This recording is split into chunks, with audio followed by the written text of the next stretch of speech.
Book 13. Neptune helps the Achaeans. The feats of Idomeneus. Hector at the ships.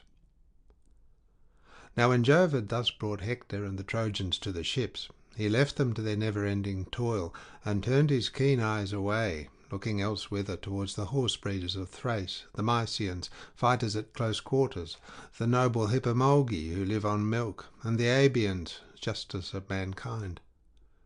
He no longer turned so much as a glance towards Troy, for he did not think that any of the immortals would go and help either Trojans or Danaans.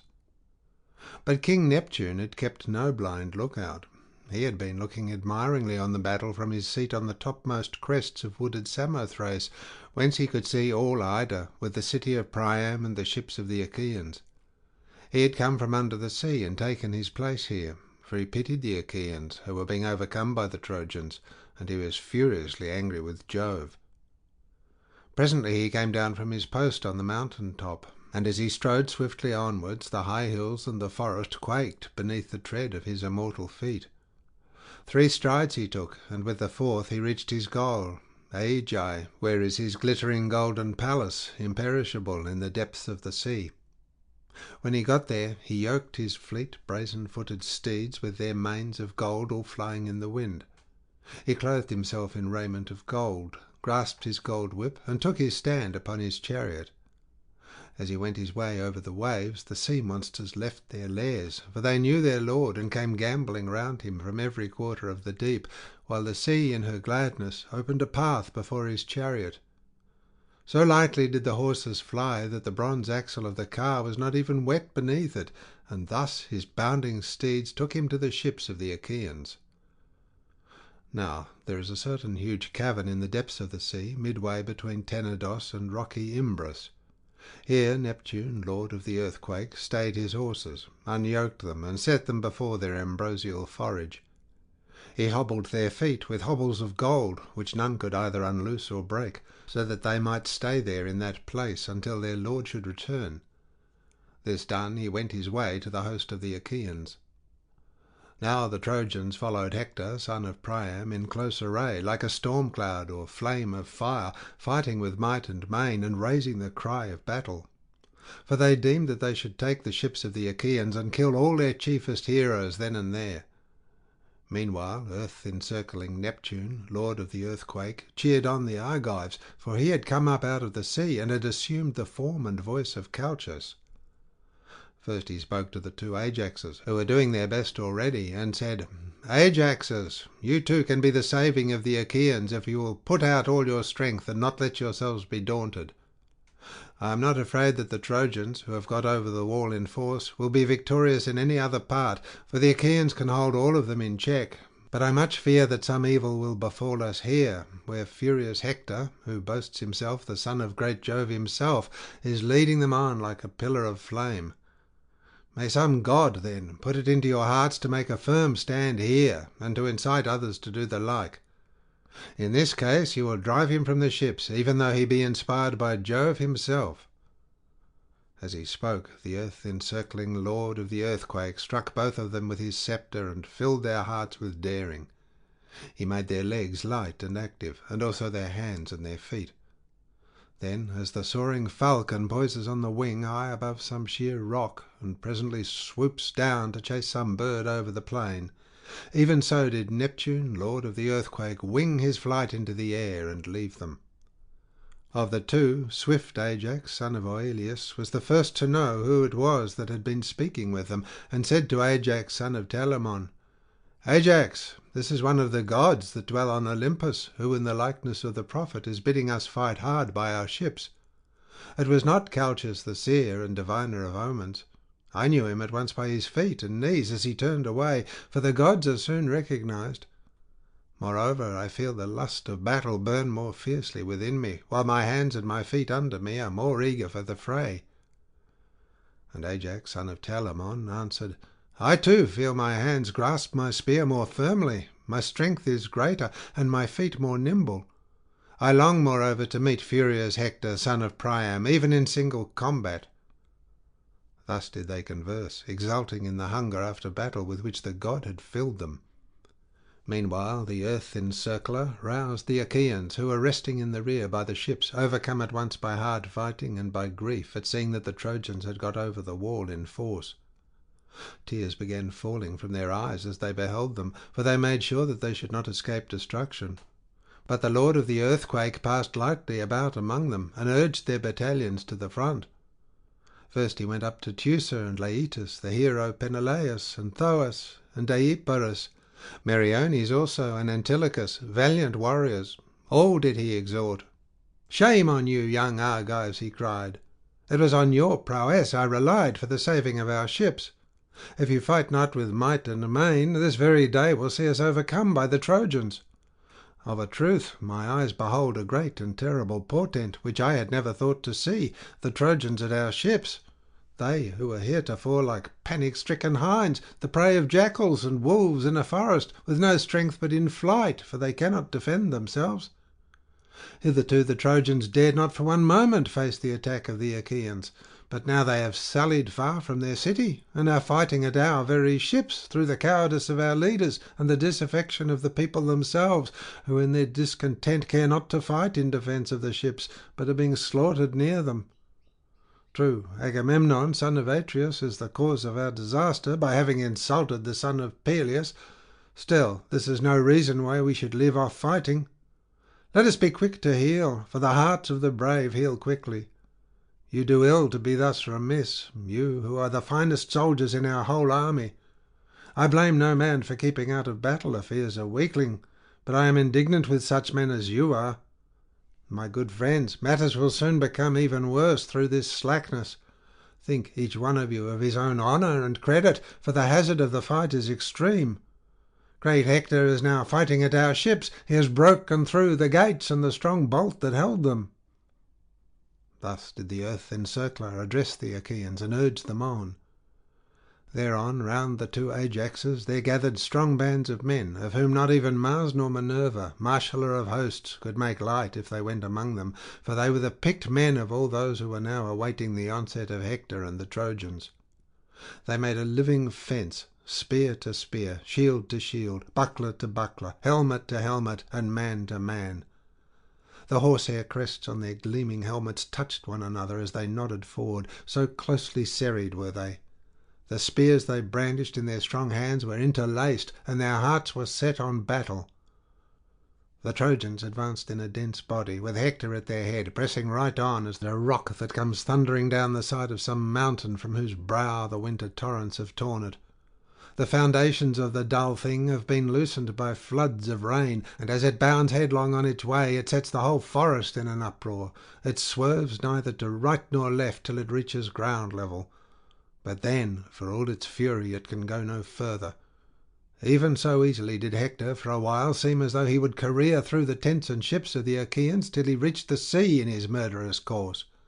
But the closely serried battalions stayed him when he reached them, for the sons of the Achaeans thrust at him with swords and spears pointed at both ends, and drove him from them, so that he staggered and gave ground.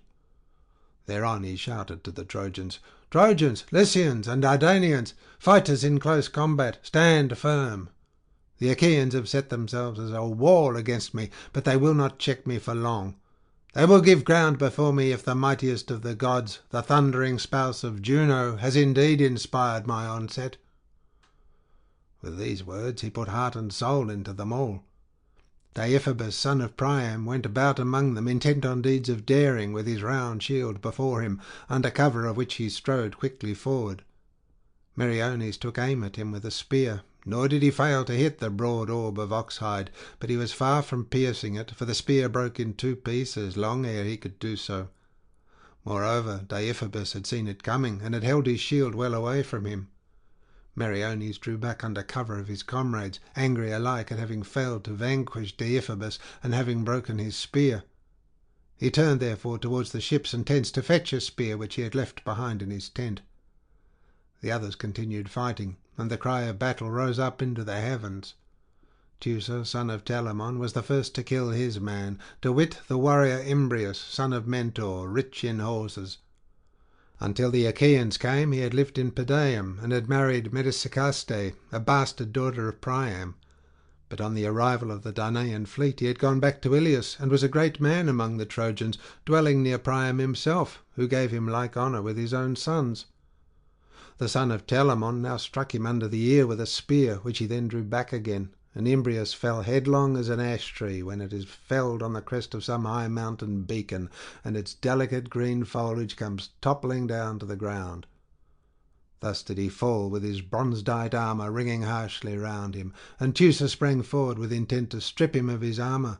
But as he was doing so, Hector took aim at him with a spear. Teucer saw the spear coming, and swerved aside, whereon it hit Amphimachus, son of Creatus, son of Hector, in the chest as he was coming into battle, and his armour rang rattling round him as he fell heavily to the ground. Hector sprang forward to take Amphimachus's helmet from off his temples, and in a moment Ajax threw a spear at him, but did not wound him, for he was encased all over in his terrible armour. Nevertheless the spear struck the boss of his shield with such force as to drive him back from the two corpses, which the Achaeans then drew off. Stichius and Mnestheus, captains of the Athenians, bore away Amphimachus to the host of the Achaeans, while the two brave and impetuous Ajaxes did the like by Imbrius. As two lions snatch a goat from their hounds that have it in their fangs, and bear it through a thick brushwood high above the ground in their jaws, thus did the Ajaxes bear aloft the body of Imbrius and strip it of its armour. Then the son of Oileus severed the head from the neck in revenge for the death of Amphimachus, and sent it whirling over the crowd as though it had been a ball, till it fell in the dust at Hector's feet. Neptune was exceedingly angry that his grandson Amphimachus should have fallen. He therefore went to the tents and ships of the Achaeans to urge the Danaans still further, and to devise evil for the Trojans. Idomeneus met him as he was taking leave of a comrade who had just come to him from the fight, wounded in the knee. His fellow soldier bore him off the field, and Idomeneus, having given orders to the physician, went on to his tent, for he was still thirsting for battle. Neptune spoke in the likeness and with the voice of Thoas, son of Andraemon, who ruled the Aetolians of all Pleuron and high Calydon, and was honoured among his people as though he were a god. "Idomeneus," said he, "lawgiver to the Cretans, what has now become of the threats with which the sons of the Achaeans used to threaten the Trojans?" And Idomeneus, chief among the Cretans, answered, "Thoas, no one so far as I know is in fault, for we can all fight. None are held back neither by fear nor slackness, but it seems to be the will of almighty Jove that the Achaeans should perish ingloriously here, far from Argos. You, Thoas, have always been staunch, and you keep others in heart, if you see any fail in duty. Be not then remiss now, but exhort all to do their utmost." To this Neptune, lord of the earthquake, made answer, "Idomeneus, may he never return from Troy, but remain here for dogs to batten upon, who is this day wilfully slack in fighting. Get your armour and go, for we must make all haste together if we may be of any use, though we are only two. Even cowards gain courage from companionship, and we too can hold our own with the bravest." Therewith the god went back into the thick of the fight, and Idomeneus, when he had reached his tent, donned his armour, grasped his two spears, and sallied forth. As the lightning which the son of Saturn brandishes from bright Olympus when he would show a sign to mortals, and its gleam flashes far and wide, even so did his armour gleam about him as he ran. Meriones, his sturdy squire, met him while he was still near his tent, for he was going to fetch his spear, and Idomeneus said, "Meriones, fleet son of Molus, best of comrades, why have you left the field? Are you wounded, and is the point of the weapon hurting you, or have you been sent to fetch me? I want no fetching. I had far rather fight than stay in my tent." "Idomeneus," answered Meriones, "I come for a spear, if I can find one in my tent. I have broken the one I had in throwing it at the shield of Deiphobus." And Idomeneus, captain of the Cretans, answered, "You will find one spear, or 20, if you so please, standing up against the end wall of my tent. I have taken them from Trojans whom I have killed, for I am not one to keep my enemy at arm's length. Therefore I have spears, boshed shields, helmets, and burnished corslets." Then Meriones said, "I too in my tent and at my ship have spoils taken from the Trojans, but they are not at hand. I have been at all times valorous, and wherever there has been hard fighting have held my own among the foremost. There may be those among the Achaeans who do not know how I fight, but you know it well enough yourself." Idomeneus answered, "I know you for a brave man. You need not tell me. If the best men at the ships were being chosen to go on an ambush, and there is nothing like this for showing what a man is made of, it comes out then who is cowardly and who brave. The coward will change colour at every turn. He is full of fears, and keeps shifting his weight first on one knee and then on the other. His heart beats fast as he thinks of death, and one can hear the chattering of his teeth. Whereas the brave man will not change colour, nor be frightened on finding himself in ambush, but is all the time longing to go into action. If the best men were being chosen for such a service, no one could make light of your courage nor feats of arms. If you were struck by a dart or smitten in close combat, it would not be from behind, in your neck nor back, but the weapon would hit you in the chest or belly as you are pressing forward to a place in the front ranks. But let us no longer stay here talking like children, lest we be ill spoken of. Go, fetch your spear from the tent at once." On this Meriones, peer of Mars, went to the tent and got himself a spear of bronze. He then followed after Idomeneus, big with great deeds of valour. As when baneful Mars sallies forth to battle, and his son Panic, so strong and dauntless, goes with him, to strike terror even into the heart of a hero, the pair have gone from Thrace to arm themselves among the Ephari or the brave Phlegians, but they will not listen to both the contesting hosts, and will give victory to one side or to the other. Even so did Meriones and Idomeneus, captains of men, go out to battle clad in their bronze armour. Meriones was first to speak. "Son of Deucalion," said he, "where would you have us begin fighting? On the right wing of the host, in the centre, or on the left wing, where I take it the Achaeans will be weakest?" Idomeneus answered, "There are others to defend the centre, the two Ajaxes and Teucer, who is the finest archer of all the Achaeans, and is good also in a hand-to-hand fight. These will give Hector, son of Priam, enough to do. Fight as he may, he will find it hard to vanquish their indomitable fury and fire the ships, unless the son of Saturn fling a firebrand upon them with his own hand. Great Ajax, son of Telamon, will yield to no man who is in mortal mould and eats the grain of Ceres, if bronze and great stones can overthrow him. He would not yield even to Achilles in hand-to-hand fight, and in fleetness of foot there is none to beat him. Let us turn therefore towards the left wing, that we may know forthwith whether we are to give glory to some other, or he to us." Meriones, peer of fleet Mars, then led the way till they came to the part of the host which Idomeneus had named.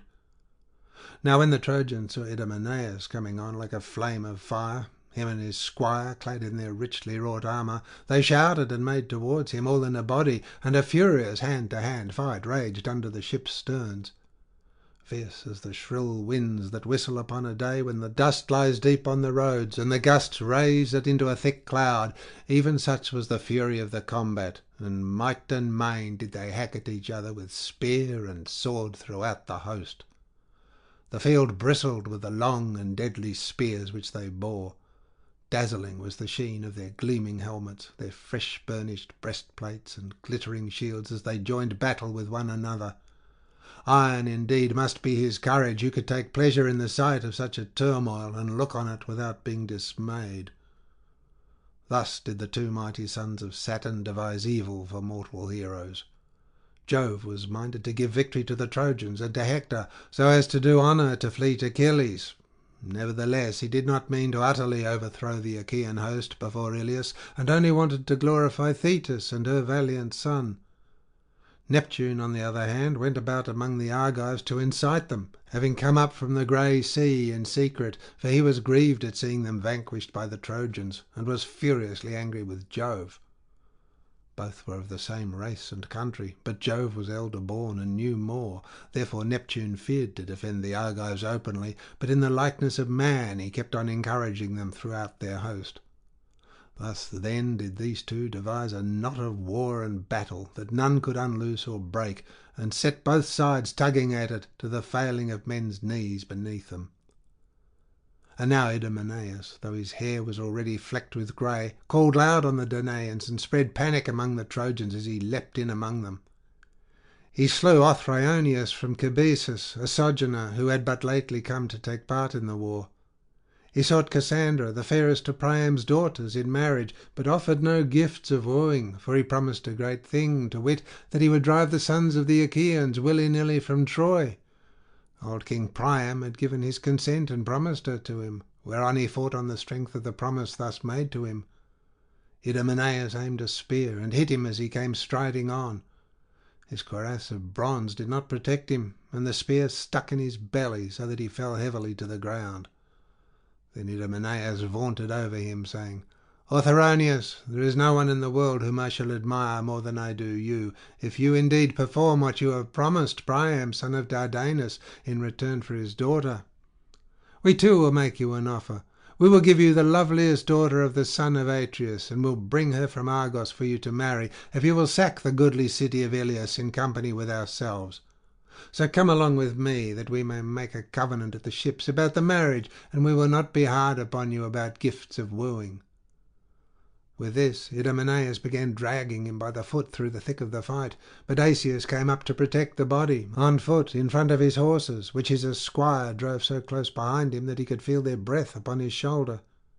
He was longing to strike down Idomeneus, but ere he could do so, Idomeneus smote him with his spear in the throat under the chin, and the bronze point went clean through it. He fell as an oak or poplar or pine which shipwrights have felled for ship's timber upon the mountain with whetted axes. Even thus did he lie full length in front of his chariot and horses, grinding his teeth and clutching at the blood-stained dust. His charioteer was struck with panic, and did not dare turn his horses round and escape. Thereon Antilochus hit him in the middle of his body with a spear. His cuirass of bronze did not protect him, and the spear stuck in his belly. He fell gasping from his chariot, and Antilochus, great Nestor's son, drove his horses from the Trojans to the Achaeans. Deiphobus then came close up to Idomeneus to avenge Asius, and took aim at him with a spear. But Idomeneus was on the lookout, and avoided it, for he was covered by the round shield he always bore, a shield of oxide and bronze with 2 arm rods on the inside. He crouched under cover of this, and the spear flew over him, but the shield rang out as the spear grazed it, and the weapon sped not in vain from the strong hand of Deiphobus, for it struck Hypsenor, son of Hephaestus, shepherd of his people, in the liver under the midriff, and his limbs failed beneath him. Deiphobus vaunted over him, and cried with a loud voice, saying, "Of a truth Asius has not fallen unavenged. He will be glad, even while passing into the house of Hades, strong warden of the gate, that I have sent someone to escort him." Thus did he vaunt, and the Argives were stung by his saying. Noble Antilochus was more angry than anyone, but grief did not make him forget his friend and comrade. He ran up to him, bestrode him, and covered him with his shield. Then 2 of his staunch comrades, Mecisteus, son of Echius, and Alastor, stooped down and bore him away, groaning heavily, to the ships.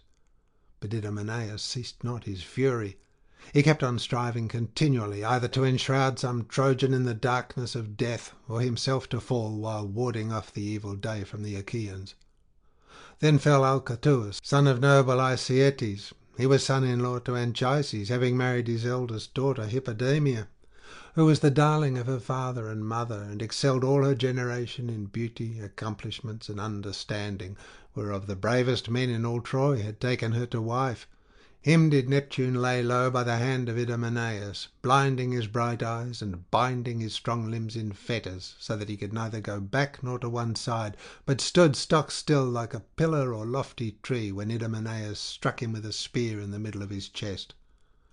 The coat of mail that had hitherto protected his body was now broken, and rang harshly as the spear tore through it.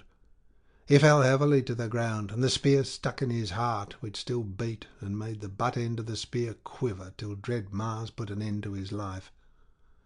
Idomeneus vaunted over him, and cried with a loud voice, saying, "Deiphobus, since you are in a mood to vaunt, shall we cry quits now that we have killed 3 men to your 1? Nay, sir, stand in fight with me yourself, that you may learn what manner of Jove-begotten man am I that have come hither. Jove first begot Minos, chief ruler in Crete, and Minos in his turn begot a son, noble Deucalion. Deucalion begot me to be a ruler over many men in Crete, and my ships have now brought me hither to be the bane of yourself, your father, and the Trojans." Thus did he speak, and Deiphobus was in 2 minds, whether to go back and fetch some other Trojans to help him, or to take up the challenge single-handed. In the end he deemed it best to go and fetch Aeneas, whom he found standing in the rear, for he had long been aggrieved with Priam, because in spite of his brave deeds he did not give him his due share of honour. Deiphobus went up to him and said, "Aeneas, prince among the Trojans, if you know any ties of kinship, help me now to defend the body of your sister's husband.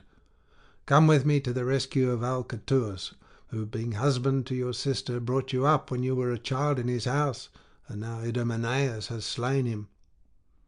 With these words he moved the heart of Aeneas, and he went in pursuit of Idomeneus, big with great deeds of valour. But Idomeneus was not to be thus daunted as though he were a mere child. He held his ground as a wild boar at bay upon the mountains, who abides the coming of a great crowd of men in some lonely place.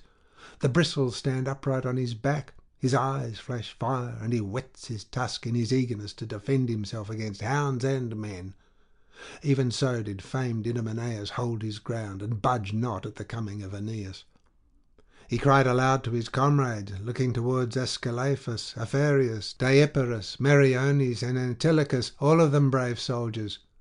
"Hither, my friends," he cried, "and leave me not single-handed. I go in great fear by fleet Aeneas, who is coming against me, and is a redoubtable dispenser of death in battle. Moreover, he is in the flower of youth, when a man's strength is greatest. If I were of the same age as he is, and in my present mind, either he or I should soon bear away the prize of victory." On this, all of them as one man stood near him, shield on shoulder. Aeneas, on the other side, called to his comrades, looking towards Deiphobus, Paris, and Agenor, who were the leaders of the Trojans, along with himself, and the people followed them as sheep follow the ram when they go down to drink after they have been feeding, and the heart of the shepherd is glad. Even so was the heart of Aeneas gladdened when he saw his people follow him. Then they fought furiously in close combat about the body of Alcateuus, wielding their long spears, and the bronze armour about their bodies rang fearfully as they took aim at one another in the press of the fight, while the two heroes, Aeneas and Idomeneus, peers of Mars, outvied everyone in their desire to hack at each other with sword and spear. Aeneas took aim first, but Idomeneus was on the lookout and avoided the spear, so that it sped from Aeneas's strong hand in vain and fell quivering in the ground. Idomeneus meanwhile smote Oenomaus in the middle of his belly and broke the plate of his corslet, whereon his bowels came gushing out, and he clutched the earth in the palms of his hands as he fell sprawling in the dust. Idomeneus drew his spear out of the body, but could not strip him of the rest of his armour for the rain of darts that were showered upon him. Moreover, his strength was now beginning to fail him, so that he could no longer charge, and could neither spring forward to recover his own weapon, nor swerve aside to avoid one that was aimed at him. Therefore, though he still defended himself in hand-to-hand fight, his heavy feet could not bear him swiftly out of the battle. Deiphobus aimed a spear at him as he was retreating slowly from the field, for his bitterness against him was as fierce as ever, but again he missed him, and hit Ascalaphus, the son of Mars. The spear went through his shoulder, and he clutched the earth in the palms of his hands as he fell sprawling in the dust. Grim Mars of awful voice did not yet know that his son had fallen, for he was sitting on the summits of Olympus under the golden clouds by command of Jove, where the other gods were also sitting, forbidden to take part in the battle. Meanwhile men fought furiously about the body.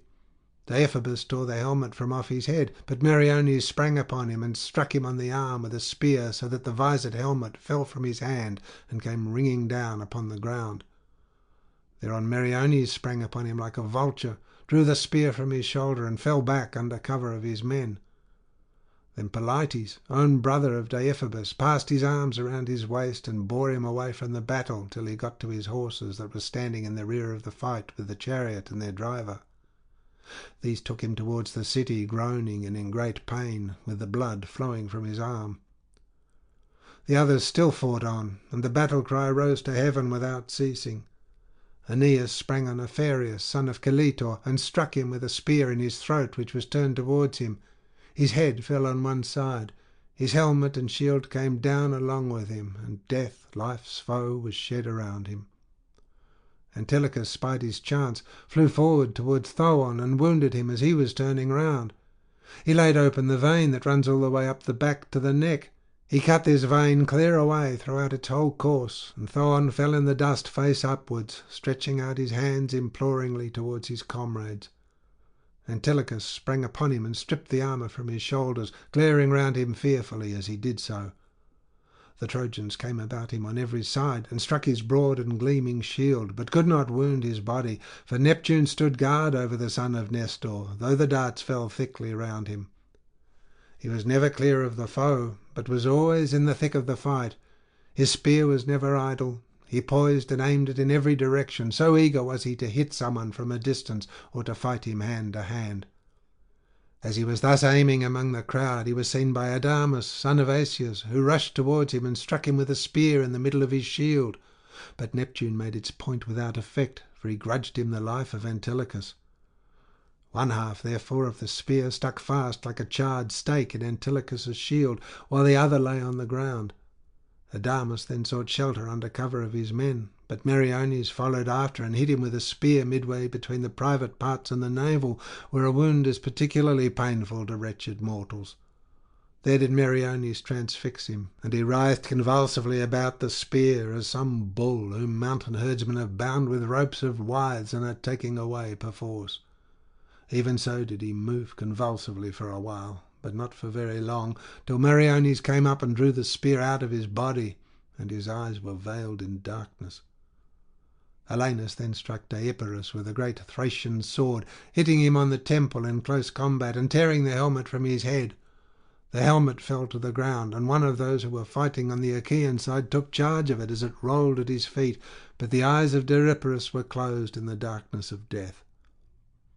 On this Menelaus was grieved, and made menacingly towards Helenus, brandishing his spear. But Helenus drew his bow, and the two attacked one another at one and the same moment, the one with his spear, and the other with his bow and arrow. The son of Priam hit the breastplate of Menelaus's corslet, but the arrow glanced from off it. As black beans or pulse come pattering down onto a threshing floor from the broad winnowing shovel, blown by shrill winds and shaken by the shovel, even so did the arrow glance off and recoil from the shield of Menelaus, who in his turn wounded the hand with which Helenus carried his bow.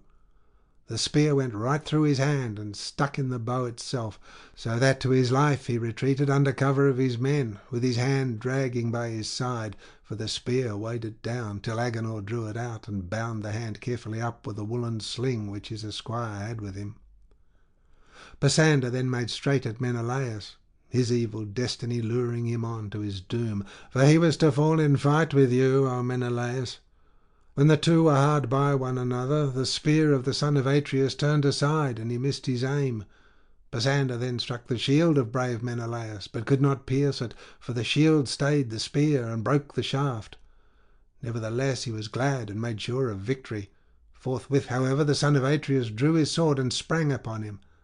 Pisander then seized the bronze battle-axe with its long and polished handle of olive wood that hung by his side under his shield, and the two made at one another. Pisander struck the peak of Menelaus's crested helmet just under the crest itself, and Menelaus hit Pisander as he was coming towards him, on the forehead, just at the rise of his nose. The bones cracked, and his two gore-bedrabbled eyes fell by his feet in the dust. He fell backward to the ground, and Menelaus set his heel upon him, stripped him of his armour, and vaunted over him, saying, "Even thus shall you Trojans leave the ships of the Achaeans, proud and insatiate of battle though you be, nor shall you lack any of the disgrace and shame which you have heaped upon myself. Cowardly she-wolves that you are, you feared not the anger of dread Jove, avenger of violated hospitality, who will one day destroy your city.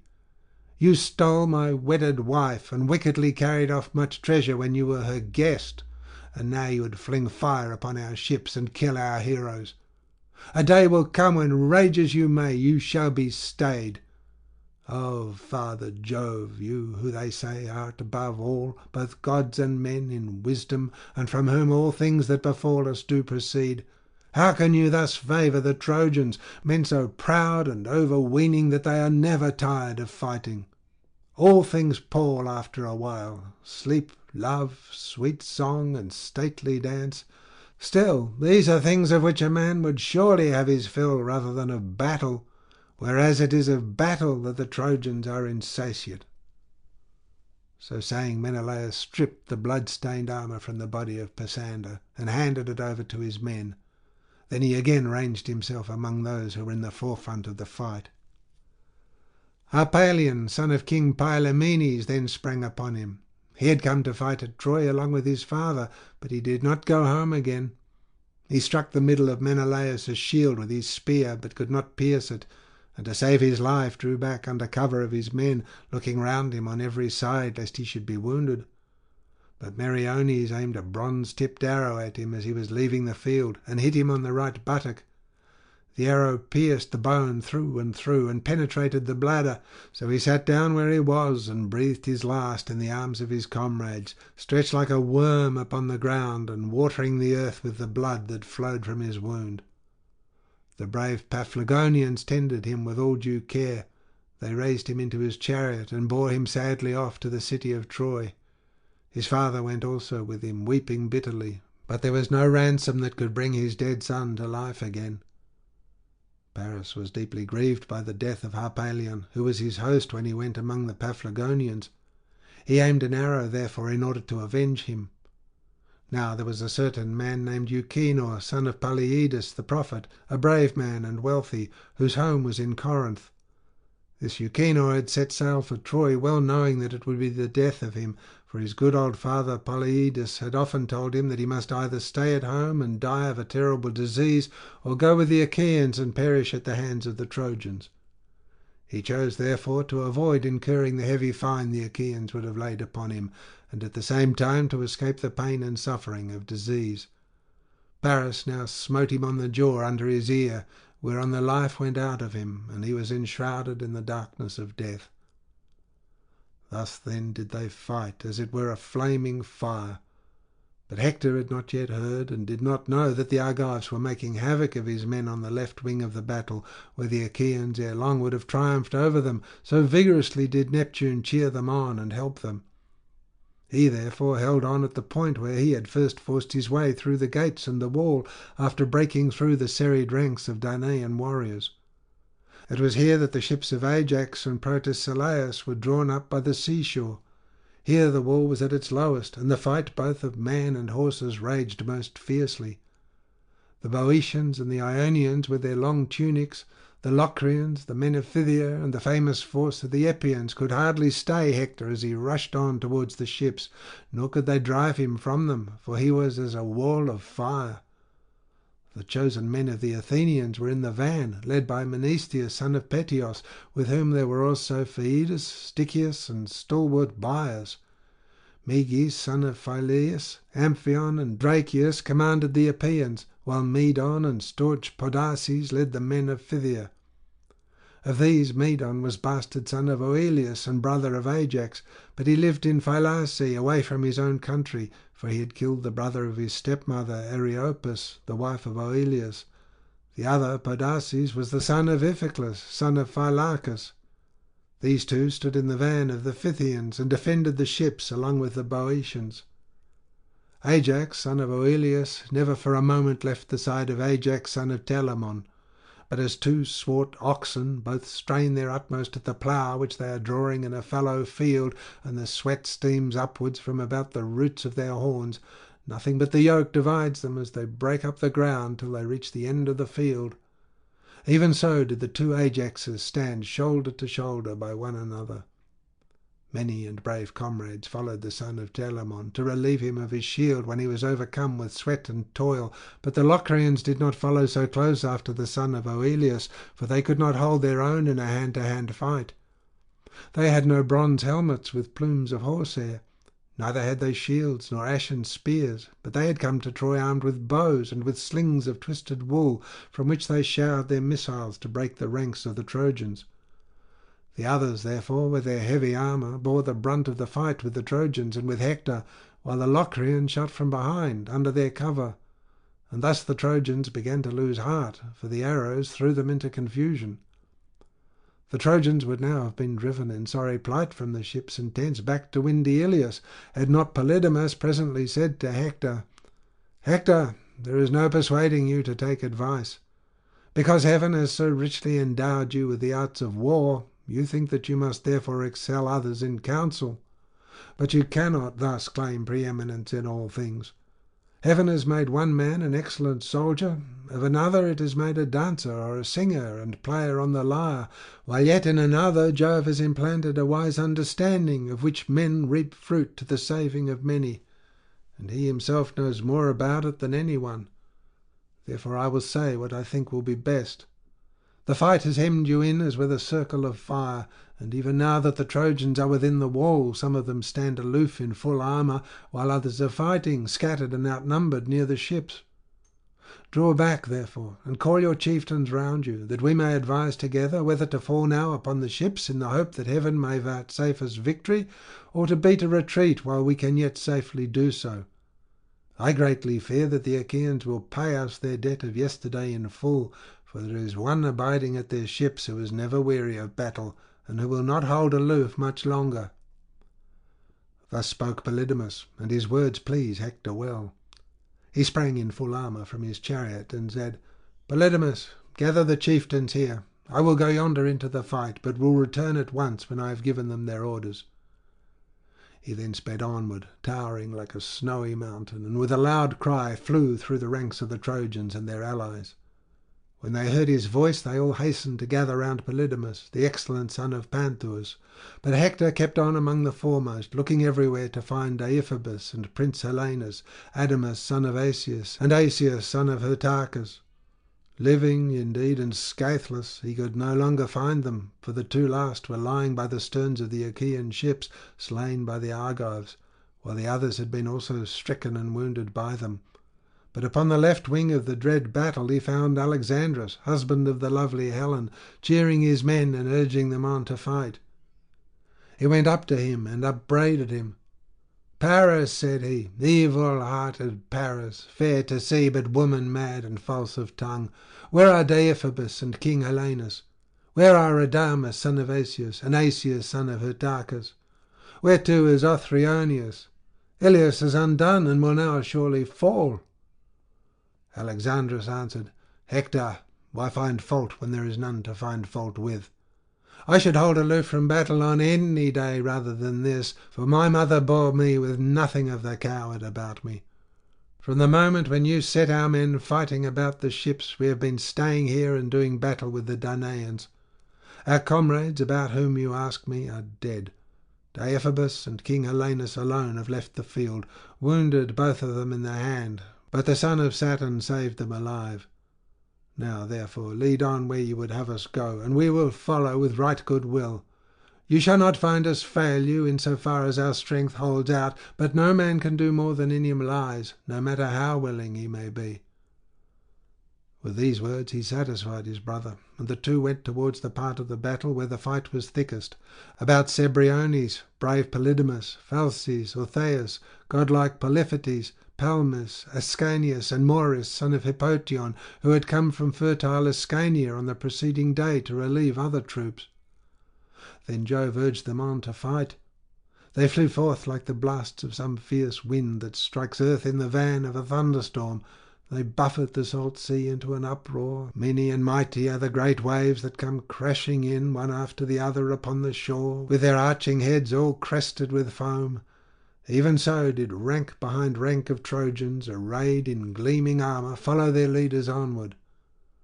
The way was led by Hector, son of Priam, peer of murderous Mars, with his round shield before him, his shield of ox hides covered with plates of bronze, and his gleaming helmet upon his temples. He kept stepping forward under cover of his shield in every direction, making trial of the ranks to see if they would give way before him, but he could not daunt the courage of the Achaeans.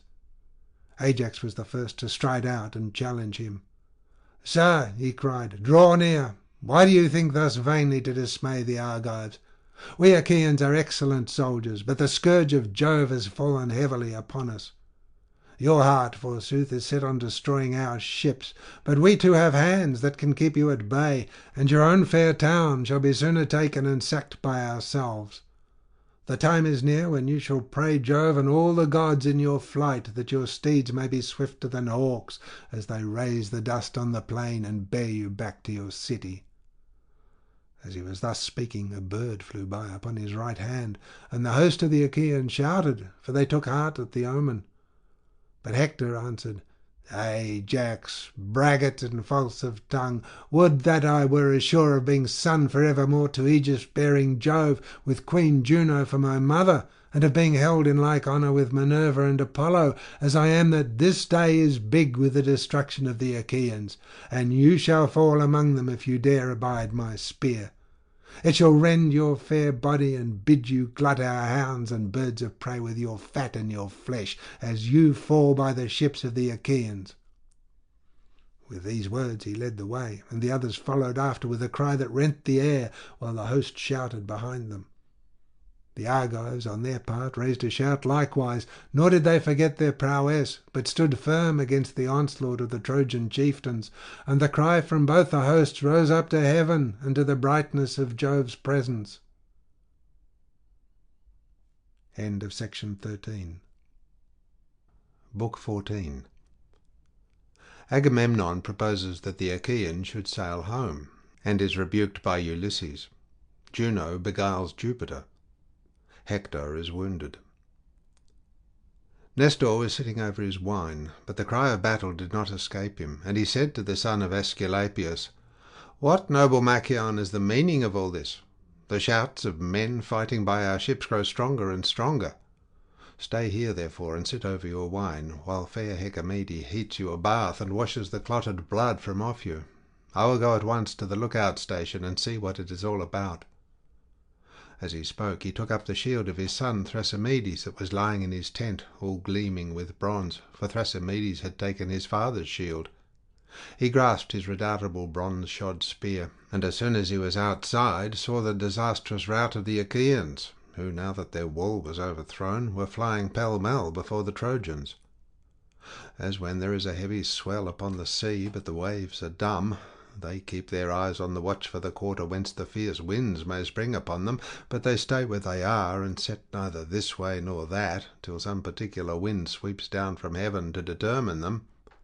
Even so did the old man ponder whether to make for the crowd of Danaans, or go in search of Agamemnon. In the end he deemed it best to go to the son of Atreus. But meanwhile the hosts were fighting and killing one another, and the hard bronze rattled on their bodies as they thrust at one another with their swords and spears. The wounded kings, the son of Tydeus, Ulysses, and Agamemnon, son of Atreus, fell in with Nestor as they were coming up from their ships, for theirs were drawn up some way from where the fighting was going on, being on the shore itself, inasmuch as they had been beached first, while the wall had been built behind the hindermost. The stretch of the shore, wide though it was, did not afford room for all the ships, and the host was cramped for space. Therefore they had placed the ships in rows, one behind the other, and had filled the whole opening of the bay between the 2 points that formed it. The kings, leaning on their spears, were coming out to survey the fight, being in great anxiety, and when old Nestor met them, they were filled with dismay. Then King Agamemnon said to him, "Nestor, son of Neleus, honour to the Achaean name, why have you left the battle to come hither? I fear that what dread Hector said will come true, when he vaunted among the Trojans, saying that he would not return to Ilias till he had fired our ships and killed us. This is what he said, and now it is all coming true. Alas, others of the Achaeans, like Achilles, are in such anger with me that they refuse to fight by the sterns of our ships." Then Nestor, knight of Gerene, answered, "It is indeed as you say. It is all coming true at this moment, and even Jove, who thunders from on high, cannot prevent it. Fallen is the wall on which we relied as an impregnable bulwark, both for us and our fleet. The Trojans are fighting stubbornly and without ceasing at the ships. Look where you may, you cannot see from what quarter the rout of the Achaeans is coming. They are being killed in a confused mass, and the battle cry ascends to heaven.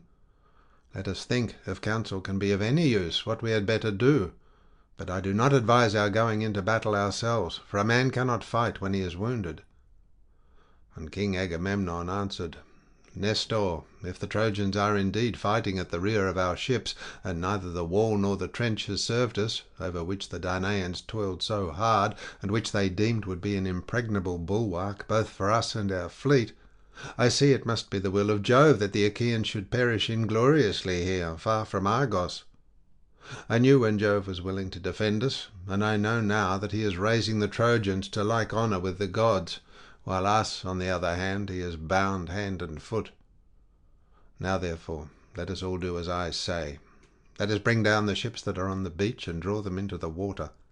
Let us make them fast to their mooring stones a little way out against the fall of night. If even by night the Trojans will desist from fighting, we may then draw down the rest of the fleet. There is nothing wrong in flying ruin even by night. It is better for a man that he should fly and be saved than be caught and killed. Ulysses looked fiercely at him and said, "Son of Atreus, what are you talking about?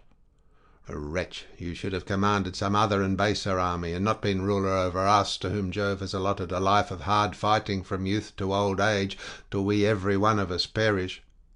Is it thus that you would quit the city of Troy, to win which we have suffered so much hardship? Hold your peace, lest some other of the Achaeans hear you say what no man who knows how to give good counsel, no king over so great a host as that of the Argives, should ever let fall from his lips. I despise your judgment utterly for what you have been saying. Would you then have us draw down our ships into the water while the battle is raging, and thus play further into the hands of the conquering Trojans? It would be ruin. The Achaeans will not go on fighting when they see the ships being drawn into the water, but will cease attacking and keep turning their eyes towards them. Your counsel, therefore, Sir Captain, would be our destruction." Agamemnon answered, "Ulysses, your rebuke has stung me to the heart. I am not, however, ordering the Achaeans to draw their ships into the sea, whether they will or no. Someone, it may be, old or young, can offer us better counsel, which I shall rejoice to hear." Then said Diomed, "Such an one is at hand, he is not far to seek. If you will listen to me, and not resent my speaking, though I am younger than any of you. I am, by lineage, son of the noble sire Tydeus, who lies buried at Thebes. For Portheus had 3 noble sons, 2 of whom, Agrius and Melas, abode in Pleuron and rocky Calydon. The third was the knight Oeneus, my father's father, and he was the most valiant of them all. Oeneus remained in his own country, but my father, as Jove and the other gods ordained it, migrated to Argos.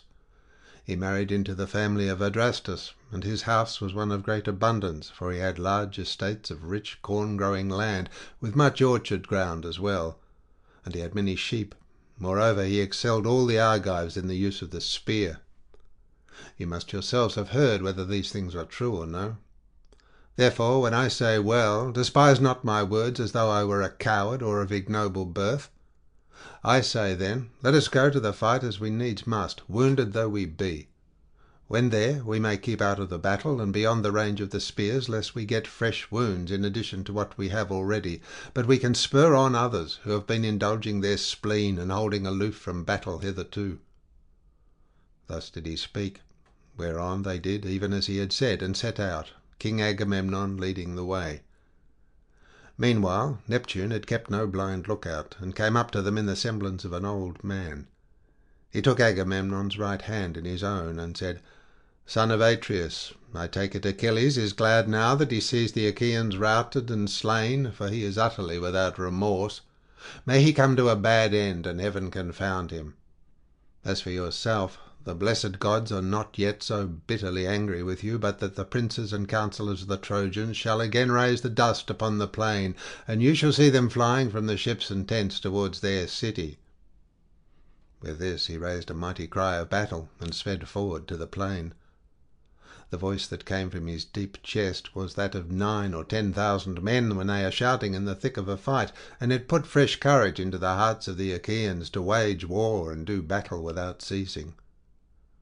Juno of the golden throne looked down as she stood upon a peak of Olympus, and her heart was gladdened at the sight of him who was at once her brother and her brother-in-law, hurrying hither and thither amid the fighting.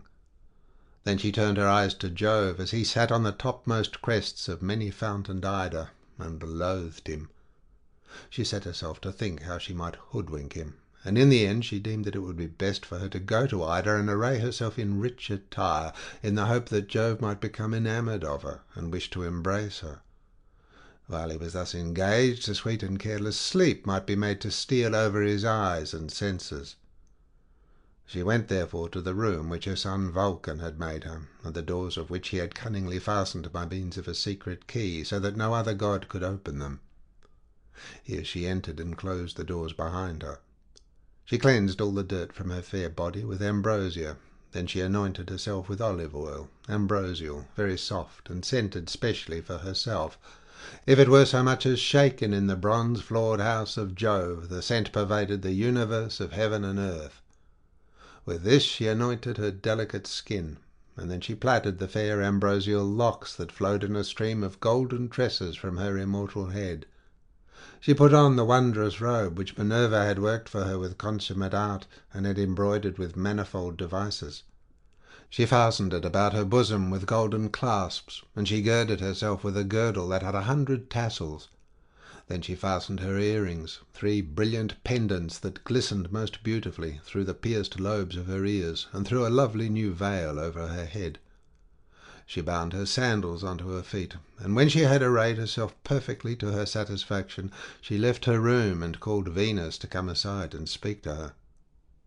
"My dear child," said she, "will you do what I am going to ask of you, or will you refuse me because you are angry at my being on the Danaan side, while you are on the Trojan?"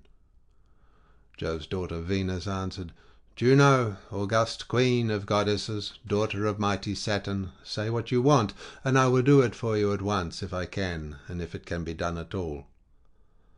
Then Juno told her a lying tale, and said, "I want you to endow me with some of those fascinating charms, the spells of which bring all things mortal and immortal to your feet. I am going to the world's end, to visit Oceanus, from whom all we gods proceed, and Mother Tethys. They received me in their house, took care of me, and brought me up, having taken me over from Rhea when Jove imprisoned great Saturn in the depths that are under earth and sea.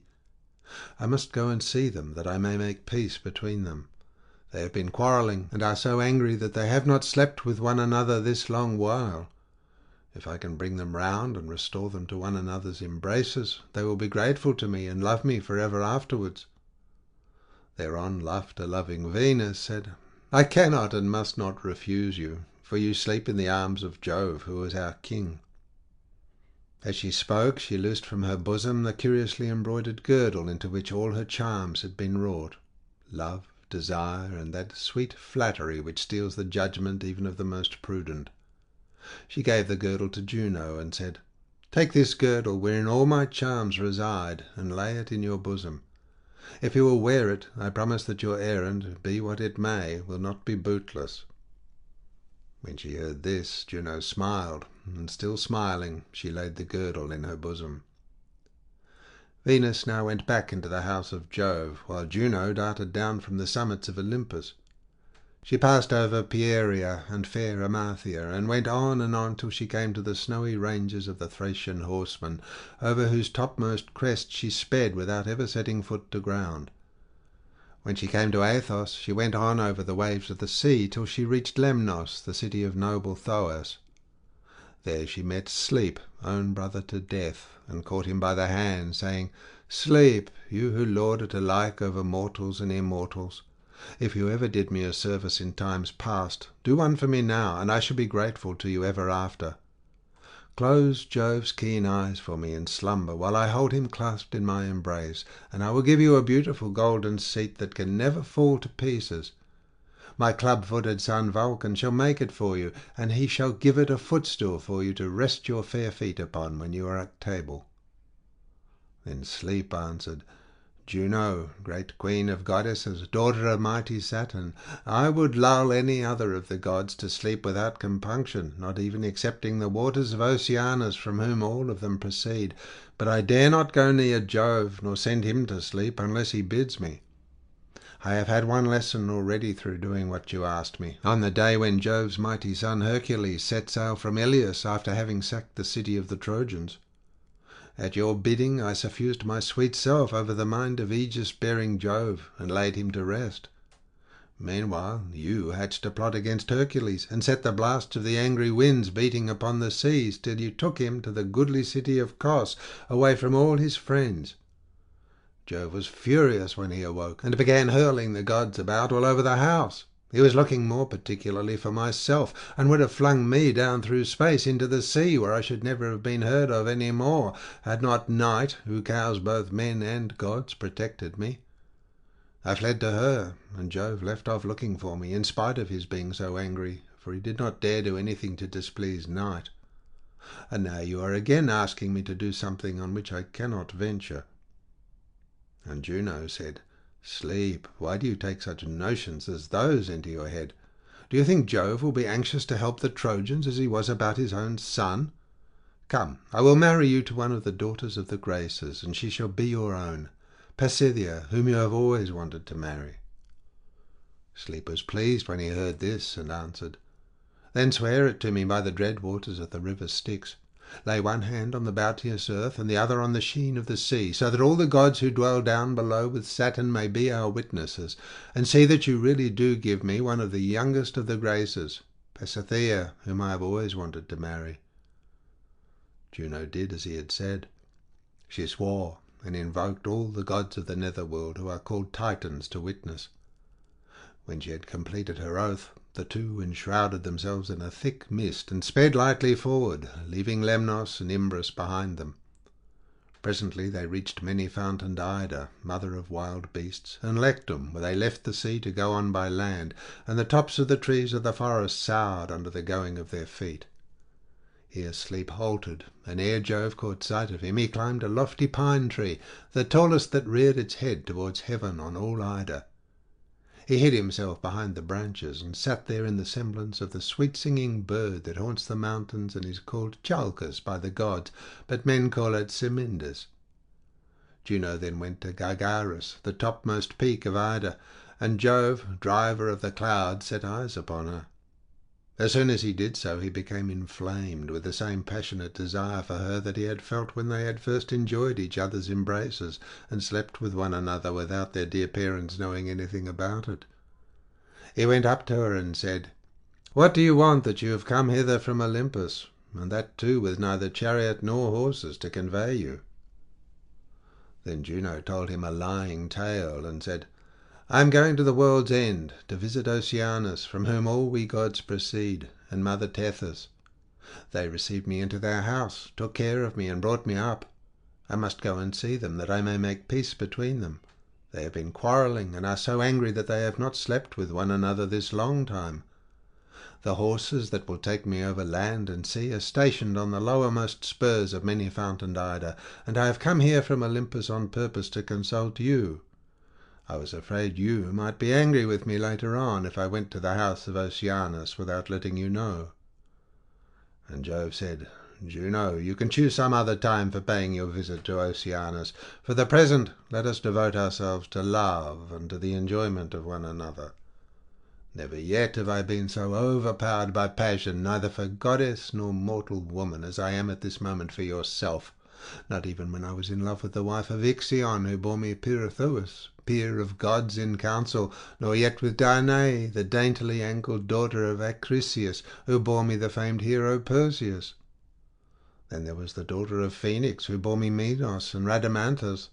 There was Semele and Alcmena in Thebes, by whom I begot my lion-hearted son Hercules, while Semele became mother to Bacchus, the comforter of mankind. There was Queen Ceres again, and lovely Leto, and yourself. But with none of these was I ever so enamoured as I now am with you." Juno again answered him with a lying tale. "Most dread son of Saturn," she exclaimed, "what are you talking about? Would you have us enjoy one another here on the top of Mount Ida, where everything can be seen? What if one of the ever-living gods should see us sleeping together, and tell the others? It would be such a scandal that when I had risen from your embraces I could never show myself inside your house again. But if you are so minded, there is a room which your son Vulcan has made me, and he has given it good strong doors.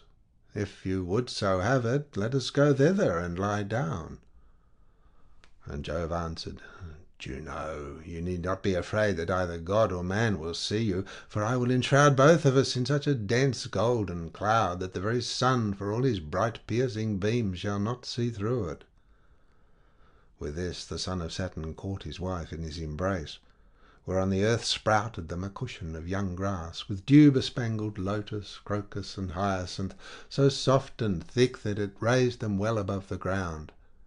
Here they laid themselves down, and overhead they were covered by a fair cloud of gold, from which there fell glittering dewdrops.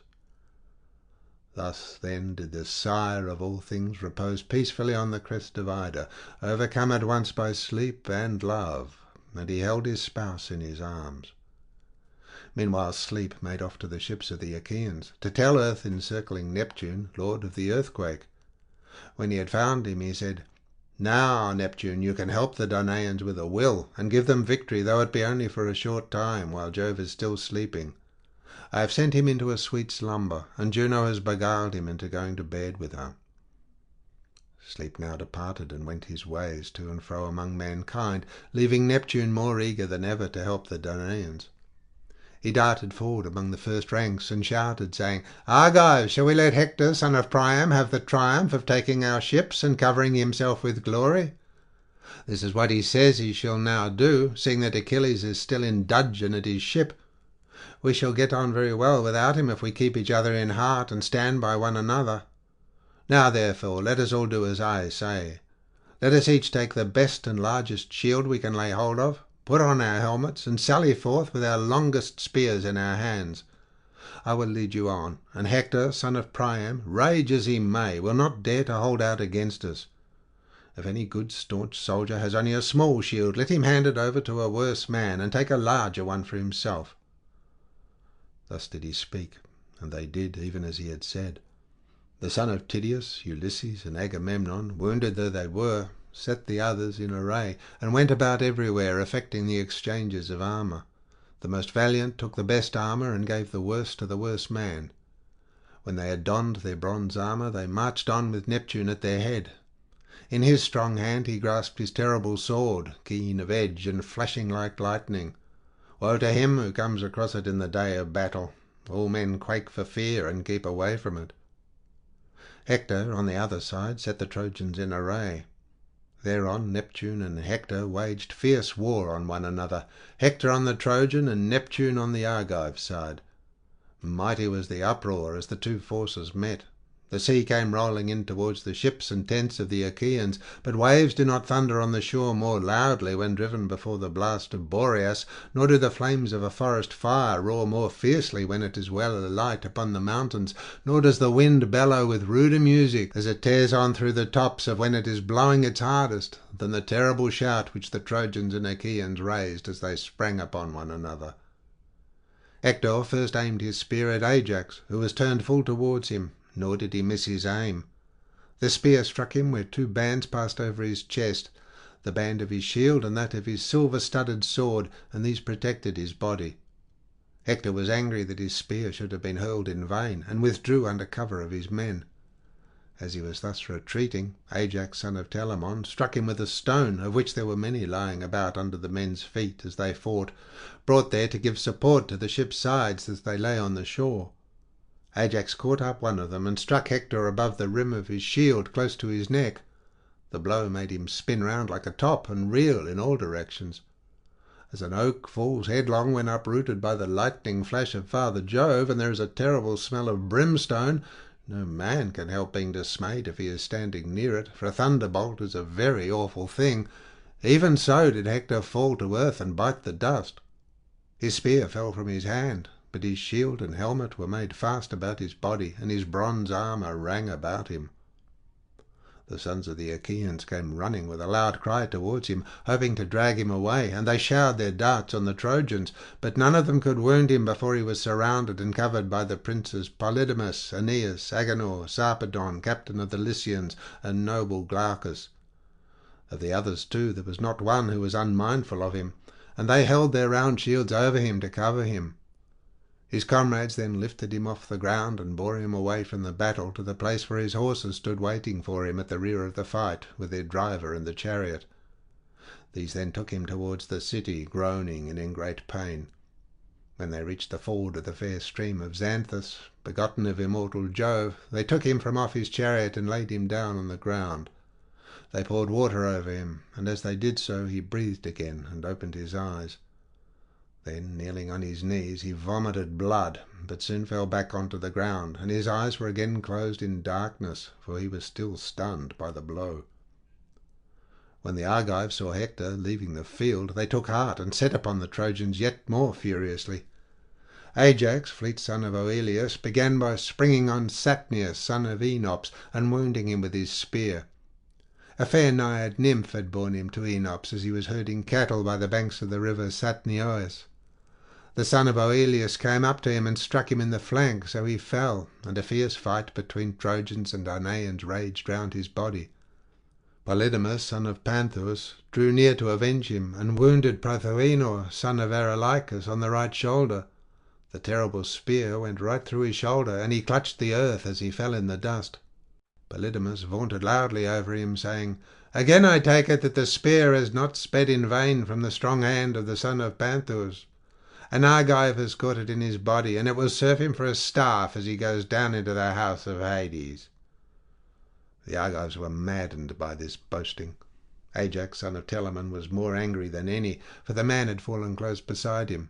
So he aimed at Polydamas as he was retreating, but Polydamas saved himself by swerving aside, and the spear struck Archilochus, son of Antenor, for heaven counselled his destruction. It struck him where the head springs from the neck, at the top joint of the spine, and severed both the tendons at the back of the head.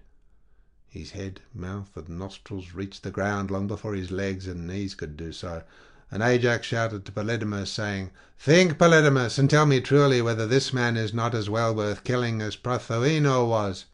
He seems rich and of rich family, a brother it may be, or son of the knight Antenor, for he is very like him." But he knew well who it was, and the Trojans were greatly angered. Acamas then bestrode his brother's body, and wounded Promachus the Boeotian with his spear, for he was trying to drag his brother's body away. Acamas vaunted loudly over him, saying, "Argive archers, braggarts that you are, toil and suffering shall not be for us only, but some of you too shall fall here as well as ourselves. See how Promachus now sleeps, vanquished by my spear. Payment for my brother's blood has not been long delayed. A man therefore may well be thankful if he leaves a kinsman in his house behind him to avenge his fall." His taunts infuriated the Argives, and Peneleos was more enraged than any of them. He sprang towards Acamas, but Acamas did not stand his ground, and he killed Ilioneus, son of the rich flockmaster Phorbas, whom Mercury had favoured and endowed with greater wealth than any other of the Trojans. Ilioneus was his only son, and Peneleos now wounded him in the eye under the eyebrows, tearing the eyeball from its socket. The spear went right through the eye into the nape of the neck, and he fell, stretching out both hands before him. Peneleos then drew his sword and smote him on the neck, so that both head and helmet came tumbling down to the ground, with the spear still sticking in the eye. He then held up the head as though it had been a poppy head, and showed it to the Trojans, vaunting over them as he did so. "Trojans," he cried, "bid the father and mother of noble Ilioneus make moan for him in their house, for the wife also of Promachus, son of Eleganor, will never be gladdened by the coming of her dear husband, when we Argives return with our ships from Troy." As he spoke, fear fell upon them, and every man looked round about to see whether he might fly for safety. "Tell me now, O Muses that dwell on Olympus, who was the first of the Argives to bear away blood-stained spoils after Neptune, lord of the earthquake, had turned the fortune of war? Ajax, son of Telamon, was the first to wound Hirtius, son of Gertius, captain of the staunch Mysians. Antilochus killed Phalces and Murmerus, while Meriones slew Morus and Hippotion. Teucer also killed Protoon and Periphetes. The son of Atreus then wounded Hyperenor, shepherd of his people, in the flank, and the bronze point made his entrails gush out as it tore in among them. On this his life came hurrying out of him at the place where he had been wounded, and his eyes were closed in darkness. Ajax, son of Oileus, killed more than any other, for there was no man so fleet as he to pursue flying foes when Jove had spread panic among them. End of section 14. Book 15. Jove awakes, tells Apollo to heal Hector, and the Trojans again become victorious. But when their flight had taken them past the trench and the set stakes, and many had fallen by the hands of the Danaans, the Trojans made a halt on reaching their chariots, routed and pale with fear.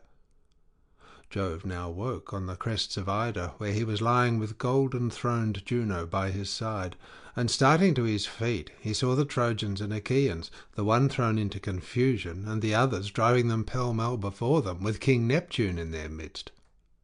He saw Hector lying on the ground with his comrades gathered round him, gasping for breath, wandering in mind, and vomiting blood, for it was not the feeblest of the Achaeans who struck him. The sire of gods and men had pity on him, and looked fiercely on Juno. "I see, Juno," said he, "you mischief-making trickster, that your cunning has stayed Hector from fighting, and has caused the rout of his host. I am in half a mind to thrash you, in which case you will be the first to reap the fruits of your scurvy knavery. Do you not remember how once upon a time I had you hanged? I fastened 2 anvils to your feet, and bound your hands in a chain of gold which none might break, and you hung in mid-air among the clouds. All the gods in Olympus were in a fury, but they could not reach you to set you free. When I caught any one of them, I gripped him and hurled him down from the heavenly threshold till he came fainting down to earth. Yet even this did not relieve my mind from the incessant anxiety which I felt about noble Hercules, whom you and Boreas had spitefully conveyed beyond the seas to Cos, after suborning the tempests.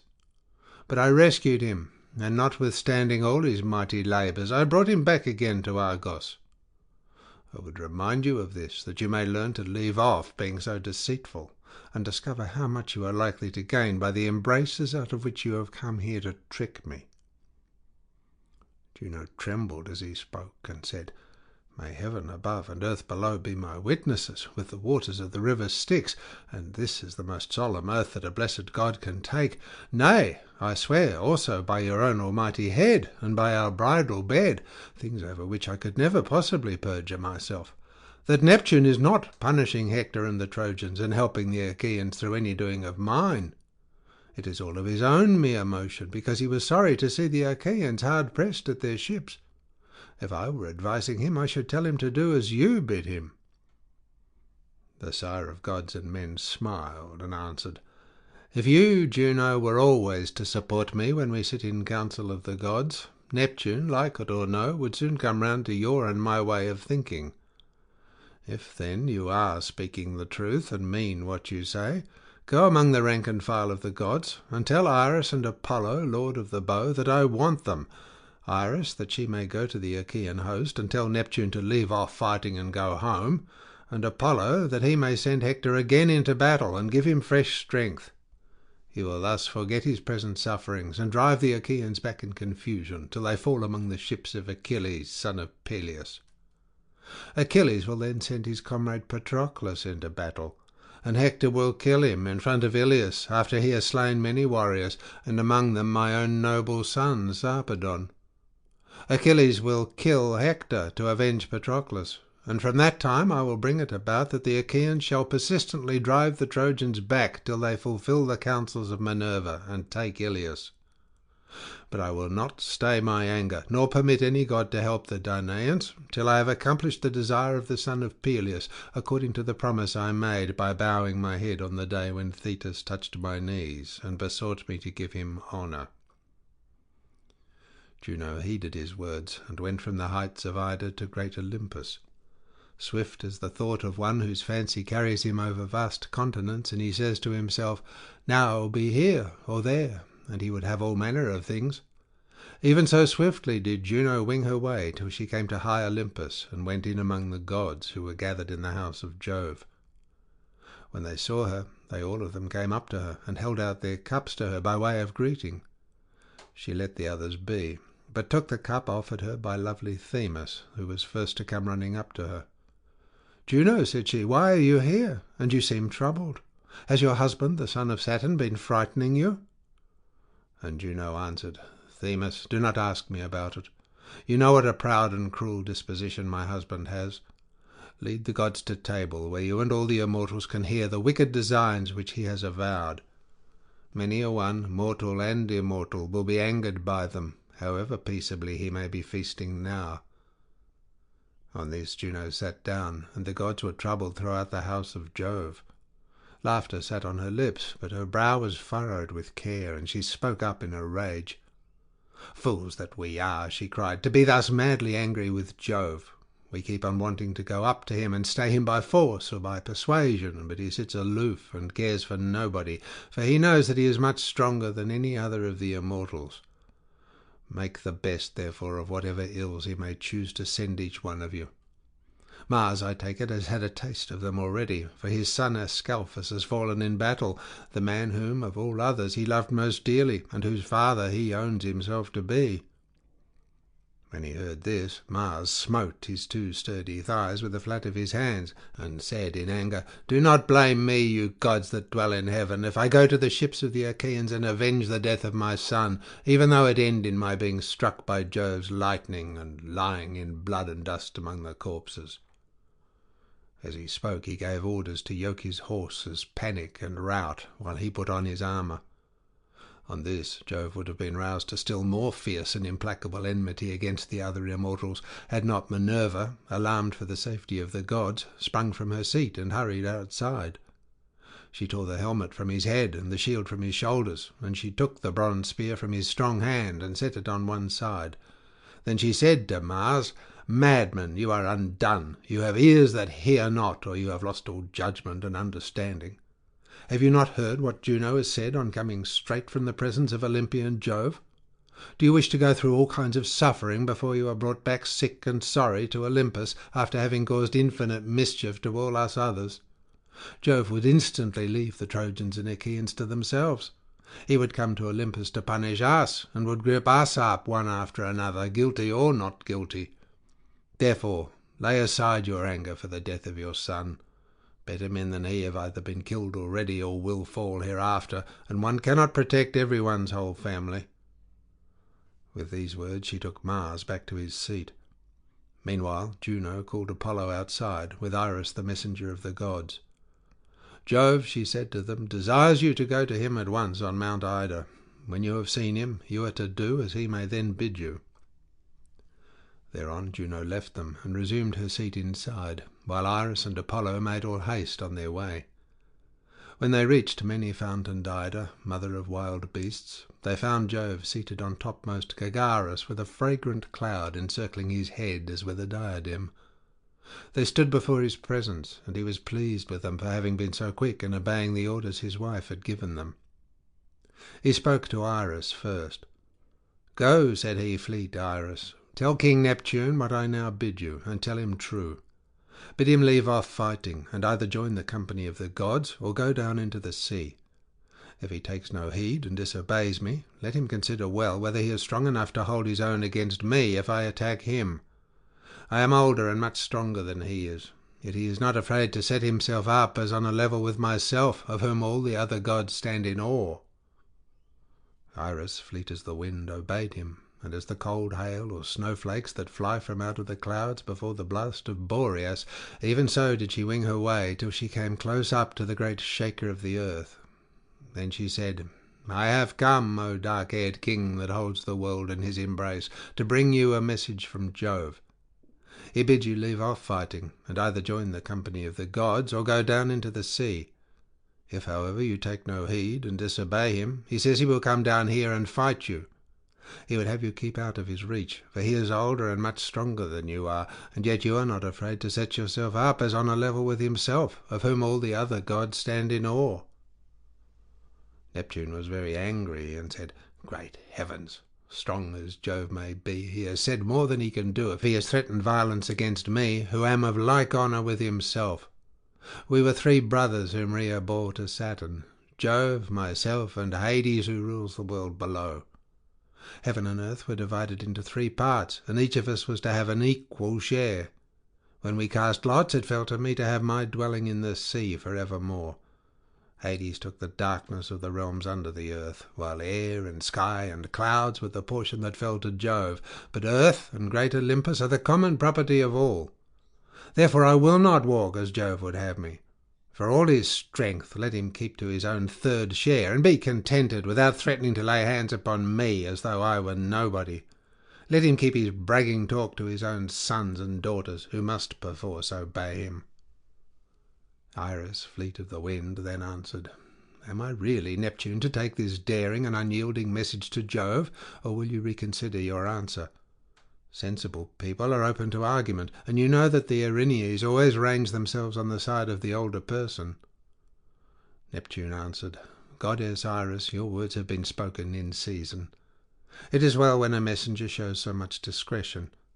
Nevertheless, it cuts me to the very heart that anyone should rebuke so angrily another who is his own peer and of like empire with himself.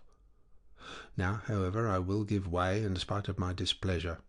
Furthermore, let me tell you, and I mean what I say, if, contrary to the desire of myself, Minerva, driver of the spoil, Juno, Mercury, and King Vulcan, Jove spares steep Ilias, and will not let the Achaeans have the great triumph of sacking it, let him understand that he will incur our implacable resentment." Neptune now left the field to go down under the sea, and sorely did the Achaeans miss him. Then Jove said to Apollo, "Go, dear Phoebus, to Hector, for Neptune, who holds the earth in his embrace, has now gone down under the sea to avoid the severity of my displeasure.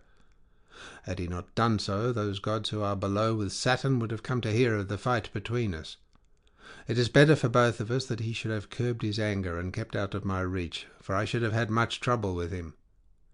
Take then your tasselled aegis, and shake it furiously, so as to set the Achaean heroes in a panic.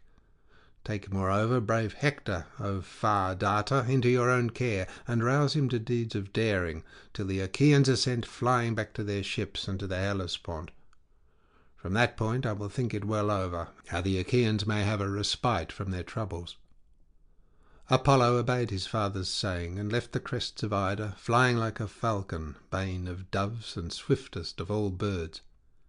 He found Hector no longer lying upon the ground, but sitting up, for he had just come to himself again. He knew those who were about him, and the sweat and hard breathing had left him from the moment when the will of aegis-bearing Jove had revived him. Apollo stood beside him and said, "Hector, son of Priam, why are you so faint, and why are you here, away from the others? Has any mishap befallen you?" Hector, in a weak voice, answered, "And which, kind sir, of the gods are you, who now ask me thus? Do you not know that Ajax struck me on the chest with a stone as I was killing his comrades at the ships of the Achaeans, and compelled me to leave off fighting? I made sure that this very day I should breathe my last and go down into the house of Hades." Then King Apollo said to him, "Take heart. The son of Saturn has sent you a mighty helper from Ida to stand by you and defend you, even me, Phoebus Apollo of the golden sword, who have been guardian hitherto not only of yourself but of your city. Now, therefore, order your horsemen to drive their chariots to the ships in great multitudes. I will go before your horses to smooth the way for them, and will turn the Achaeans in flight." As he spoke, he infused great strength into the shepherd of his people. And as a horse, stabled and full fed, breaks loose and gallops gloriously over the plain to the place where he is wont to take his bath in the river, he tosses his head, and his mane streams over his shoulders, as in all the pride of his strength he flies full speed to the pastures where the mares are feeding. Even so Hector, when he heard what the god said, urged his horsemen on, and sped forward as fast as his limbs could take him. As country peasants set their hounds onto a homed stag or wild goat, he has taken shelter under rock or thicket, and they cannot find him. But lo, a bearded lion whom their shouts have roused stands in their path, and they are in no further humour for the chase. Even so the Achaeans were still charging on in a body, using their swords and spears pointed at both ends. But when they saw Hector going about among his men, they were afraid, and their hearts fell down into their feet. Then spoke Thoas, son of Andraemon, leader of the Aetolians, a man who could throw a good throw, and who was staunch also in a close fight, while few could surpass him in debate when opinions were divided. He then, with all sincerity and goodwill, addressed them thus: "What in heaven's name do I now see? Is it not Hector come to life again? Everyone made sure he had been killed by Ajax, son of Telamon, but it seems that one of the gods has again rescued him. He has killed many of us Danaans already, and I take it will yet do so, for the hand of Jove must be with him, or he would never dare show himself so masterful in the forefront of the battle. Now therefore let us all do as I say. Let us order the main body of our forces to fall back upon the ships, but let those of us who profess to be the flower of the army stand firm, and see whether we cannot hold Hector back at the point of our spears as soon as he comes near us. I conceive that he will then think better of it before he tries to charge into the press of the Danaans." Thus did he speak, and they did even as he had said. Those who were about Ajax and King Idomeneus, the followers moreover of Teucer, Meriones, and Meges, peer of Mars, called all their best men about them, and sustained the fight against Hector and the Trojans, but the main body fell back upon the ships of the Achaeans. The Trojans pressed forward in a dense body, with Hector striding on at their head. Before him went Phoebus Apollo, shrouded in cloud about his shoulders. He bore aloft the terrible aegis with its shaggy fringe, which Vulcan the smith had given Jove to strike terror into the hearts of men. With this in his hand he led on the Trojans. The Argives held together and stood their ground. The cry of battle rose high from either side, and the arrows flew from the bowstrings. Many a spear sped from strong hands and fastened in the bodies of many a valiant warrior, while others fell to earth midway before they could taste of man's fair flesh and glut themselves with blood. So long as Phoebus Apollo held his aegis quietly and without shaking it, the weapons on either side took effect, and the people fell. But when he shook it, straight in the face of the Danaans, and raised his mighty battle cry, their hearts fainted within them, and they forgot their former prowess. As when two wild beasts spring in the dead of night on a herd of cattle or a large flock of sheep when the herdsman is not there, even so were the Danaans struck helpless, for Apollo filled them with panic and gave victory to Hector and the Trojans. The fight then became more scattered, and they killed one another where they best could. Hector killed Stichius and Arcesilas, the one leader of the Boeotians, and the other friend and comrade of Menestheus. Aeneas killed Medon and Iasus. The first was bastard son to Oileus and brother to Ajax, but he lived in Phylace, away from his own country, for he had killed a man, a kinsman of his stepmother Areopagus, whom Oileus had married. Iasus had become a leader of the Athenians, and was son of Sphelus, the son of Boucolos. Polydamas killed Mecistius and Polites Echius in the front of the battle, while Agenor killed Clonius. Paris struck Deiochus from behind in the lower part of the shoulder as he was flying among the foremost, and the point of the spear went clean through him. While they were spoiling these heroes of their armour, the Achaeans were flying pell-mell to the trench and the set stakes, and were forced back within their wall. Hector then cried out to the Trojans, "Forward to the ships, and let the spoils be. If I see any man keeping back on the other side the wall away from the ships, I will have him killed. His kinsmen and kinswomen shall not give him his dues of fire, but dogs shall tear him in pieces in front of our city." As he spoke, he laid his whip about his horse's shoulders, and called to the Trojans throughout their ranks. The Trojans shouted with a cry that rent the air, and kept their horses neck and neck with his own. Phoebus Apollo went before and kicked down the banks of the deep trench into its middle, so as to make a great broad bridge, as broad as the throw of a spear when a man is trying his strength. The Trojan battalions poured over the bridge, and Apollo with his redoubtable aegis led the way. He kicked down the wall of the Achaeans as easily as a child who, playing on the seashore, has built a house of sand and then kicks it down again and destroys it.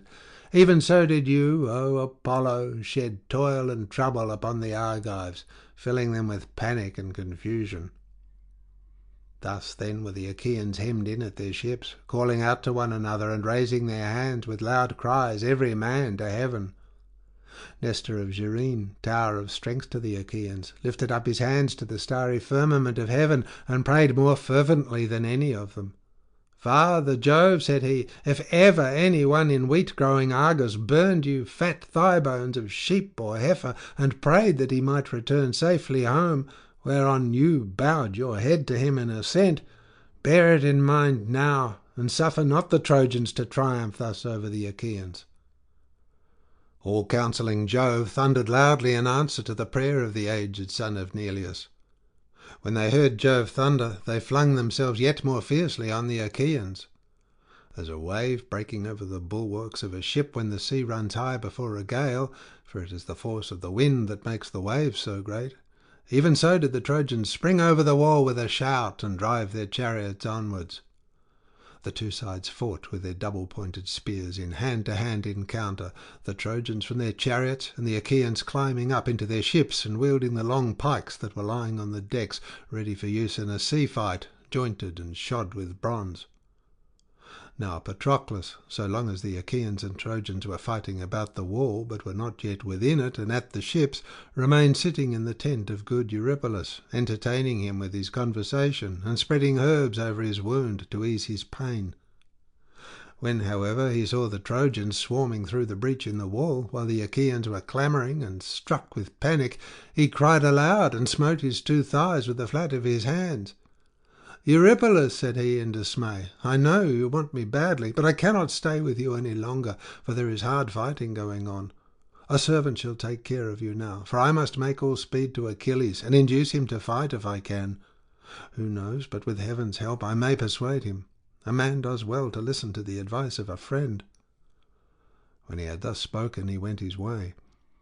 The Achaeans stood firm and resisted the attack of the Trojans, yet though these were fewer in number, they could not drive them back from the ships, neither could the Trojans break the Achaean ranks and make their way in among the tents and ships. As a carpenter's line gives a true edge to a piece of ship's timber in the hands of some skilled workman whom Minerva has instructed in all kinds of useful arts, even so level was the issue of the fight between the two sides, as they fought some round one and some round another. Hector made straight for Ajax, and the two fought fiercely about the same ship. Hector could not force Ajax back and fire the ship, nor yet could Ajax drive Hector from the spot to which heaven had brought him. Then Ajax struck Caletor, son of Clytius, in the chest with a spear as he was bringing fire towards the ship. He fell heavily to the ground, and the torch dropped from his hand. When Hector saw his cousin fallen in front of the ship, he shouted to the Trojans and Lycians, saying, "Trojans, Lycians, and Dardanians, good in close fight, bate not a jot, but rescue the son of Clytius, lest the Achaeans strip him of his armour now that he has fallen."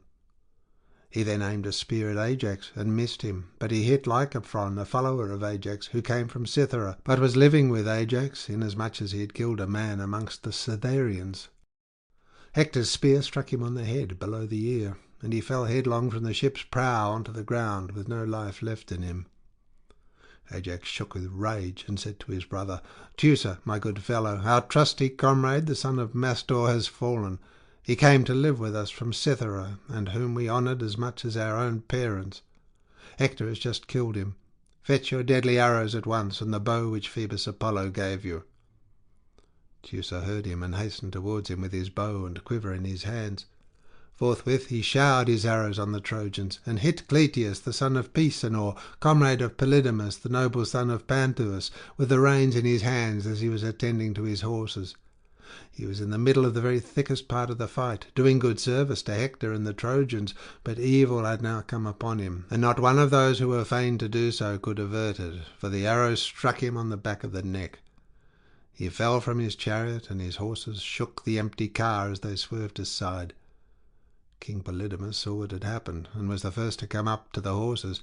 He gave them in charge to Astinus, son of Proteon, and ordered him to look on, and to keep the horses near at hand. He then went back and took his place in the front ranks. Teucer then aimed another arrow at Hector, and there would have been no more fighting at the ships if it had hit him and killed him then and there. Jove, however, who kept watch over Hector, had his eyes on Teucer, and deprived him of his triumph by breaking his bowstring for him just as he was drawing it and about to take his aim. On this the arrow went astray, and the bow fell from his hands. Teucer shook with anger, and said to his brother, "Alas, see how heaven thwarts us in all we do. It has broken my bowstring, and snatched the bow from my hand, though I strung it this selfsame morning, that it might serve me for many an arrow." Ajax, son of Telamon, answered, "My good fellow, let your bow and your arrows be, for Jove has made them useless in order to spite the Danaans. Take your spear, lay your shield upon your shoulder, and both fight the Trojans yourself and urge others to do so. They may be successful for the moment, but if we fight them as we ought, they will find it a hard matter to take the ships." Teucer then took his bow and put it by in his tent. He hung a shield 4 hides thick about his shoulders, and on his comely head he set his helmet, well wrought with a crest of horsehair that nodded menacingly above it. He grasped his redoubtable bronze-shod spear, and forthwith he was by the side of Ajax. When Hector saw that Teucer's bow was of no more use to him, he shouted out to the Trojans and Lycians, "Trojans, Lycians, and Dardanians, good in close fight, be men, my friends, and show your mettle here at the ships, for I see the weapon of one of their chieftains made useless by the hand of Jove." It is easy to see when Jove is helping people and means to help them still further, or again when he is bringing them down and will do nothing for them. He is now on our side and is going against the Argives. Therefore swarm round the ships and fight. If any of you is struck by spear or sword and loses his life, let him die. He dies with honour who dies fighting for his country, and he will leave his wife and children safe behind him, with his house and allotment unplundered, if only the Achaeans can be driven back to their own land, they and their ships." With these words he put heart and soul into them all. Ajax, on the other side, exhorted his comrades, saying, "Shame on you, Argives! We are now utterly undone, unless we can save ourselves by driving the enemy from our ships. Do you think, if Hector takes them, that you will be able to get home by land? Can you not hear him cheering on his whole host to fire our fleet, and bidding them remember that they are not at a dance, but in battle? Our only course is to fight them with might and main. We had better chance it, life or death, once for all, than fight long and without issue, hemmed in at our ships by worse men than ourselves." With these words he put life and soul into them all. Hector then killed Schedius, son of Perimedes, leader of the Phaeacians, and Ajax killed Laodamas, captain of foot soldiers and son to Antenor. Polydamas killed Otus of Cyllene, a comrade of the son of Phyleus and chief of the proud Epeans. When Meges saw this, he sprang upon him, but Polydamas crouched down, and he missed him, for Apollo would not suffer the son of Panthous to fall in battle. But the spear hit Croesmus in the middle of his chest, whereon he fell heavily to the ground, and Meges stripped him of his armour. At that moment the valiant soldier Dolops, son of Lampus, sprang upon him. Lampus was son of Laomedon, and noted for his valour, while his son Dolops was versed in all the ways of war. He then struck the middle of the son of Phyleus' shield with his spear, setting on him at close quarters, but his good corslet made with plates of metal saved him. Phyleus had brought it from Ephyra and the river Salius, where his host, King Hephaestus, had given it him to wear in battle and protect him. It now served to save the life of his son. Then Meges struck the topmost crest of Dolops' bronze helmet with his spear, and tore away its plume of horsehair, so that all newly dyed with scarlet as it was, it tumbled down into the dust. While he was still fighting and confident of victory, Menelaus came up to help Meges, and got by the side of Dolops unperceived. He then speared him in the shoulder from behind, and the point, driven so furiously, went through into his chest, whereon he fell headlong.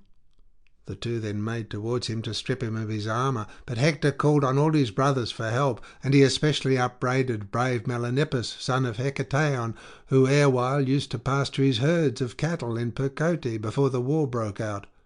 But when the ships of the Danaans came, he went back to Ilius, where he was eminent among the Trojans, and lived near Priam, who treated him as one of his own sons. Hector now rebuked him and said, "Why, Melanippus, are we thus remiss? Do you take no note of the death of your kinsmen, and do you not see how they are trying to take Dolops' armour? Follow me, for there must be no fighting the Argives from a distance now, but we must do so in close combat, till either we kill them, or they take the high wall of Ilius and slay her people." He led on as he spoke, and the hero Melanippus followed after. Meanwhile Ajax, son of Telamon, was cheering on the Argives. "My friends," he cried, "be men and fear dishonour.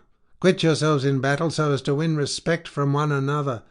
Men who respect each other's good opinion are less likely to be killed than those who do not, but in flight there is neither gain nor glory." Thus did he exhort men who were already bent upon driving back the Trojans. They laid his words to heart, and hedged the ships as with a wall of bronze, while Jove urged on the Trojans. Menelaus, at the loud battle-cry, urged Antilochus on. "Antilochus," said he, "you are young, and there is none of the Achaeans more fleet of foot or more valiant than you are. See if you cannot spring upon some Trojan and kill him." He hurried away when he had thus spurred Antilochus, who at once darted out from the front ranks and aimed a spear after looking carefully round him. The Trojans fell back as he threw, and the dart did not speed from his hand without effect, for it struck Melanippus, the proud son of Hector, in the breast by the nipple as he was coming forward, and his armour rang rattling round him as he fell heavily to the ground. Antilochus sprang upon him, as a dog springs on a fawn which a hunter has hit as it was breaking away from its covert, and killed it. Even so, O Melanippus, did stalwart Antilochus spring upon you to strip you of your armour, but noble Hector marked him, and came running up to him through the thick of the battle. Antilochus, brave soldier though he was, would not stay to face him, but fled like some savage creature which knows it has done wrong, and flies when it has killed a dog or a man who is herding his cattle, before a body of men can be gathered to attack it. Even so did the son of Nestor fly, and the Trojans and Hector, with a cry that rent the air, showered their weapons after him. Nor did he turn round and stay his flight till he had reached his comrades. The Trojans, fierce as lions, were still rushing on towards the ships, in fulfilment of the behests of Jove, who kept spurring them on to new deeds of daring, while he deadened the courage of the Argives, and defeated them by encouraging the Trojans. For he meant giving glory to Hector, son of Priam, and letting him throw fire upon the ships, till he had fulfilled the unrighteous prayer that Thetis had made him. Jove therefore bided his time till he should see the glare of a blazing ship. From that hour he was about so to order that the Trojans should be driven back from the ships, and to vouchsafe glory to the Achaeans. With this purpose he inspired Hector, the son of Priam, who was eager enough already to assail the ships. His fury was as that of Mars, or as when a fire is raging in the glades of some dense forest upon the mountains.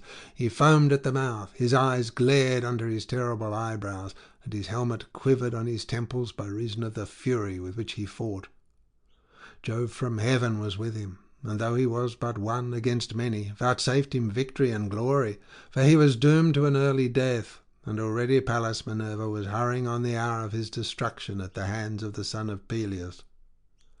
Now, however, he was trying to break the ranks of the enemy wherever he could see them thickest, and in the goodliest armour.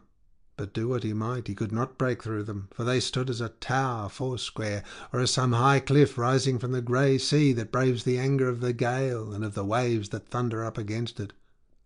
He fell upon them like flames of fire from every quarter, as when a wave, raised mountain high by wind and storm, breaks over a ship and covers it deep in foam. The fierce winds roar against the mast, the hearts of the sailors fail them for fear, and they are saved but by a very little from destruction. Even so were the hearts of the Achaeans fainting within them.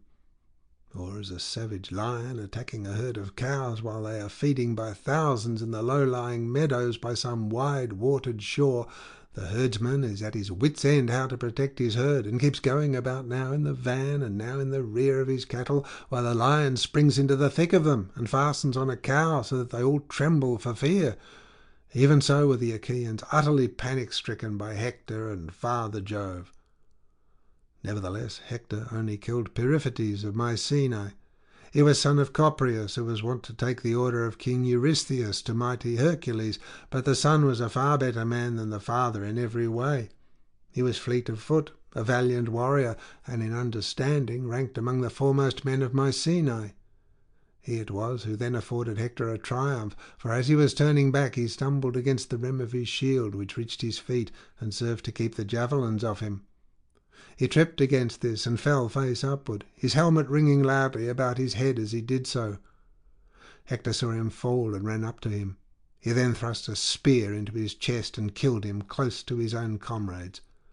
These, for all their sorrow, could not help him, for they were themselves terribly afraid of Hector.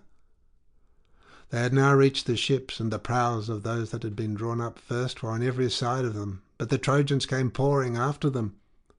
The Argives were driven back from the first row of ships, but they made a stand by their tents without being broken up and scattered. Shame and fear restrained them.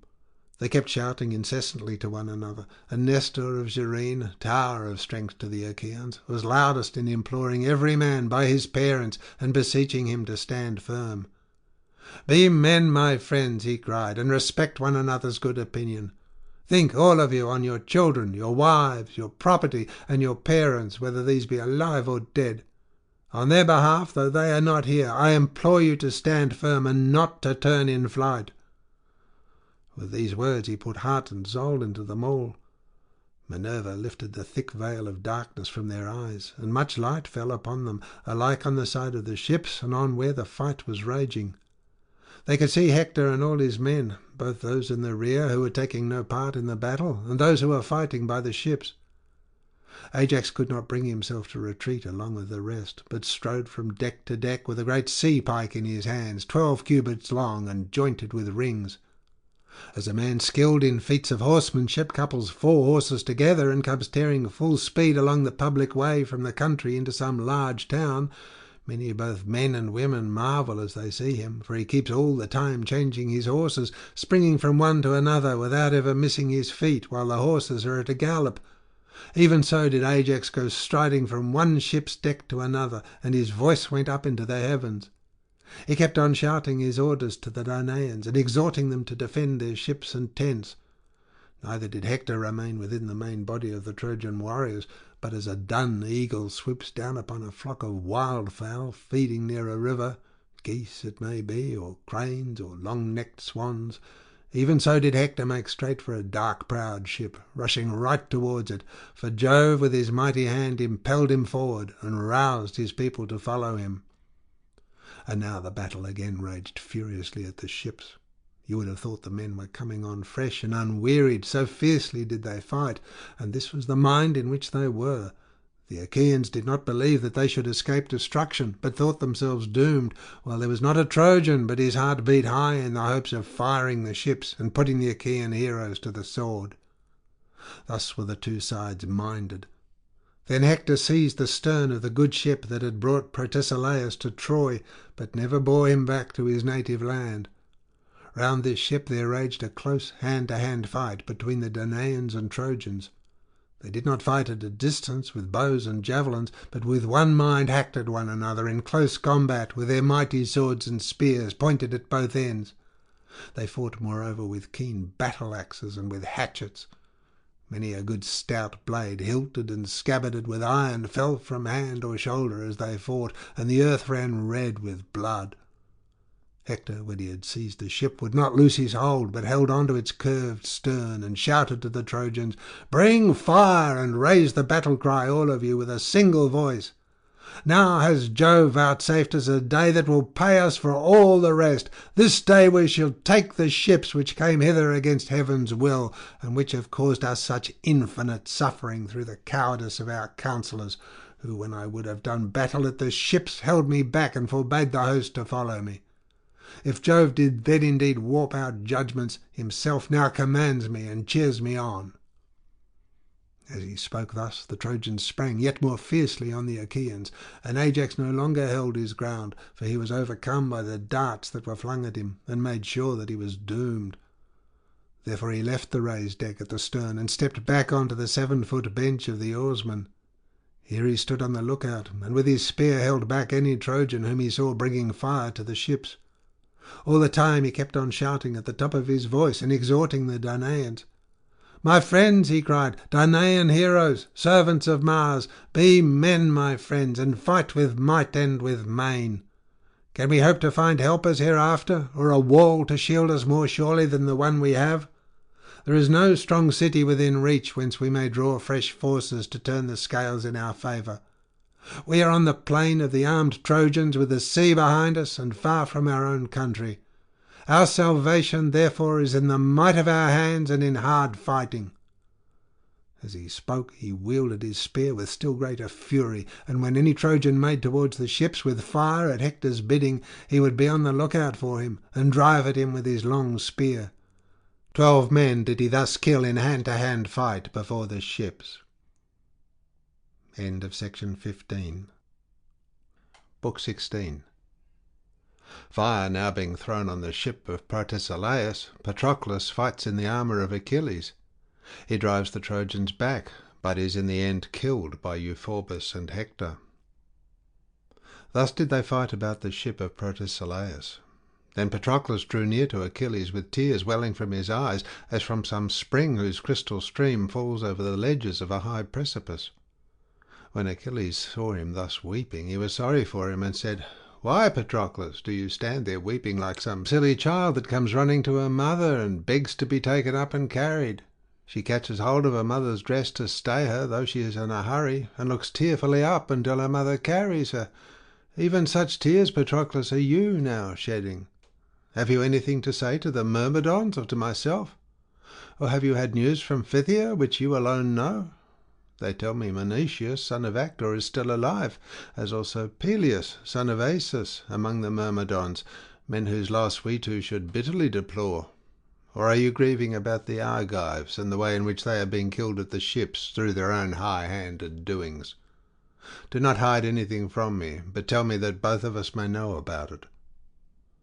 Then, O knight Patroclus, with a deep sigh you answered, Achilles, son of Peleus, foremost champion of the Achaeans, do not be angry, but I weep for the disaster that has now befallen the Argives. All those who have been their champions so far are lying at the ships, wounded by sword or spear. Brave Diomed, son of Tydeus, has been hit with a spear, while famed Ulysses and Agamemnon have received sword wounds. Eurypylus again has been struck with an arrow in the thigh. Skilled apothecaries are tending to these heroes and healing them of their wounds. Are you still, O Achilles, so inexorable? May it never be my lot to nurse such a passion as you have done, to the baning of your own good name. Who in future story will speak well of you, unless you now save the Argives from ruin? You know no pity. Knight Peleus was not your father, nor Thetis your mother, but the grey sea bore you, and the sheer cliffs begot you, so cruel and remorseless are you. If, however, you are kept back through knowledge of some oracle, or if your mother, Thetis, has told you something from the mouth of Jove, at least send me and the Myrmidons with me, if I may bring deliverance to the Danaans. Let me, moreover, wear your armour. The Trojans may thus mistake me for you, and quit the field, so that the hard-pressed sons of the Achaeans may have breathing time, which, while they are fighting, may hardly be. We who are fresh might soon drive tired men back from our ships and tents to their own city." He knew not what he was asking, nor that he was suing for his own destruction. Achilles was deeply moved, and answered, "What, noble Patroclus, are you saying? I know no prophesyings which I am heeding, nor has my mother told me anything from the mouth of Jove. But I am cut to the very heart that one of my own rank should dare to rob me because he is more powerful than I am. This, after all that I have gone through, is more than I can endure. The girl whom the sons of the Achaeans chose for me, whom I won as the fruit of my spear on having sacked a city, her has King Agamemnon taken from me, as though I were some common vagrant. Still, let bygones be bygones. No man may keep his anger for ever. I said I would not relent till battle and the cry of war had reached my own ships. Nevertheless, now gird my armour about your shoulders, and lead the Myrmidons to battle, for the dark cloud of Trojans has burst furiously over our fleet. The Argives are driven back onto the beach, cooped within a narrow space, and the whole people of Troy has taken heart to sally out against them, because they see not the visor of my helmet gleaming near them. Had they seen this, there would not have been a creak nor grip that had not been filled with their dead as they fled back again. And so it would have been, if only King Agamemnon had dealt fairly by me. As it is, the Trojans have beset our host. Diomed, son of Tydeus, no longer wields his spear to defend the Danaans. Neither have I heard the voice of the son of Atreus coming from his hated head, whereas that of murderous Hector rings in my ears as he gives orders to the Trojans, who triumph over the Achaeans, and fill the whole plain with their cry of battle. But even so, Patroclus, fall upon them and save the fleet, lest the Trojans fire it and prevent us from being able to return. Do, however, as I now bid you, that you may win me great honour from all the Danaans, and that they may restore the girl to me again, and give me rich gifts into the bargain. When you have driven the Trojans from the ships, come back again. Though Juno's thundering husband should put triumph within your reach, do not fight the Trojans further in my absence, or you will rob me of glory that should be mine. And do not, for lust of battle, go on killing the Trojans, nor lead the Achaeans on to Iliad, lest one of the ever-living gods from Olympus attack you, for Phoebus Apollo loves them well. Return when you have freed the ships from peril, and let others wage war upon the plain. Would by Father Jove, Minerva, and Apollo, that not a single man of all the Trojans might be left alive, nor yet of the Argives, but that we too might be alone left to tear aside the mantle that veils the brow of Troy. Thus did they converse. But Ajax could no longer hold his ground for the shower of darts that rained upon him. The will of Jove and the javelins of the Trojans were too much for him. The helmet that gleamed about his temples rang with the continuous clatter of the missiles that kept pouring onto it and onto the cheek-pieces that protected his face. Moreover, his left shoulder was tired with having held his shield so long. Yet for all this, let fly at him as they would, they could not make him give ground. He could hardly draw his breath. The sweat rained from every pore of his body. He had not a moment's respite, and on all sides he was beset by danger upon danger. And now tell me, O Muses that hold your mansions on Olympus, how fire was thrown upon the ships of the Achaeans. Hector came close up and let drive with his great sword at the ashen spear of Ajax. He cut it clean in two, just behind where the point was fastened onto the shaft of the spear. Ajax, therefore, had now nothing but a headless spear, while the bronze point flew some way off and came ringing down onto the ground. Ajax knew the hand of heaven in this, and was dismayed at seeing that Jove had now left him utterly defenceless, and was willing victory for the Trojans. Therefore he drew back, and the Trojans flung fire upon the ship, which was at once wrapped in flame. The fire was now flaring about the ship's stern, whereon Achilles smote his two thighs, and said to Patroclus, "Up, noble knight, for I see the glare of hostile fire at our fleet. Up, lest they destroy our ships, and there be no way by which we may retreat. Gird on your armour at once, while I call our people together." As he spoke, Patroclus put on his armour. First he greaved his legs with greaves of good make, and fitted with ankle clasps of silver. After this he donned the cuirass of the son of Asus, richly inlaid and studded. He hung his silver-studded sword of bronze about his shoulders, and then his mighty shield. On his comely head he set his helmet, well wrought, with a crest of horsehair that nodded menacingly above it.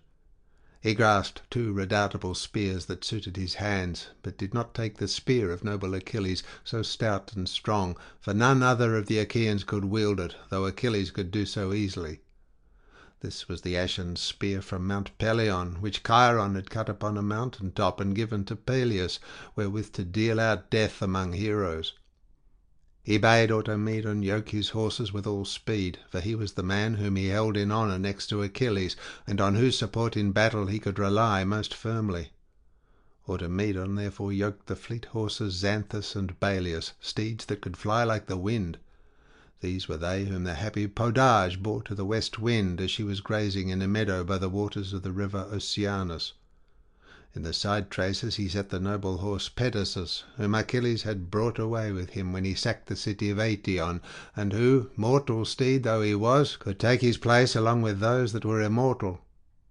Meanwhile Achilles went about everywhere among the tents, and bade his Myrmidons put on their armour. Even as fierce ravening wolves that are feasting upon a homed stag which they have killed upon the mountains, and their jaws are red with blood, they go in a pack to lap water from the clear spring with their long thin tongues, and they reek of blood and slaughter. They know not what fear is, for it is hunger drives them. Even so did the leaders and counsellors of the Myrmidons gather round the good squire of the fleet, descendant of Asus, and among them stood Achilles himself, cheering on both men and horses. 50 ships had noble Achilles brought to Troy, and in each there was a crew of 50 oarsmen. Over these he set 5 captains whom he could trust, while he was himself commander over them all. Menestheus of the gleaming corslet, son to the river Spercheius that streams from heaven, was captain of the first company. Fair Polydora, daughter of Peleus, bore him to ever-flowing Spercheius, a woman mated with a god, but he was called son of Borus, son of Perieres, with whom his mother was living as his wedded wife, and who gave great wealth to gain her. The second company was led by noble Eudorus, son to an unwedded woman. Polymyle, daughter of Phyllis, the graceful dancer, bore him. The mighty slayer of Argos was enamoured of her as he saw her among the singing women at a dance held in honour of Diana, the rushing huntress of the golden arrows. He therefore, Mercury, giver of all good, went with her into an upper chamber, and lay with her in secret, whereon she bore him a noble son, Eudorus, singularly fleet of foot, and in fight valiant. When Ilithuia, goddess of the pains of childbirth, brought him to the light of day, and he saw the face of the sun, mighty Achilles, son of Hector, took the mother to wife, and gave great wealth to gain her. But her father Phylas brought the child up, and took care of him, doting as fondly upon him as though he were his own son. The third company was led by Pisander, son of Mamilus, the finest spearman among all the Myrmidons, next to Achilles' own comrade Patroclus. The old knight Phoenix was captain of the fourth company, and Alcimedon, noble son of Laerceus, of the fifth. When Achilles had chosen his men and had stationed them all with their captains, he charged them straightly, saying, "Myrmidons, remember your threats against the Trojans while you were at the ships in the time of my anger, and you were all complaining of me. Cruel son of Peleus, you would say, your mother must have suckled you on gall, so ruthless are you. You keep us here at the ships against our will. If you are so relentless, it were better we went home over the sea. Often have you gathered and thus chided with me. The hour is now come for those high feats of arms that you have so long been pining for. Therefore keep high hearts, each one of you, to do battle with the Trojans." With these words he put heart and soul into them all, and they serried their companies yet more closely when they heard the words of their king. As the stones which a builder sets in the wall of some high house which is to give shelter from the winds, even so closely were the helmets and bossed shields set against one another. Shield pressed on shield, helm on helm, and man on man. So close were they that the horsehair plumes on the gleaming ridges of their helmets touched each other as they bent their heads. In front of them all 2 men put on their armour, Patroclus and Automedon, 2 men, but with one mind, to lead the Myrmidons. Then Achilles went inside his tent and opened the lid of the strong chest which silver-footed Thetis had given him to take on board ship, and which he had filled with shirts, cloaks to keep out the cold, and good thick rugs. In this chest he had a cup of rare workmanship, from which no man but himself might drink, nor would he make offerings from it to any other god save only to Father Jove. He took the cup from the chest and cleansed it with sulphur. This done, he rinsed it in clean water, and after he had washed his hands he drew wine. Then he stood in the middle of the court and prayed, looking towards heaven and making his drink offering of wine, nor was he unseen of Jove, whose joy is in thunder. "King Jove," he cried, "Lord of Dodona, god of the Pelasgi, who dwellest afar, you who hold wintry Dodona in your sway, where your prophets the Selli dwell round you with their feet unwashed and their couches made upon the ground, if you heard me when I prayed to you aforetime, and did me honour whilst you sent disaster on the Achaeans, vouchsafe me now the fulfilment of yet this further prayer. I shall stay here where my ships are lying, but I shall send my comrade into battle at the head of many Myrmidons. Grant, O all-seeing Jove, that victory may go with him. Put your courage into his heart, that Hector may learn whether my squire is man enough to fight alone, or whether his might is only then so indomitable when I myself enter the turmoil of war. Afterwards, when he has chased the fight and the cry of battle from the ships, grant that he may return unharmed, with his armour and his comrades, fighters in close combat." Thus did he pray, and all counselling Jove heard his prayer. Part of it he did indeed vouchsafe him, but not the whole. He granted that Patroclus should thrust back war and battle from the ships, but refused to let him come back safely out of the fight.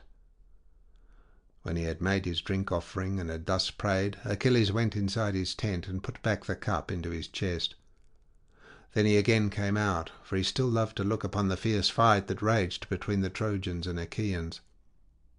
Meanwhile the armed band that was about Patroclus marched on till they sprang high in hope upon the Trojans. They came swarming out like wasps whose nests are by the roadside, and whom silly children love to tease, whereon anyone who happens to be passing may get stung. Or again, if a wayfarer going along the road vexes them by accident, every wasp will come flying out in a fury to defend his little ones. Even with such rage and courage did the Myrmidons swarm from their ships, and their cry of battle rose heavenwards. Patroclus called out to his men at the top of his voice, "Myrmidons, followers of Achilles, son of Peleus, Be men, my friends, fight with might and with main, that we may win glory for the son of Peleus, who is far the foremost man at the ships of the Argives, he and his close fighting followers. The son of Atreus, King Agamemnon, will thus learn his folly in showing no respect to the bravest of the Achaeans." With these words he put heart and soul into them all, and they fell in a body upon the Trojans.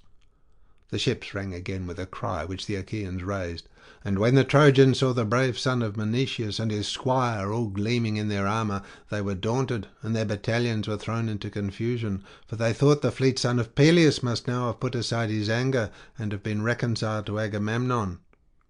Every one therefore looked round about to see whither he might fly for safety.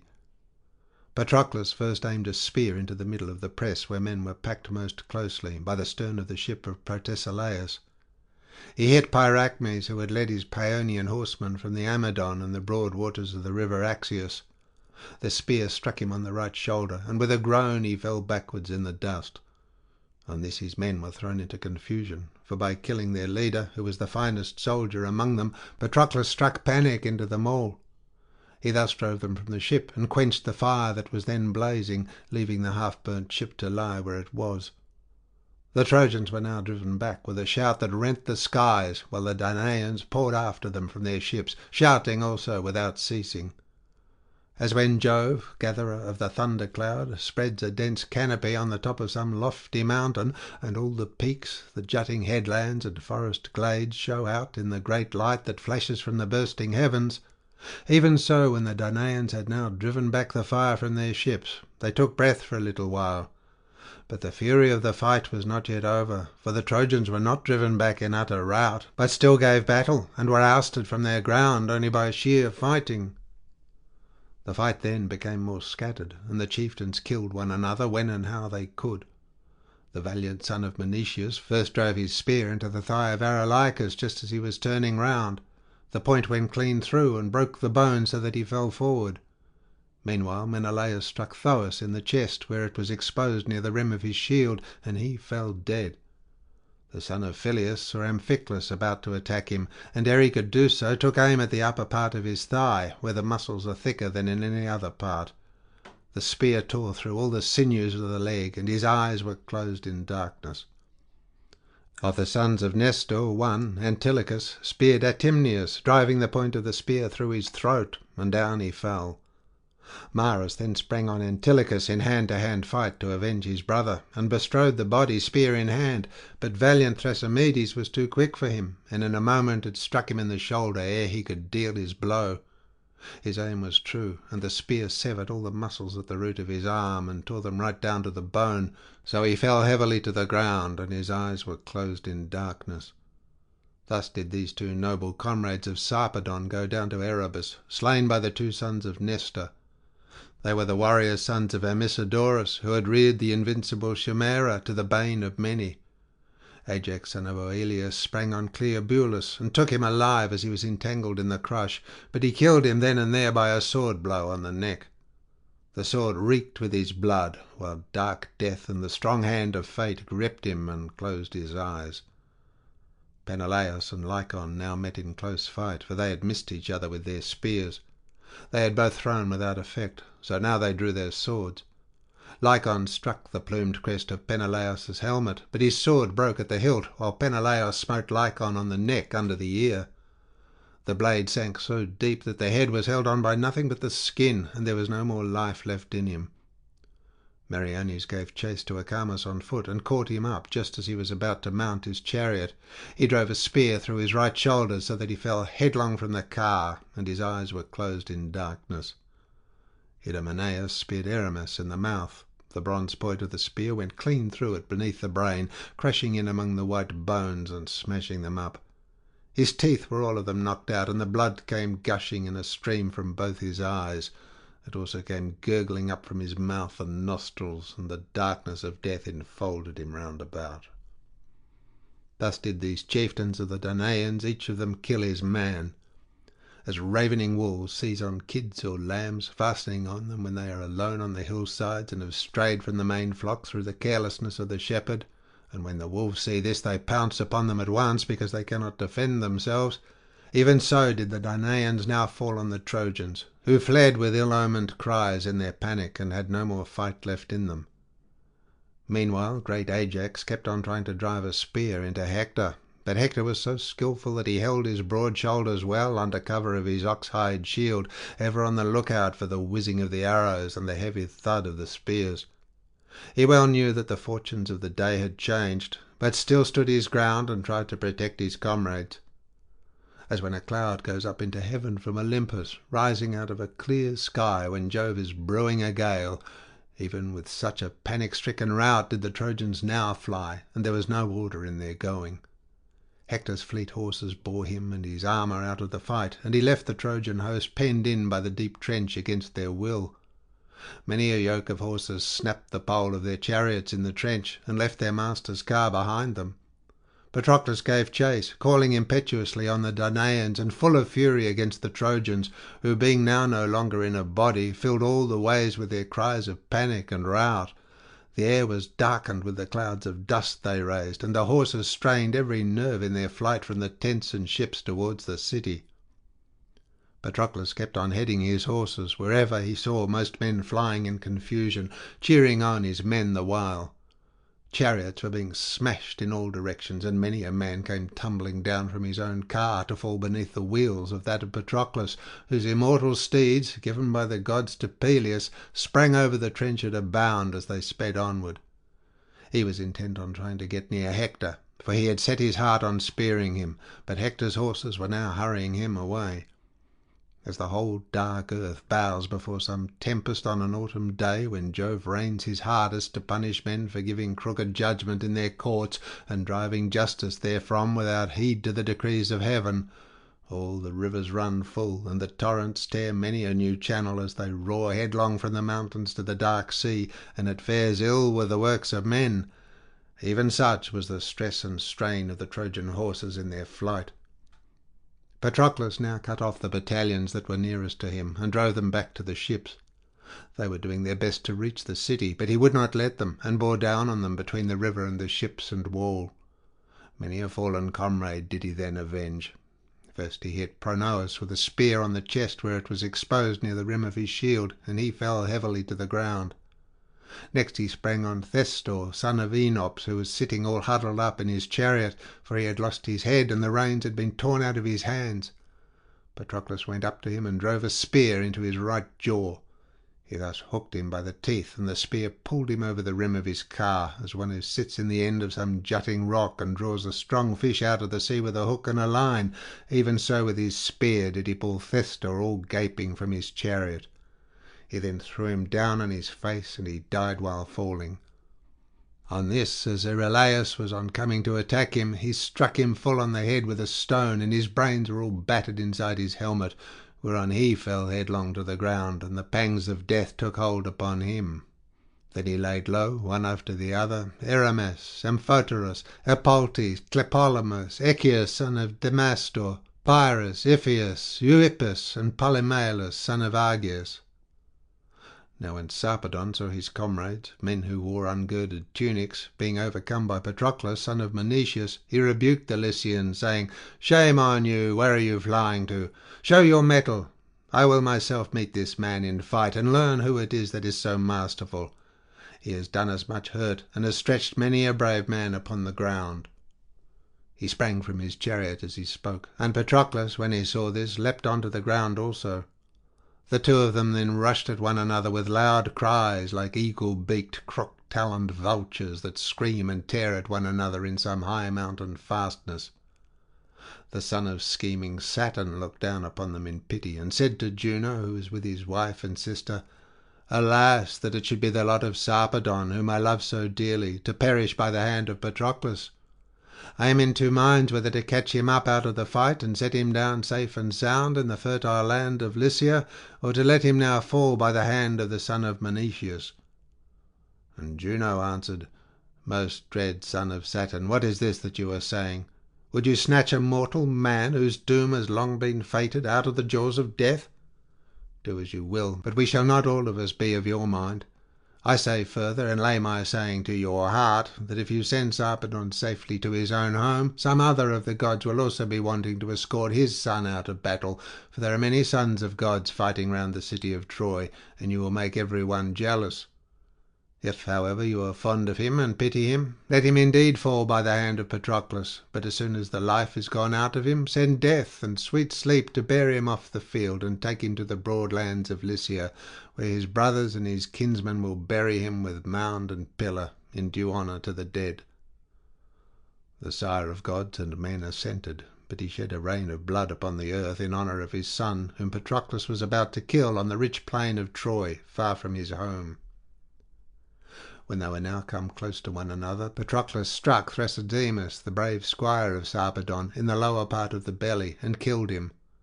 Sarpedon then aimed a spear at Patroclus and missed him, but he struck the horse Pedasus in the right shoulder, and it screamed aloud as it lay groaning in the dust until the life went out of it. The other two horses began to plunge. The pole of the chariot cracked, and they got entangled in the reins through the fall of the horse that was yoked along with them. But Automedon knew what to do. Without the loss of a moment he drew the keen blade that hung by his sturdy thigh and cut the third horse adrift, whereon the other two righted themselves, and pulling hard at the reins again, went together into battle.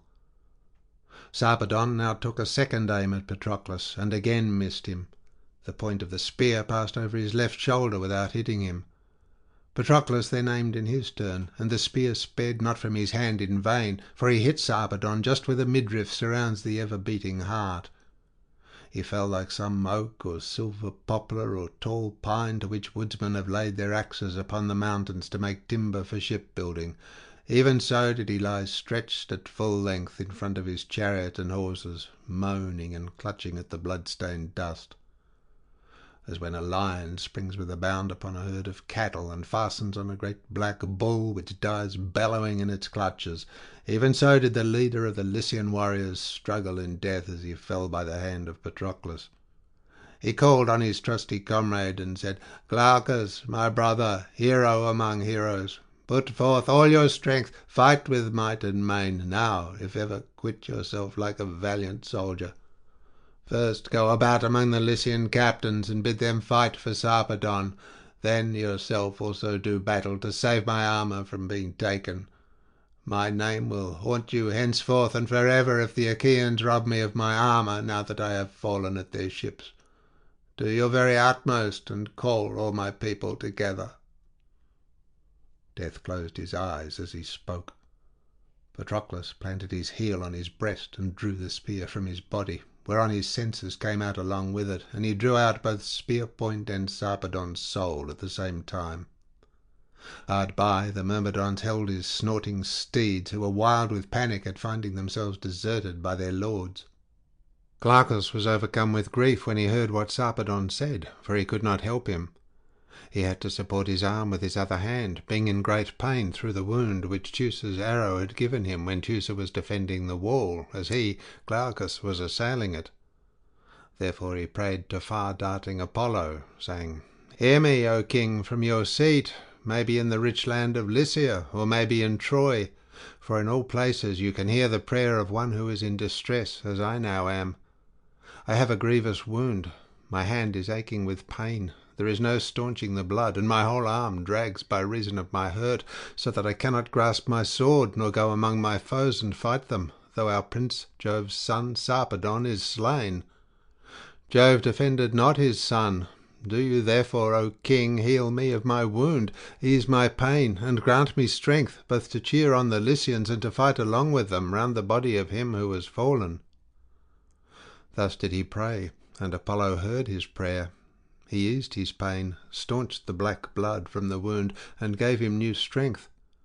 Glaucus perceived this, and was thankful that the mighty god had answered his prayer. Forthwith, therefore, he went among the Lycian captains, and bade them come to fight about the body of Sarpedon. From these he strode on among the Trojans to Polydamas, son of Panthus, and Agenor. He then went in search of Aeneas and Hector, and when he had found them, he said, "Hector, you have utterly forgotten your allies, who languish here for your sake far from friends and home, while you do nothing to support them. Sarpedon, leader of the Lycian warriors, has fallen, he who was at once the right and might of Lycia. Mars has laid him low by the spear of Patroclus. Stand by him, my friends, and suffer not the Myrmidons to strip him of his armour, nor to treat his body with contumely in revenge for all the Danaans whom we have speared at the ships." As he spoke, the Trojans were plunged in extreme and ungovernable grief, for Sarpedon, alien though he was, had been one of the mainstays of their city, both as having much people with him, and himself the foremost among them all. Led by Hector, who was infuriated by the fall of Sarpedon, they made instantly for the Danaans with all their might, while the undaunted spirit of Patroclus, son of Menoetius, cheered on the Achaeans. First he spoke to the two Ajaxes, men who needed no bidding. "Ajaxes," said he, "may it now please you to show yourselves the men you have always been, or even better. Sarpedon is fallen, he who was first to overleap the walls of the Achaeans. Let us take the body and outrage it. Let us strip the armour from his shoulders, and kill his comrades if they try to rescue his body." He spoke to men who of themselves were full eager. Both sides, therefore, the Trojans and Lycians on the one hand, and the Myrmidons and Achaeans on the other, strengthened their battalions, and fought desperately about the body of Sarpedon, shouting fiercely the while. Mighty was the din of their armour as they came together, and Jove shed a thick darkness over the fight, to increase the toil of the battle over the body of his son. At first the Trojans made some headway against the Achaeans, for one of the best men among the Myrmidons was killed, Epigeius, son of noble Achilles, who had erewhile been king in the good city of Budium. But presently, having killed a valiant kinsman of his own, he took refuge with Peleus and Thetis, who sent him to Iliad, the land of noble steeds, to fight the Trojans under Achilles. Hector now struck him on the head with a stone, just as he had caught hold of the body, and his brains inside his helmet were all battered in, so that he fell face foremost upon the body of Sarpedon, and there died. Patroclus was enraged by the death of his comrade, and sped through the front ranks as swiftly as a hawk that swoops down on a flock of daws or starlings. Even so swiftly, O noble knight Patroclus, did you make straight for the Lycians and Trojans to avenge your comrade. Forthwith he struck Sthenelaus, the son of Ithamenes, on the neck with a stone, and broke the tendons that join it to the head and spine. On this Hector and the front rank of his men gave ground. As far as a man can throw a javelin when competing for some prize, or even in battle, so far did the Trojans now retreat before the Achaeans. Glaucus, captain of the Lycians, was the first to rally them, by killing Patroclus, son of Chalcon, who lived in Hellas and was the richest man among the Myrmidons.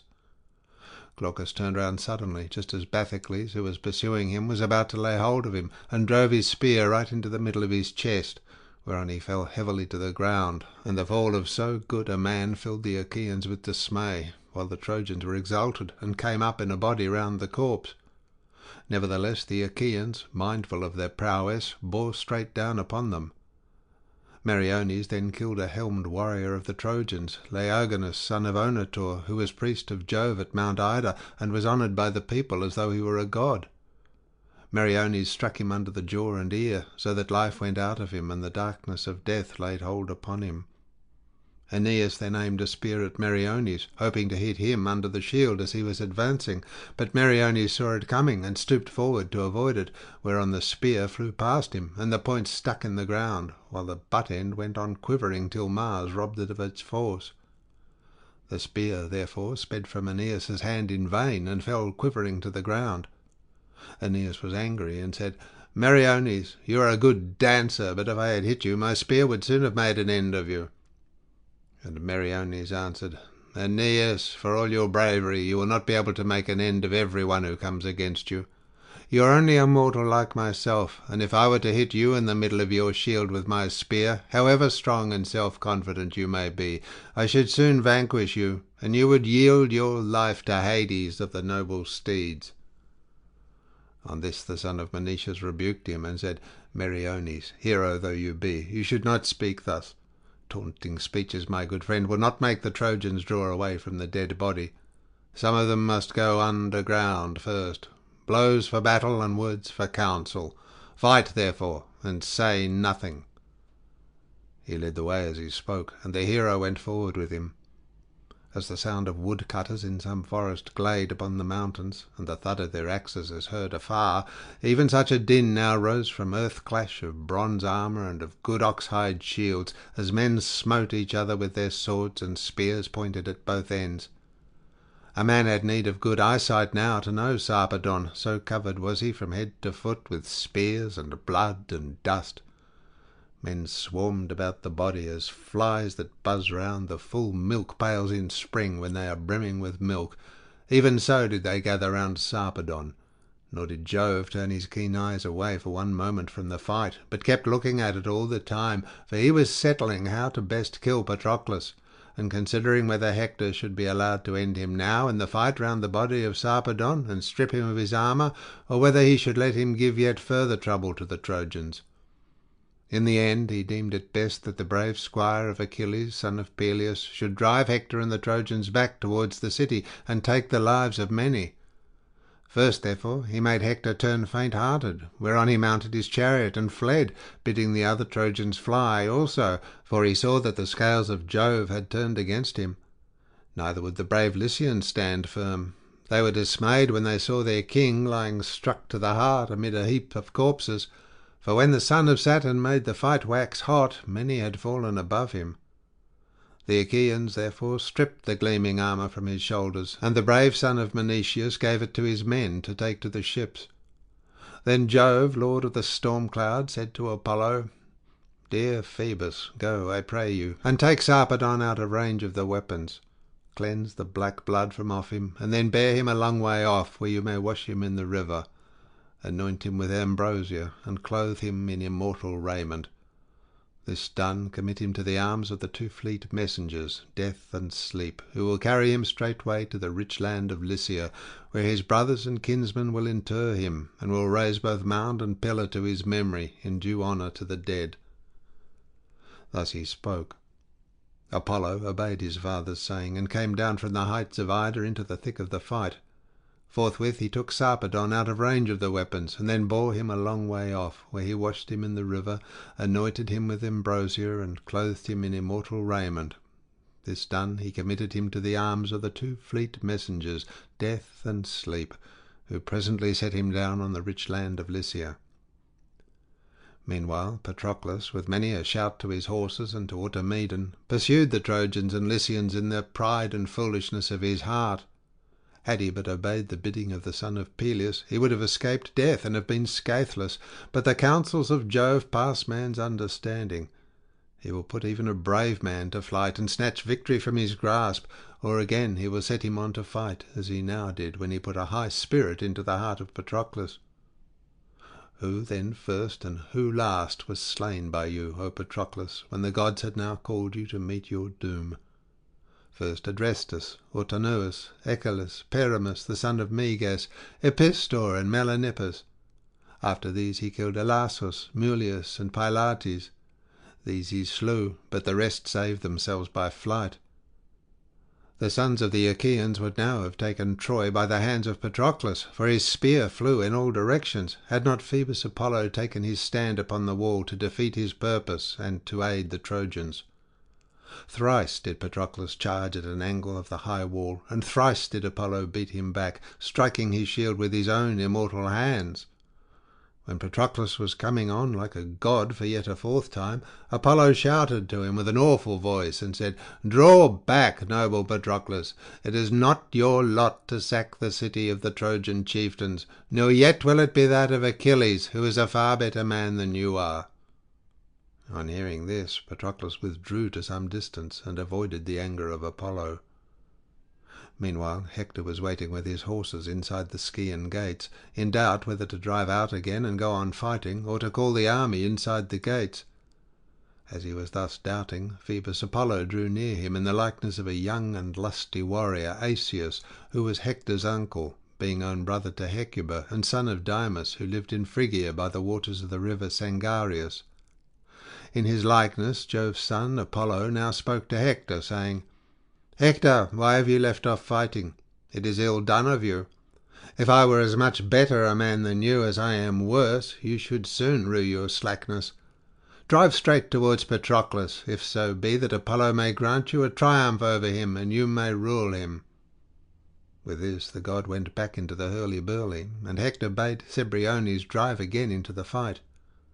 Apollo passed in among them, and struck panic into the Argives, while he gave triumph to Hector and the Trojans. Hector let the other Danaans alone, and killed no man, but drave straight at Patroclus. Patroclus then sprang from his chariot to the ground, with a spear in his left hand, and in his right a jagged stone as large as his hand could hold. He stood still and threw it, nor did it go far without hitting someone. The cast was not in vain, for the stone struck Cebriones, Hector's charioteer, a bastard son of Priam, as he held the reins in his hands. The stone hit him on the forehead, and drove his brows into his head, for the bone was smashed, and his eyes fell to the ground at his feet. He dropped dead from his chariot, as though he were diving, and there was no more life left in him. Over him did you then vaunt, O knight Patroclus, saying, "Bless my heart, how active he is, and how well he dives! If we had been at sea, this fellow would have dived from the ship's side, and brought up as many oysters as the whole crew could stomach, even in rough water, for he has dived beautifully off his chariot onto the ground. It seems then that there are divers also among the Trojans." As he spoke, he flung himself on Cebriones with a spring, as it were of a lion, that while attacking a stockyard is himself struck in the chest, and his courage is his own bane. Even so furiously, O Patroclus, did you then spring upon Cebriones. Hector sprang also from his chariot to the ground. The pair then fought over the body of Cebriones. As two lions fight fiercely on some high mountain over the body of a stag that they have killed, even so did these two mighty warriors, Patroclus son of Menoetius and brave Hector, hack and hew at one another over the corpse of Cebriones.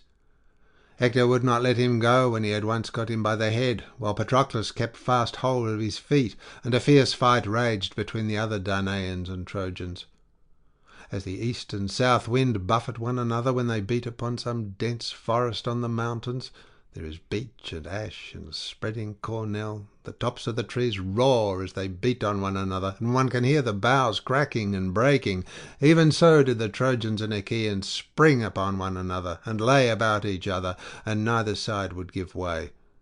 Many a pointed spear fell to ground, and many a winged arrow sped from its bowstring about the body of Cebriones.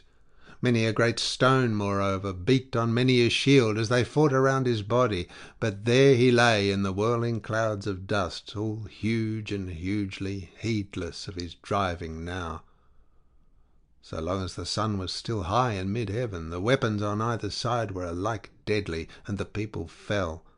But when he went down towards the time when men loosed their oxen, the Achaeans proved to be beyond all forecast stronger, so that they drew Cebriones out of range of the darts and tumult of the Trojans, and stripped the armour from his shoulders. Then Patroclus sprang like Mars with fierce intent and a terrific shout upon the Trojans, and thrice did he kill 9 men, but as he was coming on like a god for a time, then, O Patroclus, was the hour of your end approaching. For Phoebus fought you in fell earnest. Patroclus did not see him as he moved about in the crush, for he was enshrouded in thick darkness, and the god struck him from behind on his back and his broad shoulders with the flat of his hand, so that his eyes turned dizzy. Phoebus Apollo beat the helmet from off his head, and it rolled rattling off under the horse's feet, where its horsehair plumes were all begrimed with dust and blood. Never indeed had that helmet fared so before, for it had served to protect the head and comely forehead of the godlike heroes Achilles. Now, however, Zeus delivered it over to be worn by Hector. Nevertheless, the end of Hector also was near. The bronze-shod spear, so great and so strong, was broken in the hand of Patroclus, while his shield that covered him from head to foot fell to the ground, as did also the band that held it, and Apollo undid the fastenings of his corslet. On this his mind became clouded, his limbs failed him, and he stood as one dazed, whereon Euphorbus, son of Pantuus, a Dardanian, the best spearman of his time, as also the finest horseman and fleetest runner, came behind him and struck him in the back with a spear, midway between the shoulders. This man, as soon as ever he had come up with his chariot, had dismounted 20 men, so proficient was he in all the arts of war. He it was, O King Patroclus, that first drove a weapon into you, but he did not quite overpower you. Euphorbus then ran back into the crowd, after drawing his ashen spear out of the wound. He would not stand firm and wait for Patroclus, unarmed though he now was, to attack him. But Patroclus, unnerved alike by the blow the god had given him and by the spear wound, drew back under cover of his men in fear for his life. Hector, on this, seeing him to be wounded and giving ground, forced his way through the ranks, and when close up with him, struck him in the lower part of the belly with a spear, driving the bronze point right through it, so that he fell heavily to the ground, to the great grief of the Achaeans. As when a lion has fought some fierce wild boar and worsted him, the two fight furiously among the mountains over some little fountain at which they would both drink, and the lion has beaten the boar till he can hardly breathe. Even so did Hector, son of Priam, take the life of the brave son of Menicius, who had killed so many, striking him from close at hand and vaunting over him the while. "Patroclus," said he, "you deemed that you should sack our city, rob our Trojan women of their freedom, and carry them off in your ships to your own country. Fool! Hector and his fleet horses were ever straining their utmost to defend them. I am foremost of all the Trojan warriors to stave the day of bondage from off them. As for you, vultures shall devour you here. Poor wretch, Achilles with all his bravery availed you nothing, and yet I ween when you left him he charged you straightly, saying, 'Come not back to the ships, knight Patroclus, till you have rent the blood-stained shirt of murderous Hector about his body.' Thus I ween did he charge you, and your fool's heart answered him, 'Yea,' within you.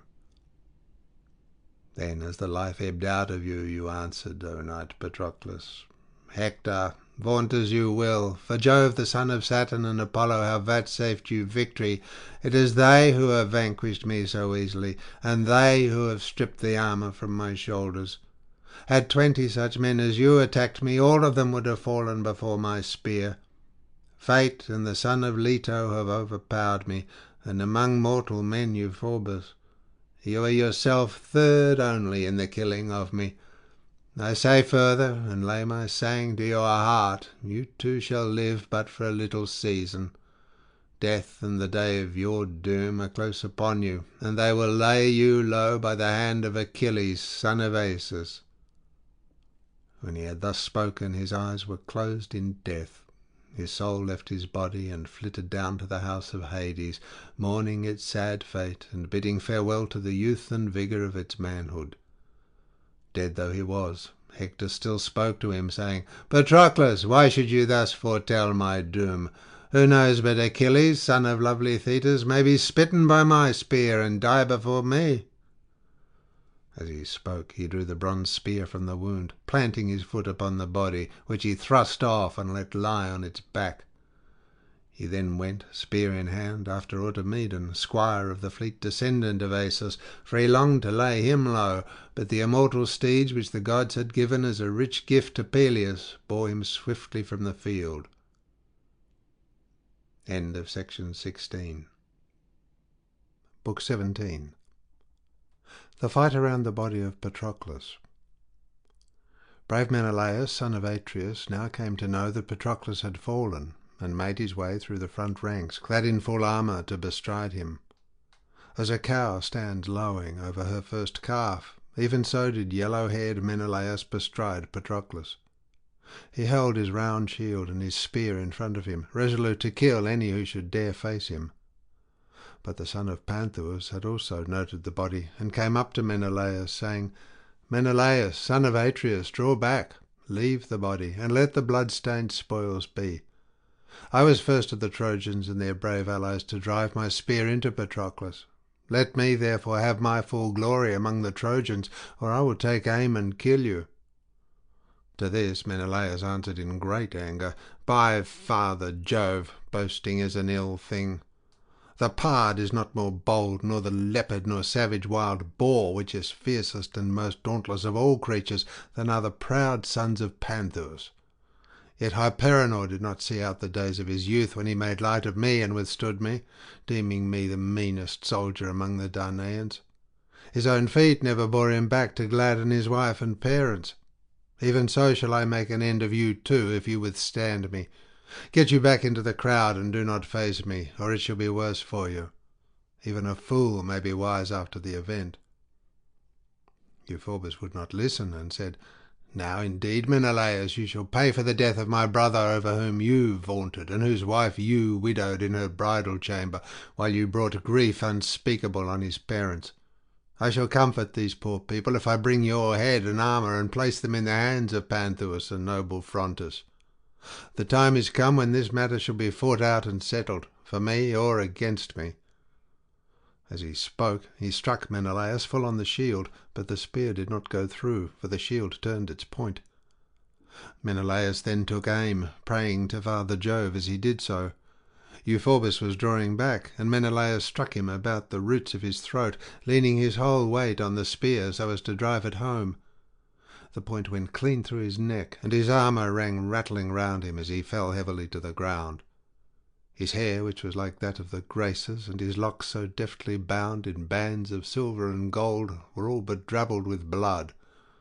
As one who has grown a fine young olive tree in a clear space where there is abundance of water, the plant is full of promise, and though the winds beat upon it from every quarter, it puts forth its white blossoms till the blasts of some fierce hurricane sweep down upon it and level it with the ground. Even so did Menelaus strip the fair youth Euphorbus of his armour after he had slain him.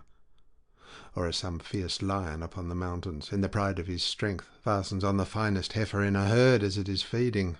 First he breaks her neck with his strong jaws, and then gorges on her blood and entrails. Dogs and shepherds raise a hue and cry against him, but they stand aloof and will not come close to him, for they are pale with fear. Even so, no one had the courage to face valiant Menelaus. The son of Atreus would have then carried off the armour of the son of Panthous with ease, had not Phoebus Apollo been angry, and in the guise of Mentes, chief of the Sicons, incited Hector to attack him. "Hector," said he, "you are now going after the horses of the noble son of Asius, but you will not take them. They cannot be kept in hand and driven by mortal man, save only by Achilles, who is son of an immortal mother. Meanwhile, Menelaus, son of Atreus, has bestridden the body of Patroclus and killed the noblest of the Trojans, Euphorbus, son of Panthous, so that he can fight no more." The god then went back into the toil and turmoil, but the soul of Hector was darkened with a cloud of grief. He looked along the ranks and saw Euphorbus lying on the ground, with the blood still flowing from his wound, and Menelaus stripping him of his armour. On this he made his way to the front like a flame of fire, clad in his gleaming armour, and crying with a loud voice. When the son of Atreus heard him, he said to himself in his dismay, "Alas, what shall I do? I may not let the Trojans take the armour of Patroclus, who has fallen fighting on my behalf, lest some Danaan who sees me should cry shame upon me. Still, if for my honour's sake I fight Hector and the Trojans single-handed, they will prove too many for me, for Hector is bringing them up in force. Why, however, should I thus hesitate? When a man fights in despite of heaven with one whom a god befriends, he will soon rue it. Let no Danaan think ill of me if I give place to Hector, for the hand of heaven is with him. Yet if I could find Ajax, the two of us would fight Hector in heaven too, if we might only save the body of Patroclus for Achilles, son of Peleus. This of many evils would be the least." While he was thus in two minds, the Trojans came up to him, and Hector at their head. He therefore drew back and left the body, turning about like some bearded lion who is being chased by dogs and men from a stockyard, with spears and hue and cry, whereon he is daunted and slinks sulkily off. Even so did Menelaus, son of Atreus, turn and leave the body of Patroclus. When among the body of his men he looked around for mighty Ajax, son of Telamon, and presently saw him on the extreme left of the fight, cheering on his men and exhorting them to keep on fighting, for Phoebus Apollo had spread a great panic among them. He ran up to him and said, "Ajax, my good friend, come with me at once to dead Patroclus, if so be that we may take the body to Achilles. As for his armour, Hector already has it." These words stirred the heart of Ajax, and he made his way among the front ranks, Menelaus going with him. Hector had stripped Patroclus of his armour, and was dragging him away to cut off his head and take the body to fling before the dogs of Troy. But Ajax came up with his shield like wall before him, on which Hector withdrew under shelter of his men, and sprang onto his chariot, giving the armour over to the Trojans to take to the city as a great trophy for himself. Ajax therefore covered the body of Patroclus with his broad shield, and bestrode him, as a lion stands over his whelps if hunters have come upon him in a forest when he is with his little ones. In the pride and fierceness of his strength he draws his knit brows down till they cover his eyes. Even so did Ajax bestride the body of Patroclus, and by his side stood Menelaus, son of Atreus, nursing great sorrow in his heart. Then Glaucus, son of Hippolochus, looked fiercely at Hector and rebuked him sternly. "Hector," said he, "you make a brave show, but in fight you are sadly wanting. A runaway like yourself has no claim to so great a reputation. Think how you may now save your town and citadel by the hands of your own people, born in Ilias, for you will get no Lycians to fight for you, seeing what thanks they have had for their incessant hardships. Are you likely, sir, to do anything to help a man of less note, after leaving Sarpedon, who was at once your guest and comrade in arms, to be the spoil and prey of the Danaans? So long as he lived, he did good service both to your city and yourself, yet you have no stomach to save his body from the dogs. If the Lycians will listen to me, they will go home and leave Troy to its fate. If the Trojans had any of that daring, fearless spirit which lays hold of men who are fighting for their country and harassing those who would attack it, we would soon bear off Patroclus into Ilias. Could we get this dead man away and bring him into the city of Priam, the Argives would readily give up the armour of Sarpedon, and we could get his body to boot. For he whose squire has now been killed is the foremost man at the ships of the Achaeans, he and his close fighting followers. Nevertheless you dared not make a stand against Ajax, nor face him eye to eye, with battle all around you, for he is a braver man than you are." Hector scowled at him and answered, "Glaucus, you should know better. I have held you so far as a man of more understanding than any in all Lycia, but now I despise you for saying that I am afraid of Ajax. I fear neither battle nor the din of chariots, but Jove's will is stronger than ours. Jove at one time makes even a strong man draw back and snatches victory from his grasp, while at another he will set him on to fight. Come hither then, my friend. Stand by me, and see indeed whether I shall play the coward the whole day through, as you say, or whether I shall not stay some even of the boldest Danaans from fighting round the body of Patroclus." As he spoke he called loudly on the Trojans, saying, "Trojans, Lycians, and Dardanians, fighters in close combat, be men, my friends, and fight might and main, while I put on the goodly armour of Achilles, which I took when I killed Patroclus." With this Hector left the fight, and ran full speed after his men, who were taking the armour of Achilles to Troy, but had not yet got far. Standing for a while apart from the woeful fight, he changed his armour. His own he sent to the strong city of Ilias and to the Trojans, while he put on the immortal armour of the son of Peleus, which the gods had given to Peleus, who in his age gave it to his son. But the son did not grow old in his father's armour. When Jove, lord of the storm cloud, saw Hector standing aloof and arming himself in the armour of the son of Peleus, he wagged his head and muttered to himself, saying, "Ah, poor wretch, you arm in the armour of a hero, before whom many another trembles, and you reck nothing of the doom that is already close upon you. You have killed his comrade so brave and strong, but it was not well that you should strip the armour from his head and shoulders. I do indeed endow you with great might now, but as against this you shall not return from battle to lay the armour of the son of Peleus before Andromache." The son of Saturn bowed his portentous brows, and Hector fitted the armour to his body, while terrible Mars entered into him, and filled his whole body with might and valour. With a shout he strode in among the allies, and his armour flashed about him, so that he seemed to all of them like the great son of Peleus himself. He went about among them, and cheered them on. Mesthales, Glaucus, Medon, Thessalocus, Astiopaeus, Dacenor, and Hippothous, Phorcus, Chromius, and Anomus the augur. All these did he exhort, saying, "Hear me, allies from other cities who are here in your thousands. It was not in order to have a crowd about me that I called you hither, each from his several city, but that with heart and soul you might defend the wives and little ones of the Trojans from the fierce Achaeans. For this I do oppress my people with your food and the presents that make you rich. Therefore turn and charge at the foe, to stand or fall, as is the game of war. Whoever shall bring Patroclus, dead though he be, into the hands of the Trojans, and shall make Ajax give way before him, I will give him 1/2 of the spoils while I keep the other. He will thus share like honour with myself." When he had thus spoken, they charged full weight upon the Danaans with their spears held out before them, and the hopes of each ran high that he should force Ajax, son of Telamon, to yield up the body. Fools that they were, for he was about to take the lives of many. Then Ajax said to Menelaus, "My good friend Menelaus, you and I shall hardly come out of this fight alive. I am less concerned for the body of Patroclus, who will shortly become meat for the dogs and vultures of Troy, than for the safety of my own head and yours.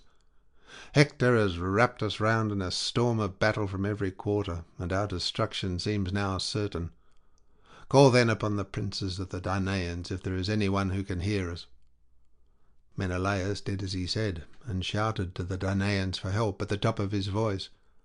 "My friends," he cried, "princes and counsellors of the Argives, all you who with Agamemnon and Menelaus drink at the public costs and give orders each to his own people, as Jove vouchsafes him power and glory, the fight is so thick about me that I cannot distinguish you severally. Come on, therefore, every man unbidden, and think it shame that Patroclus should become meat and morsel for Trojan hounds." Fleet Ajax, son of Oileus, heard him, and was first to force his way through the fight and run to help him. Next came Idomeneus and Meriones, his esquire, peer of murderous Mars. As for the others that came into the fight after these, who of his own self could name them? The Trojans, with Hector at their head, charged in a body. As a great wave that comes thundering in at the mouth of some heaven-born river, and the rocks that jut into the sea ring with the roar of the breakers that beat and buffet them, even with such a roar did the Trojans come on.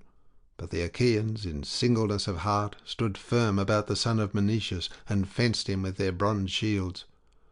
Jove, moreover, hid the brightness of their helmets in a thick cloud, for he had borne no grudge against the son of Menoetius while he was still alive and squire to the descendant of Asus.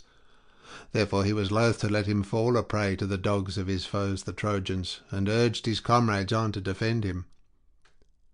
At first the Trojans drove the Achaeans back, and they withdrew from the dead man daunted. The Trojans did not succeed in killing anyone. Nevertheless they drew the body away. But the Achaeans did not lose it long, for Ajax, foremost of all the Danaans after the son of Peleus, alike in stature and prowess, quickly rallied them and made towards the front like a wild boar upon the mountains when he stands at bay in the forest glades and routs the hounds and lusty youths that have attacked him. Even so did Ajax, son of Telamon, passing easily in among the phalanxes of the Trojans, disperse those who had bestridden Patroclus and were most bent on winning glory by dragging him off to their city. At this moment Hippothous, brave son of the Pelasgian Lethus, in his zeal for Hector and the Trojans, was dragging the body off by the foot through the press of the fight, having bound a strap round the sinews near the ankle. But a mischief soon befell him, from which none of those could save him who would have gladly done so, for the son of Telamon sprang forward and smote him on his bronze-cheeked helmet. The plumed headpiece broke about the point of the weapon, struck at once by the spear and by the strong hand of Ajax, so that the bloody brain came oozing out through the crest-socket. His strength then failed him, and he let Patroclus's foot drop from his hand as he fell full length dead upon the body. Thus he died far from the fertile land of Larissa, and never repaid his parents the cost of bringing him up, for his life was cut short early by the spear of mighty Ajax. Hector then took aim at Ajax with a spear, but he saw it coming and just managed to avoid it.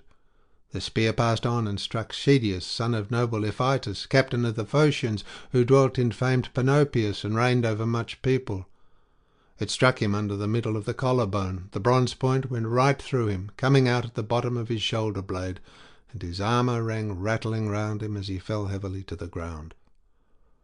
Ajax in his turn struck noble Phorcys, son of Phaenops, in the middle of the belly as he was bestriding Hippothous, and broke the plate of his cuirass, whereon the spear tore out his entrails, and he clutched the ground in his palm as he fell to earth.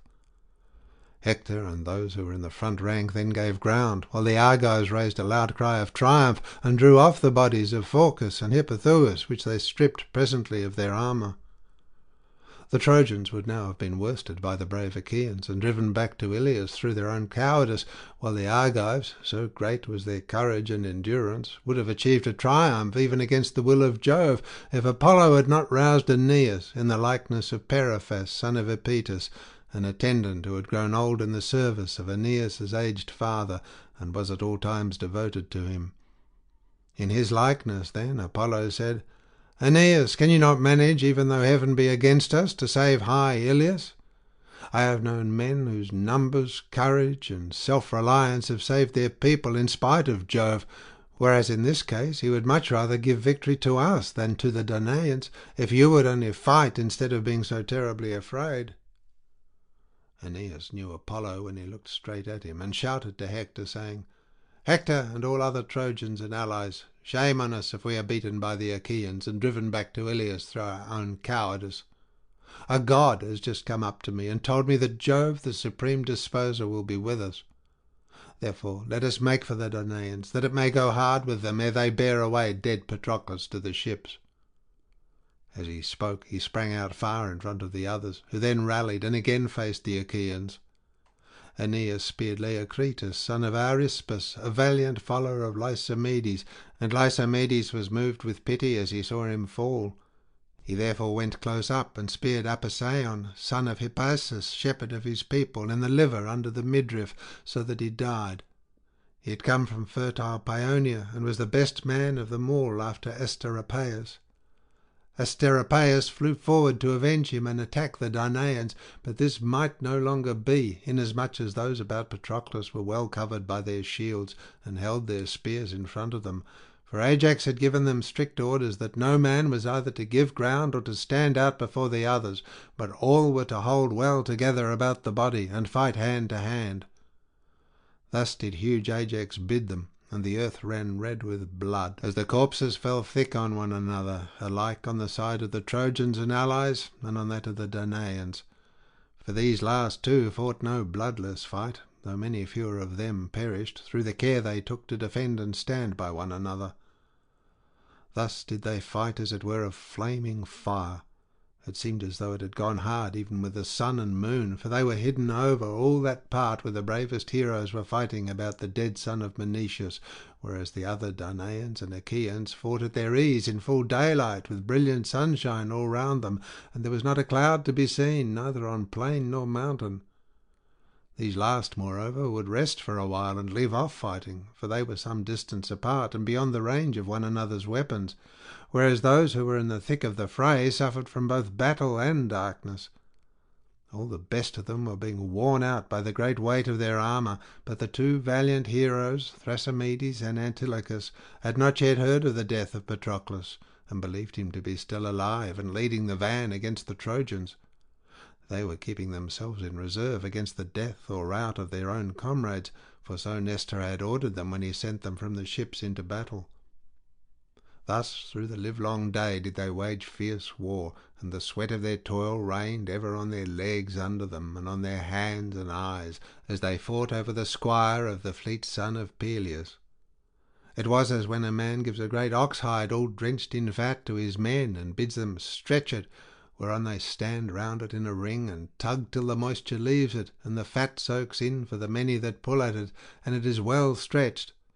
Even so did the two sides tug the dead body hither and thither within the compass of but a little space, the Trojans steadfastly set on dragging it into Iliad, while the Achaeans were no less so on taking it to their ships, and fierce was the fight between them. Not Mars himself, the Lord of Hosts, nor yet Minerva, even in their fullest fury, could make light of such a battle. Such fearful turmoil of men and horses did Jove on that day ordain round the body of Patroclus. Meanwhile Achilles did not know that he had fallen, for the fight was under the wall of Troy, a long way off the ships. He had no idea, therefore, that Patroclus was dead, and deemed that he would return alive as soon as he had gone close up to the gates. He knew that he was not to sack the city, neither with nor without himself, for his mother had often told him this when he had sat alone with her, and she had informed him of the counsels of great Jove. Now, however, she had not told him how great a disaster had befallen him in the death of the one who was far dearest to him of all his comrades. The others still kept on charging one another round the body with their pointed spears, and killing each other. Then one would say, "My friends, we can never again show our faces at the ships. Better, and greatly better, that earth should open and swallow us here in this place, than that we should let the Trojans have the triumph of bearing off Patroclus to their city." The Trojans also on their part spoke to one another, saying, "Friends, though we fall to a man beside this body, let none shrink from fighting." With such words did they exhort each other. They fought, and an iron clank rose through the void air to the brazen vault of heaven. The horses of the descendant of Asus stood out of the fight, and wept when they heard that their driver had been laid low by the hand of murderous Hector. Automedon, valiant son of Diores, lashed them again and again. Many a time did he speak kindly to them, and many a time did he upbraid them, but they would neither go back to the ships by the waters of the broad Hellespont, nor yet into battle among the Achaeans. They stood with their chariots stock still, as a pillar set over the tomb of some dead man or woman, and bowed their heads to the ground. Hot tears fell from their eyes as they mourned the loss of their charioteer, and their noble manes drooped all wet from under the yoke straps on either side of the yoke. The son of Saturn saw them, and took pity upon their sorrow. He wagged his head, and muttered to himself, saying, "Poor things, why did we give you to King Peleus, who is immortal, while you are yourselves ageless and immortal? Was it that you might share the sorrows that befall mankind? For of all creatures that live and move upon the earth there is none so pitiable as he is. Still, Hector, son of Priam, shall drive neither you nor your chariot. I will not have it. It is enough that he should have the armour over which he vaunts so vainly. Furthermore, I will give you strength of heart and limb to bear Automedon safely to the ships from battle, for I shall let the Trojans triumph still further, and go on killing till they reach the ships, whereon night shall fall, and darkness overshadow the land." As he spoke, he breathed heart and strength into the horses, so that they shook the dust from out of their manes, and bore their chariots swiftly into the fight that raged between Trojans and Achaeans. Behind them fought Automedon, full of sorrow for his comrade, as a vulture amid a flock of geese. In and out, and here and there, full speed he dashed amid the throng of the Trojans, but for all the fury of his pursuit he killed no man, for he could not wield his spear and keep his horses in hand when alone in the chariot. At last, however, a comrade, Alcimedon, son of Laerces, son of Haemon, caught sight of him and came up behind his chariot. "Automedon," said he, "what god has put this folly into your heart, and robbed you of your right mind, that you fight the Trojans in the front rank single-handed? He who was your comrade is slain, and Hector plumes himself on being armed in the armour of the descendant of Asus." Automedon, son of Diores, answered, "Alcimedon, there is no one else who can control and guide the immortal steer so well as you can, save only Patroclus, while he was alive, peer of gods in council. Take then the whip and reins, while I go down from the car and fight." Alcimedon sprang onto the chariot and caught up the whip and reins, while Automedon leapt from off the car.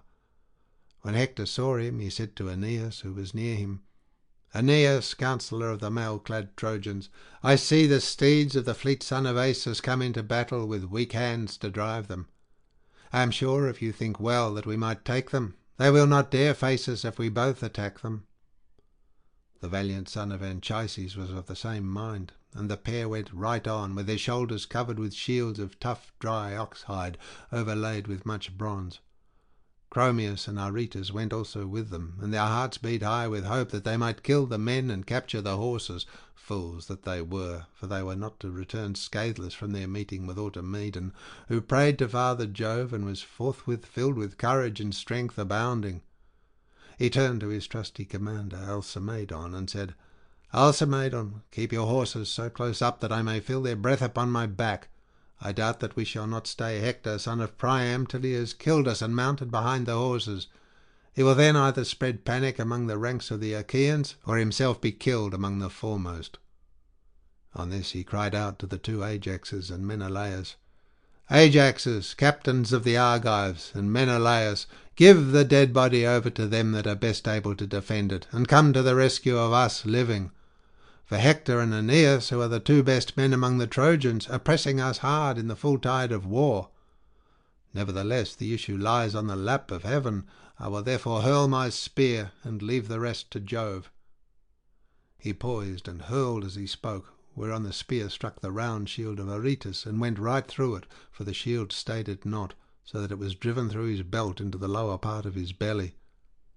As when some sturdy youth, axe in hand, deals his blow behind the horns of an ox, and severs the tendons at the back of its neck, so that it springs forward and then drops, even so did Aretus give one bound, and then fall on his back, the spear quivering in his body, till it made an end of him.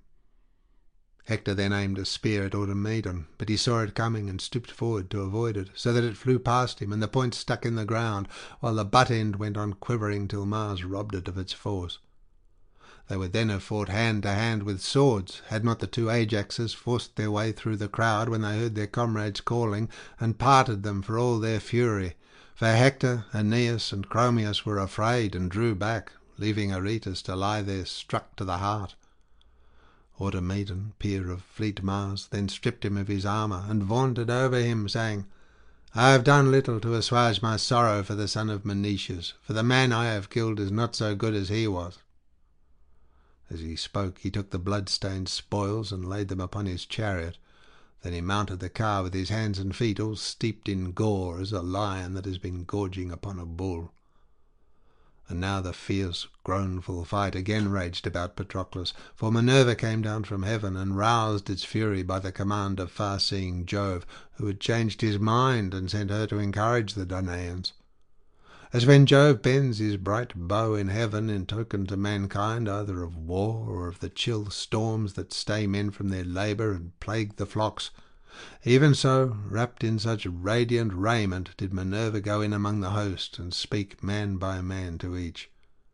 First she took the form and voice of Phoenix, and spoke to Menelaus, son of Atreus, who was standing near her. "Menelaus," said she, "it will be shame and dishonour to you if dogs tear the noble comrade of Achilles under the walls of Troy. Therefore be staunch, and urge your men to be so also." Menelaus answered, "Phoenix, my good old friend, may Minerva vouchsafe me strength and keep the darts from off me, for so shall I stand by Patroclus and defend him.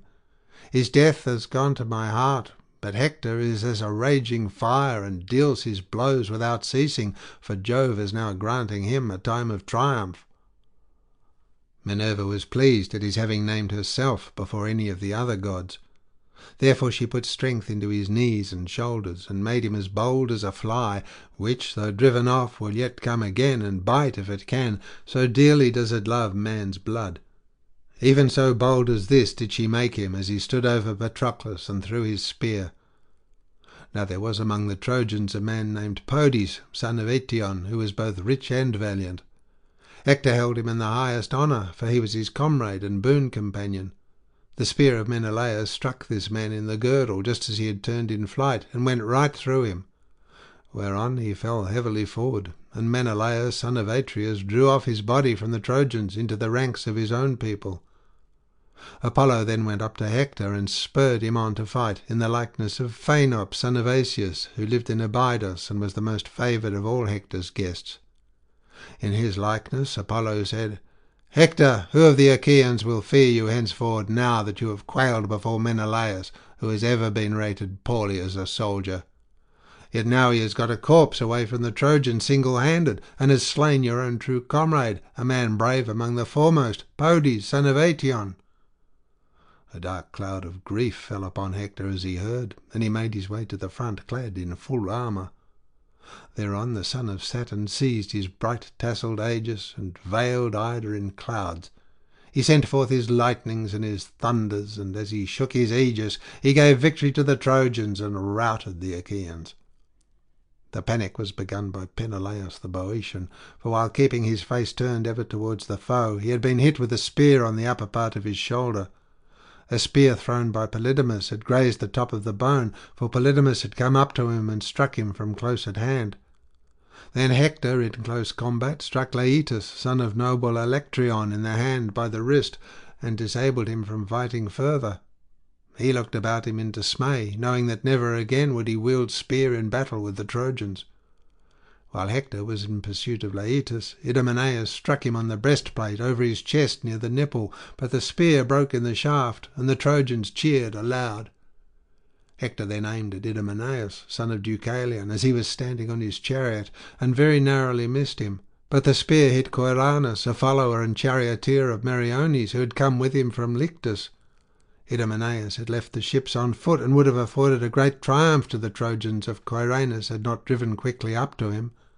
He therefore brought life and rescue to Idomeneus, but himself fell by the hand of murderous Hector. For Hector hit him on the jaw under the ear. The end of the spear drove out his teeth and cut his tongue in 2 pieces, so that he fell from his chariot and let the reins fall to the ground. Meriones gathered them up from the ground and took them into his own hands, but he said to Idomeneus, "Lay on till you get back to the ships, for you must see that the day is no longer ours." On this Idomeneus lashed the horses to the ships, for fear had taken hold upon him. Ajax and Menelaus noted how Jove had turned the scale in favour of the Trojans, and Ajax was first to speak. "Alas," said he, "even a fool may see that Father Jove is helping the Trojans. All their weapons strike home. No matter whether it be a brave man or a coward that hurls them, Jove speeds all alike, whereas ours fall, each one of them, without effect. What then will be best, both as regards rescuing the body and our return to the joy of our friends, who will be grieving as they look hitherwards? For they will make sure that nothing can now check the terrible hands of Hector, and that he will fling himself upon our ships. I wish that someone would go and tell the son of Peleus at once, for I do not think he can have yet heard the sad news that the dearest of his friends has fallen. But I can see not a man among the Achaeans to send, for they and their chariots are alike hidden in darkness. O Father Jove, lift this cloud from over the sons of the Achaeans. Make heaven serene, and let us see, if you will, that we perish. Let us fall, at any rate, by daylight." Father Jove heard him, and had compassion upon his tears. Forthwith he chased away the cloud of darkness, so that the sun shone out, and all the fighting was revealed. Ajax then said to Menelaus, "Look, Menelaus, and if Antilochus son of Nestor be still living, send him at once to tell Achilles that by far the dearest to him of all his comrades has fallen." Menelaus heeded his words, and went his way as a lion from a stockyard. The lion is tired of attacking the men and hounds, who keep watch the whole night through, and will not let him feast on the fat of their herd. In his lust of meat he makes straight at them, but in vain, for darts from strong hands assail him, and burning brands which daunt him for all his hunger, so in the morning he slinks sulkily away. Even so did Menelaus, sorely against his will, leave Patroclus, in great fear lest the Achaeans should be driven back in rout, and let him fall into the hands of the foe. He charged Meriones and the 2 Ajaxes straightly, saying, "Ajaxes and Meriones, leaders of the Argives, now indeed remember how good Patroclus was. He was ever courteous while alive. Bear it in mind now that he is dead." With this Menelaus left them, looking round him as keenly as an eagle, whose sight, they say, is keener than that of any other bird. However high he may be in the heavens, not a hare that runs can escape him by crouching under bush or thicket, for he will swoop down upon it and make an end of it. Even so, O Menelaus, did your keen eyes range round the mighty host of your followers to see if you could find the son of Nestor still alive. Presently Menelaus saw him on the extreme left of the battle, cheering on his men and exhorting them to fight boldly. Menelaus went up to him and said, "Antilochus, come here and listen to sad news, which I would indeed were untrue. You must see with your own eyes that heaven is heaping calamity upon the Danaans and giving victory to the Trojans. Patroclus has fallen, who is the bravest of the Achaeans, and sorely will the Danaans miss him. Run instantly to the ships and tell Achilles that he may come to rescue the body and bear it to the ships. As for the armour, Hector already has it." Antilochus was struck with horror. For a long time he was speechless. His eyes filled with tears, and he could find no utterance. But he did as Menelaus had said, and set off running as soon as he had given his armour to a comrade, Laodocus, who was wheeling his horses round close behind him. Thus then did he run weeping from the field, to carry the bad news to Achilles, son of Peleus. Nor were you, O Menelaus, minded to succour his harassed comrades when Antilochus had left the Pylians, and greatly did they miss him. But he sent them noble Thrasymedes, and himself went back to Patroclus. He came running up to the two Ajaxes and said, "I have sent Antilochus to the ships to tell Achilles, but rage against Hector as he may, he cannot come, for he cannot fight without armour. What then will be our best plan, both as regards rescuing the dead and our own escape from death amid the battle cries of the Trojans?" Ajax answered, "Menelaus, you have said well. Do you then and Meriones stoop down, raise the body, and bear it out of the fray, while we two behind you keep off Hector and the Trojans, one in heart as in name, and long used to fighting side by side with one another." On this Menelaus and Meriones took the dead man in their arms, and lifted him high aloft with a great effort. The Trojan host raised a hue and cry behind them when they saw the Achaeans bearing the body away, and flew after them like hounds attacking a wounded boar at the loo of a band of young huntsmen. For a while the hounds fly at him as though they would tear him in pieces, but now and again he turns on them in a fury, scaring and scattering them in all directions. Even so did the Trojans for a while charge in a body, striking with sword and with spears pointed at both the ends, but when the two Ajaxes faced them and stood at bay, they would turn pale, and no man dared press on to fight further about the dead. In this wise did the two heroes strain every nerve to bear the body to the ships out of the fight. The battle raged round them like fierce flames that when once kindled spread like wildfire over a city, and the houses fall in the glare of its burning.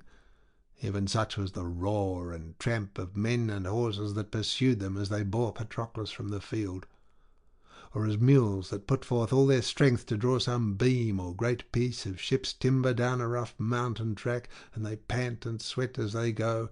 Even so did Menelaus and Meriones pant and sweat as they bore the body of Patroclus.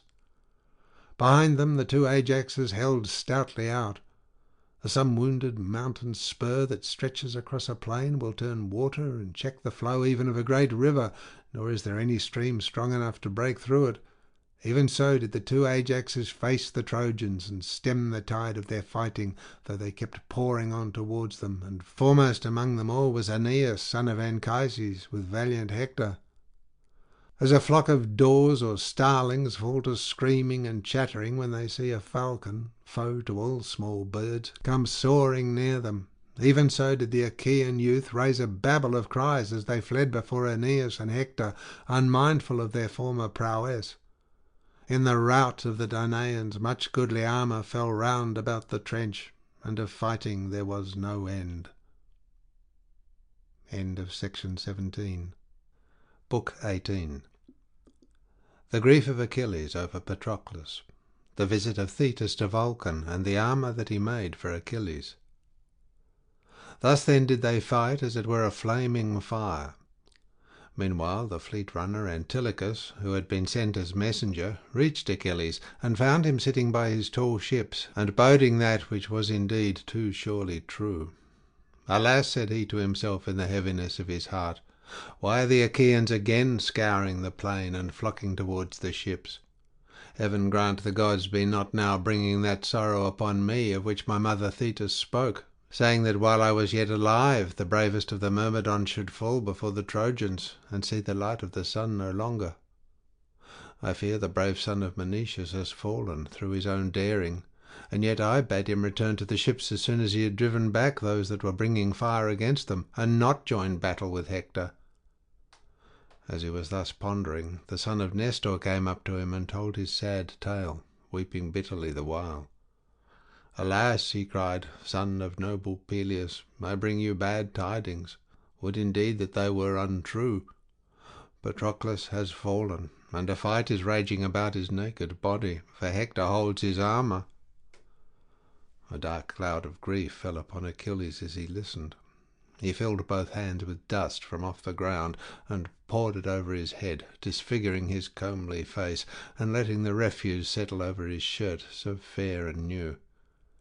He flung himself down, all huge and hugely at full length, and tore his hair with his hands. The bondswomen whom Achilles and Patroclus had taken captive screamed aloud for grief, beating their breasts and with their limbs failing them for sorrow.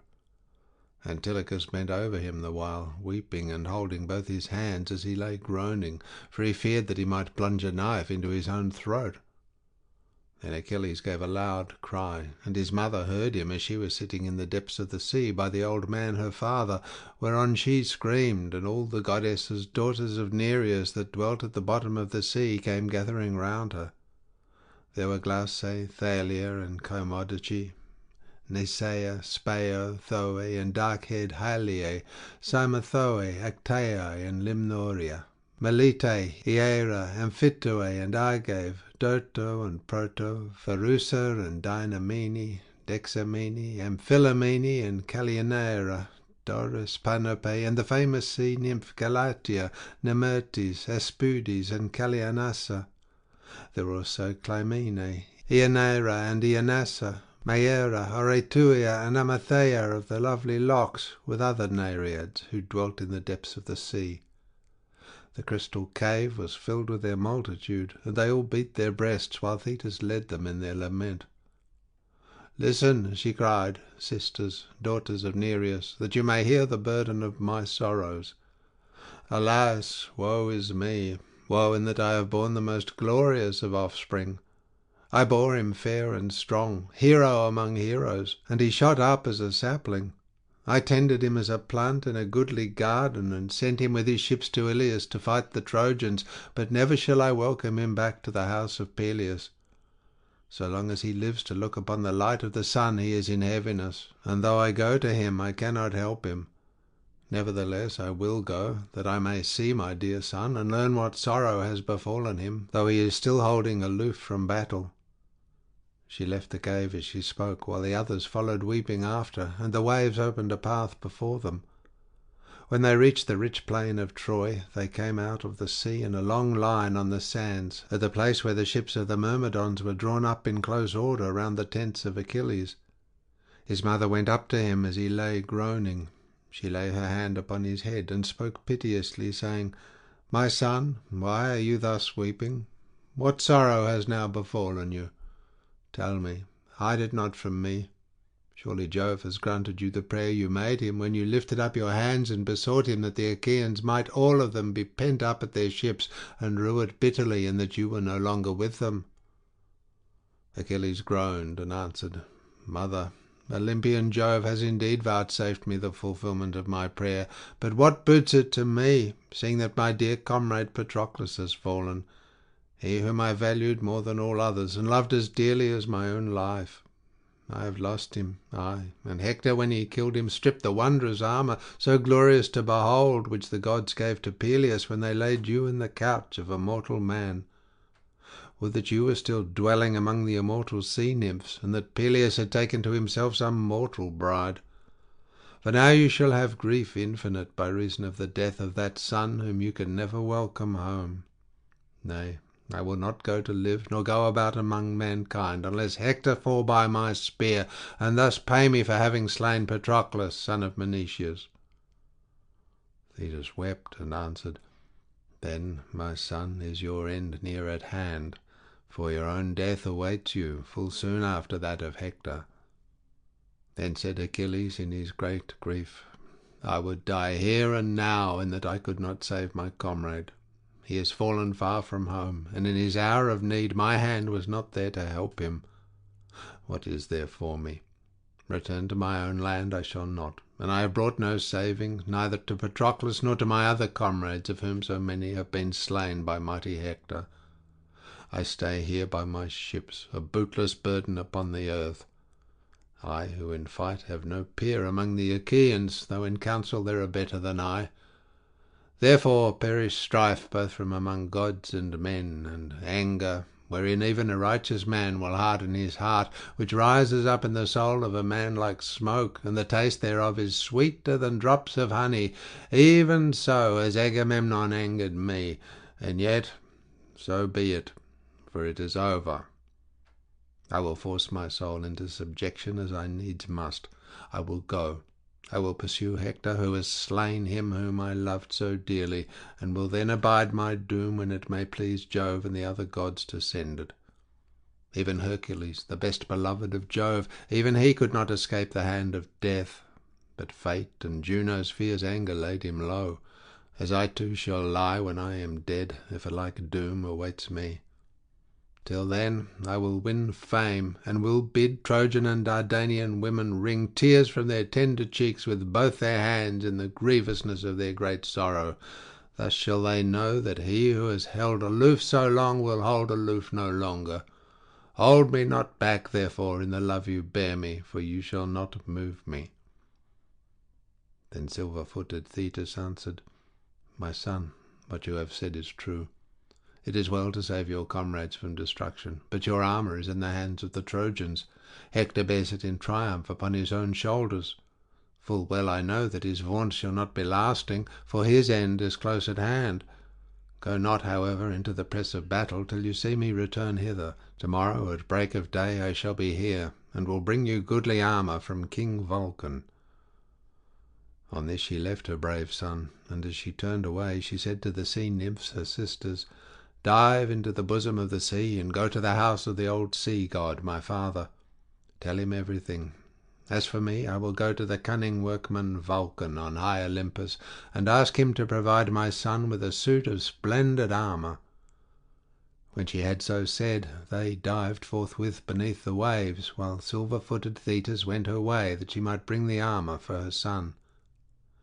Thus then did her feet bear the goddess to Olympus, and meanwhile the Achaeans were flying with loud cries before murderous Hector, till they reached the ships and the Hellespont, and they could not draw the body of Mars' servant Patroclus out of reach of the weapons that were showered upon him, for Hector son of Priam, with his host and horsemen, had again caught up to him like the flame of a fiery furnace.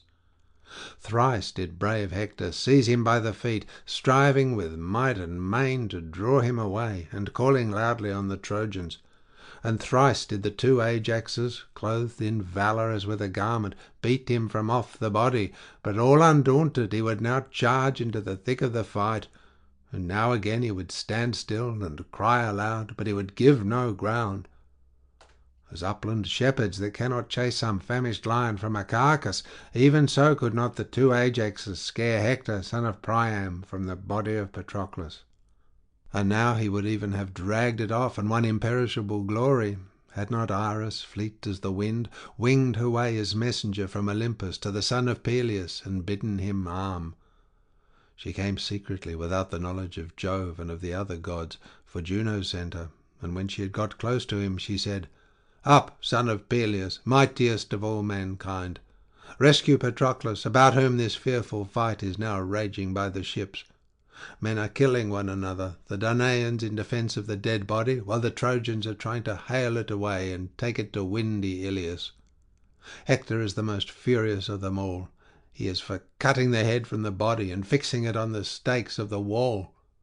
Up then, and bide here no longer. Shrink from the thought that Patroclus may become meat for the dogs of Troy. Shame on you, should his body suffer any kind of outrage." And Achilles said, "Iris, which of the gods was it that sent you to me?" Iris answered, "It was Juno, the royal spouse of Jove, but the son of Saturn does not know of my coming, nor yet does any other of the immortals who dwell on the snowy summits of Olympus." Then fleet Achilles answered her, saying, "How can I go into the battle? They have my armour. My mother forbade me to arm till I should see her come, for she promised to bring me goodly armour from Vulcan. I know no man whose arm I can put on, save only the shield of Ajax, son of Telamon, and he surely must be fighting in the front rank, and wielding his spear about the body of dead Patroclus." Iris said, "We know that your armour has been taken, but go as you are. Go to the deep trench and show yourself before the Trojans, that they may fear you and cease fighting. Thus will the fainting sons of the Achaeans gain some brief breathing time, which in battle may hardly be." Iris left him when she had so spoken. But Achilles, dear to Jove, arose, and Minerva flung her tasselled aegis round his strong shoulders. She crowned his head with a halo of golden cloud, from which he kindled a glow of gleaming fire. As the smoke that goes up into heaven from some city that is being beleaguered on an island far out at sea, all day long do men sally from the city and fight their hardest, and at the going down of the sun the line of beacon fires blazes forth, flaring high for those that dwell near them to behold, if so be that they may come with their ships and succour them. Even so did the light flare from the head of Achilles as he stood by the trench, going beyond the wall. But he did not join the Achaeans, for he heeded the charge which his mother laid upon him. There did he stand and shout aloud. Minerva also raised her voice from afar, and spread terror unspeakable among the Trojans. Ringing as the note of a trumpet that sounds alarm when the foe is at the gates of a city, even so brazen was the voice of the son of Aesus, and when the Trojans heard its clarion tones they were dismayed. The horses turned back with the chariots, for they boded mischief, and their drivers were awestruck by the steady flame which the grey-eyed goddess had kindled above the head of the great son of Peleus. Thrice did Achilles raise his loud cry as he stood by the trench, and thrice were the Trojans and their brave allies thrown into confusion, whereon 12 of their noblest champions fell beneath the wheels of their chariots and perished by their own spears. The Achaeans, to their great joy, then drew Patroclus out of reach of the weapons and laid him on a litter. His comrades stood mourning round him, and among them fleet Achilles, who wept bitterly as he saw his true comrade lying dead upon his bier. He had sent him out with horses and chariots into battle, but his return he was not to welcome. Then Juno sent the busy sun, loth though he was, into the waters of Oceanus. So he set, and the Achaeans had rest from the tug and turmoil of war. Now the Trojans, when they had come out of the fight, unyoked their horses and gathered in assembly before preparing their supper. They kept their feet, nor would any dare to sit down, for fear had fallen upon them all, because Achilles had shown himself, after having held aloof so long from battle. Polydamas, son of Panthous, was first to speak, a man of judgment, who alone among them could look both before and after. He was comrade to Hector, and they had been born upon the same night. With all sincerity and goodwill, therefore, he addressed them thus: "Look to it well, my friends. I would urge you to go back now to your city, and not wait here by the ships till morning, for we are far from our walls. So long as this man was at enmity with Agamemnon, the Achaeans were easier to deal with, and I would have gladly camped by the ships in the hope of taking them. But now I go in great fear of the fleet son of Peleus. He is so daring that he will never abide here on the plain whereon the Trojans and Achaeans fight with equal valour, but he will try to storm our city and carry off our women. Do then as I say, and let us retreat. For this is what will happen. The darkness of night will for a time stay the son of Peleus, but if he find us here in the morning, when he sallies forth in full armour, we shall have knowledge of him in good earnest. Glad indeed will he be who can escape and get back to Ilius, and many a Trojan will become meat for dogs and vultures, may I never live to hear it. If we do as I say, little though we may like it, we shall have strength in council during the night, and the great gates with the doors that close them will protect the city. At dawn we can arm and take our stand on the walls. He will then rue it if he sallies from the ships to fight us. He will go back when he has given his horses their fill of being driven all withers under our walls, and will be in no mind to try and force his way into the city. Neither will he ever sack it. Dogs shall devour him ere he do so." Hector looked fiercely at him and answered, "Polydamas, your words are not to my liking, in that you bid us go back and be pent within the city. Have you not had enough of being cooped up behind walls? In the old days the city of Priam was famous the whole world over for its wealth of gold and bronze, but our treasures are wasted out of our houses, and much goods have been sold away to Phrygia and fair Maeonia, for the hand of Jove has been laid heavily upon us. Now, therefore, that the son of scheming Saturn has vouchsafed me to win glory here, and to hem the Achaeans in at their ships, prate no more in this fool's wise among the people. You will have no man with you. It shall not be. Do all of you as I now say. Take your suppers in your companies throughout the host, and keep your watches, and be wakeful every man of you. If any Trojan is uneasy about his possessions, let him gather them and give them out among the people. Better let these, rather than the Achaeans, have them. At daybreak we will arm, and fight about the ships. Granted that Achilles has again come forward to defend them, let it be as he will, but it shall go hard with him. I shall not shun him, but will fight him, to fall or conquer. The god of war deals out like measure to all, and the slayer may yet be slain. Thus spoke Hector, and the Trojans, fools that they were, shouted in applause, for Pallas Minerva had robbed them of their understanding. They gave ear to Hector with his evil counsel, but the wise words of Polydamas no man would heed. They took their supper throughout the host, and meanwhile through the whole night the Achaeans mourned Patroclus, and the son of Peleus led them in their lament. He laid his murderous hands upon the breast of his comrade, groaning again and again as the bearded lion when a man who was chasing deer has robbed him of his young in some dense forest. When the lion comes back he is furious, and searches dingle and dell to track the hunter if he can find him, for he is mad with rage. Even so with many a sigh did Achilles speak among the Myrmidons, saying, Alas, vain were the words with which I cheered the hero Menoetius in his own house. I said that I would bring his brave son back again to Opoesis after he had sacked Ilias and taken his share of the spoils. But Jove does not give all men their heart's desire. The same soil shall be reddened here at Troy by the blood of us both, for I too shall never be welcomed home by the old knight Peleus, nor by my mother Thetis, but even in this place shall the earth cover me. Nevertheless, O Patroclus, now that I am left behind you, I will not bury you till I have brought hither the head and armour of mighty Hector, who has slain you. 12 noble sons of Trojans will I behead before your bier to avenge you. Till I have done so, you shall lie as you are by the ships, and fair women of Troy and Dardanus, whom we have taken with spear and strength of arm when we sacked men's goodly cities, shall weep over you both night and day. Then Achilles told his men to set a large tripod upon the fire, that they might wash the clotted gore from off Patroclus. Thereon they set a tripod full of bath water onto a clear fire. They threw sticks on it to make it blaze, and the water became hot as the flame played about the belly of the tripod. When the water in the cauldron was boiling, they washed the body, anointed it with oil, and closed its wounds with ointments that had been kept 9 years. Then they laid it on a bier, and covered it with a linen cloth from head to foot, and over this they laid a fair white robe. Thus all night long did the Myrmidons gather round Achilles to mourn Patroclus.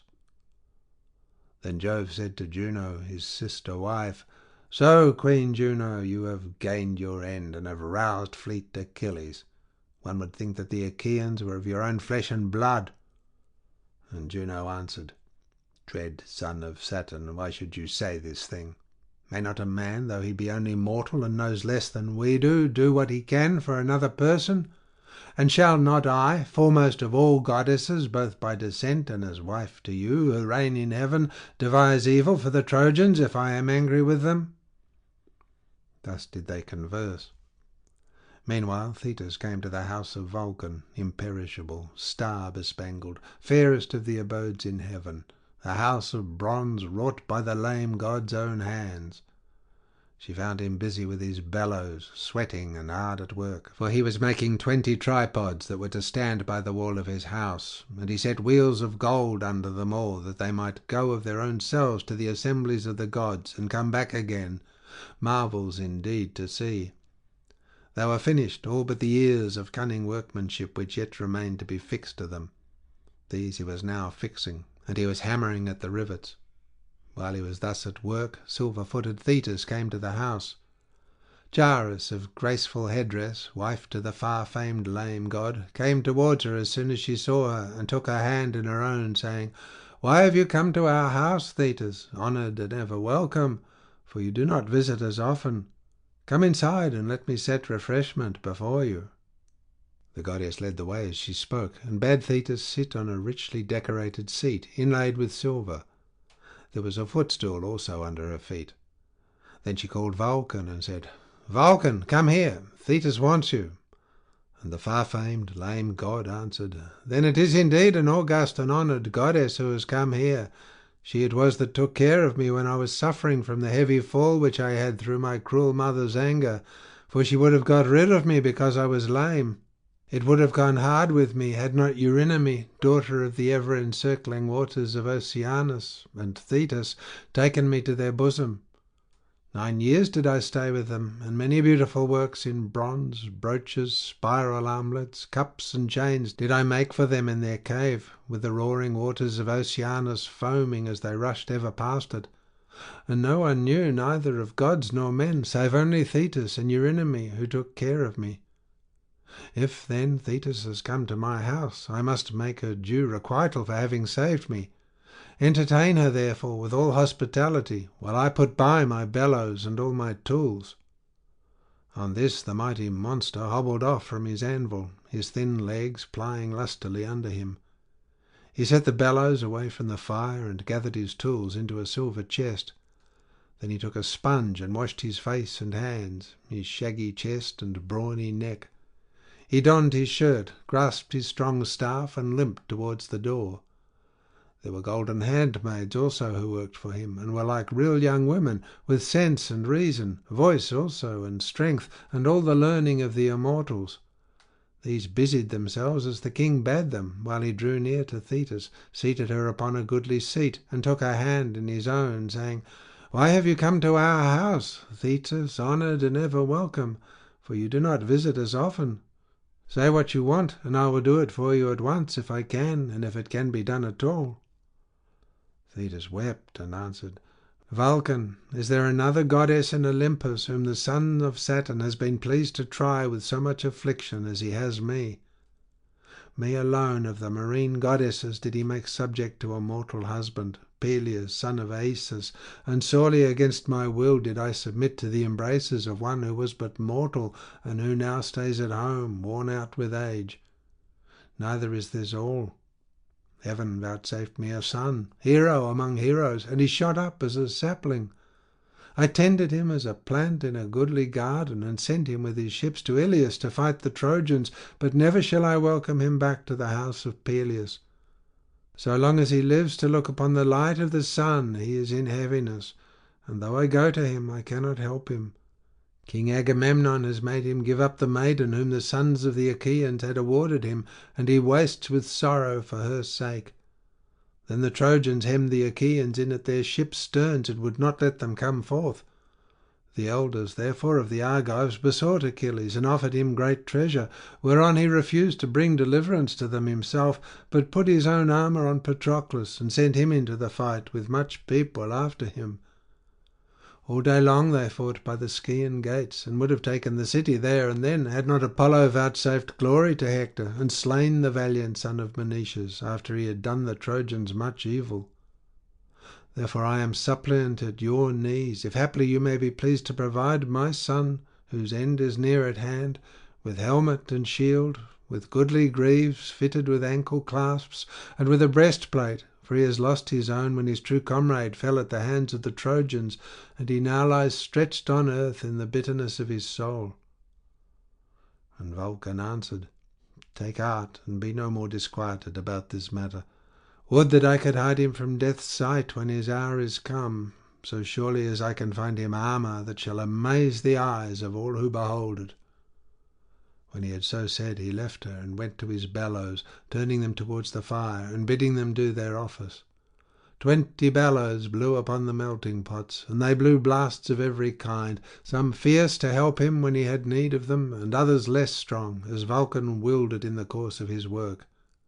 He threw tough copper into the fire, and tin with silver and gold. He set his great anvil on its block, and with one hand grasped his mighty hammer, while he took the tongs in the other. First he shaped the shield, so great and strong, adorning it all over and binding it round with a gleaming circuit in 3 layers, and the baldric was made of silver. He made the shield in 5 thicknesses, and with many a wonder did his cunning hand enrich it. He wrought the earth, the heavens, and the sea, the moon also at her full, and the untiring sun, with all the signs that glorify the face of heaven, the Pleiades, the Hyades, huge Orion, and the Bear, which men also call the Wain, and which turns round ever in one place, facing Orion, and alone never dips into the stream of Oceanus. He wrought also 2 cities, fair to see, and busy with the hum of men.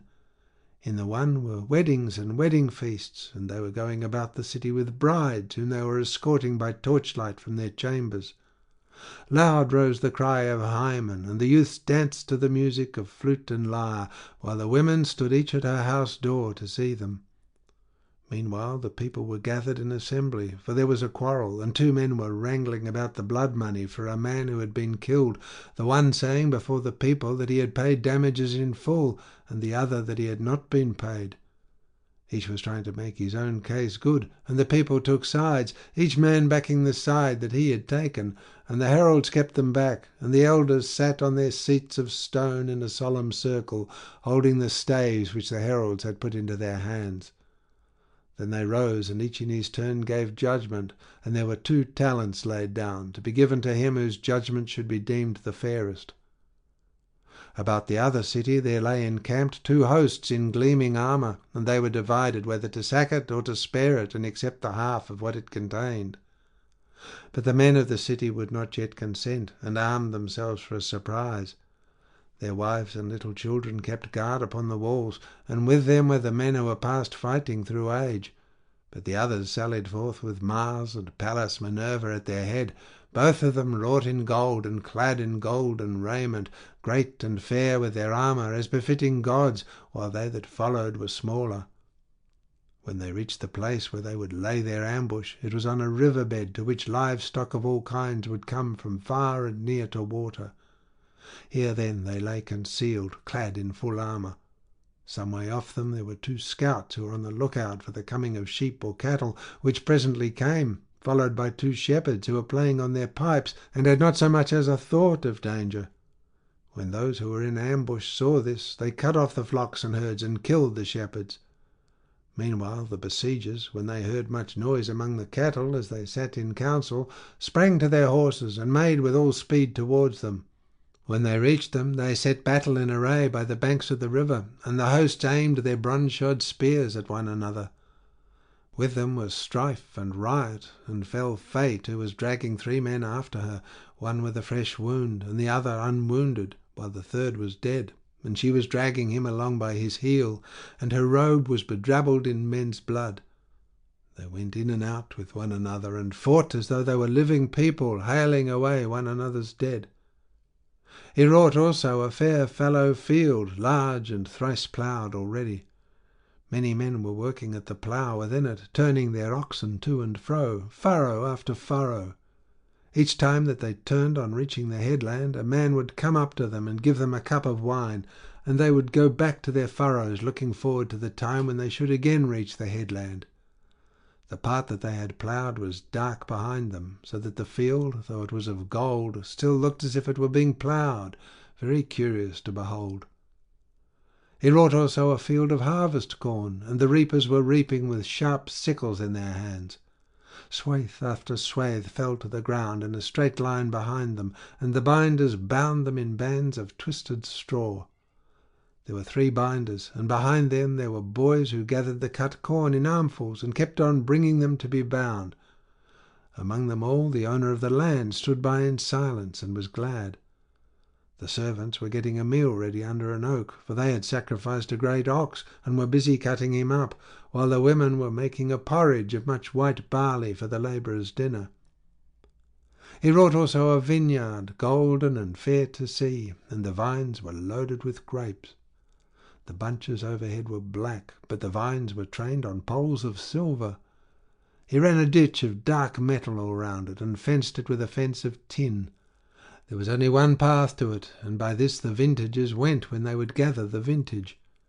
Youths and maidens, all blithe and full of glee, carried the luscious fruit in plaited baskets, and with them there went a boy who made sweet music with his lyre, and sang the Linos song with his clear boyish voice. He wrought also a herd of horned cattle. He made the cows of gold and tin, and they lowed as they came full speed out of the yards to go and feed among the waving reeds that grow by the banks of the river. Along with the cattle there went 4 shepherds, all of them in gold, and their 9 fleet dogs went with them. 2 terrible lions had fastened on a bellowing bull that was with the foremost cows, and bellow as he might, they hailed him, while the dogs and men gave chase. The lions tore through the bull's thick hide and were gorging on his blood and bowels, but the herdsmen were afraid to do anything, and only hounded on their dogs. The dogs dared not fasten on the lions, but stood by barking and keeping out of harm's way. The god wrought also a pasture in a fair mountain dell, and a large flock of sheep, with a homestead and huts and sheltered sheepfolds. Furthermore he wrought a green like that which Daedalus once made in Knossos for lovely Ariadne. Hereon there danced youths and maidens whom all would woo, with their hands on one another's wrists. The maidens wore robes of light linen, and the youths well-woven shirts that were slightly oiled. The girls were crowned with garlands, while the young men had daggers of gold that hung by silver baldricks. Sometimes they would dance deftly in a ring with merry twinkling feet, as it were a potter sitting at his work and making trial of his wheel to see whether it will run, and sometimes they would go all in line with one another, and much people was gathered joyously about the green. There was a bard also to sing to them and play his lyre, while 2 tumblers went about performing in the midst of them when the man struck up with his tune. All round the outermost rim of the shield he set the mighty stream of the river Oceanus. Then, when he had fashioned the shield so great and strong, he made a breastplate also that shone brighter than fire. He made a helmet close fitting to the brow and richly worked, with a golden plume overhanging it, and he made greaves also of beaten tin. Lastly, when the famed lame god had made all the armour, he took it and set it before the mother of Achilles, whereon she darted like a falcon from the snowy summits of Olympus, and bore away the gleaming armour from the house of Vulcan. End of section 18. Book 19. Achilles is reconciled with Agamemnon, puts on the armour which Vulcan had made him, and goes out to fight. Now when Dawn in robe of saffron was hasting from the streams of Oceanus to bring light to mortals and immortals, Thetis reached the ships with the armour that the gods had given her. She found her son fallen about the body of Patroclus, and weeping bitterly. Many also of his followers were weeping round him, but when the goddess came among them, she clasped his hand in her own, saying, "My son, grieve as we may, we must let this man lie, for it is by heaven's will that he has fallen. Now, therefore, accept from Vulcan this rich and goodly armour, which no man has ever yet borne upon his shoulders." As she spoke, she set the armour before Achilles, and it rang out bravely as she did so. The Myrmidons were struck with awe, and none dared look full at it, for they were afraid. But Achilles was roused to still greater fury, and his eyes gleamed with a fierce light, for he was glad when he handled the splendid present which the gods had made him. Then, as soon as he had satisfied himself with looking at it, he said to his mother, "Mother, the god has given me armour, meet handiwork for an immortal, and such as no one living could have fashioned. I will now arm, but I much fear that flies will settle upon the son of Menoetius and breed worms about his wounds, so that his body, now he is dead, will be disfigured, and the flesh will rot." Silver-footed Thetis answered, "My son, be not disquieted about this matter. I will find means to protect him from the swarms of noisome flies that prey on the bodies of men who have been killed in battle. He may lie for a whole year, and his flesh shall still be as sound as ever, or even sounder. Call, therefore, the Achaean heroes in assembly. Unsay your anger against Agamemnon. Arm at once, and fight with might and main." As she spoke, she put strength and courage into his heart, and she then dropped ambrosia and red nectar into the wounds of Patroclus, that his body might suffer no change.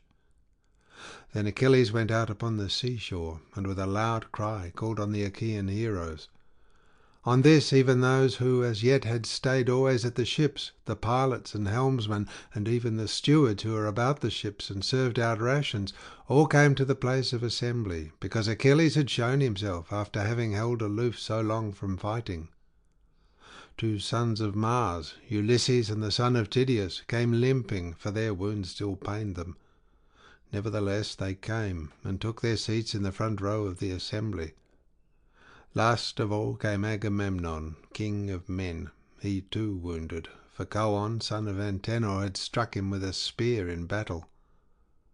When the Achaeans were got together, Achilles rose and said, "Son of Atreus, surely it would have been better alike for both you and me when we two were in such high anger about Briseis. Surely it would have been better had Diana's arrows slain her at the ships on the day when I took her after having sacked Lyrnessus. For so many an Achaean the less would have bitten dust before the foe in the days of my anger. It has been well for Hector and the Trojans, but the Achaeans will long indeed remember our quarrel. Now, however, let it be, for it is over. If we have been angry, necessity has schooled our anger. I put it from me. I dare not nurse it for ever. Therefore bid the Achaeans arm forthwith, that I may go out against the Trojans, and learn whether they will be in a mind to sleep by the ships or no. Glad, I ween, will he be to rest his knees who may fly my spear when I wield it." Thus did he speak, and the Achaeans rejoiced in that he had put away his anger. Then Agamemnon spoke, rising in his place, and not going into the middle of the assembly. "Danaan heroes," said he, "servants of Mars, it is well to listen when a man stands up to speak, and it is not seemly to interrupt him, or it will go hard even with a practised speaker. Who can either hear or speak in an uproar? Even the finest orator will be disconcerted by it. I will expound to the son of Peleus, and do you other Achaeans heed me and mark me well. Often have the Achaeans spoken to me of this matter and upbraided me, but it was not I that did it. Jove and Fate and Erinyes that walk in darkness struck me mad when we were assembled on the day that I took from Achilles the meed that had been awarded to him. What could I do? All things are in the hands of heaven, and Folly, eldest of Jove's daughters, shuts men's eyes to their destruction. She walks delicately, not on the solid earth, but hovers over the heads of men to make them stumble or to ensnare them. Time was when she fooled Jove himself, who they say is greatest, whether of gods or men, for Juno, woman though she was, beguiled him on the day when Alcmena was to bring forth mighty Hercules in the fair city of Thebes. He told it out among the gods, saying, "Hear me, all gods and goddesses, that I may speak even as I am minded.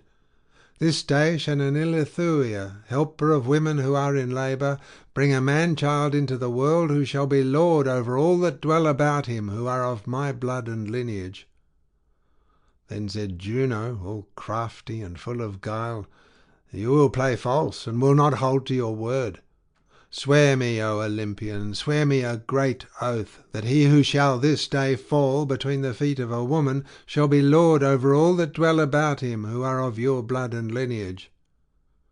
Thus she spoke, and Jove suspected her not, but swore the great oath, to his much ruing thereafter.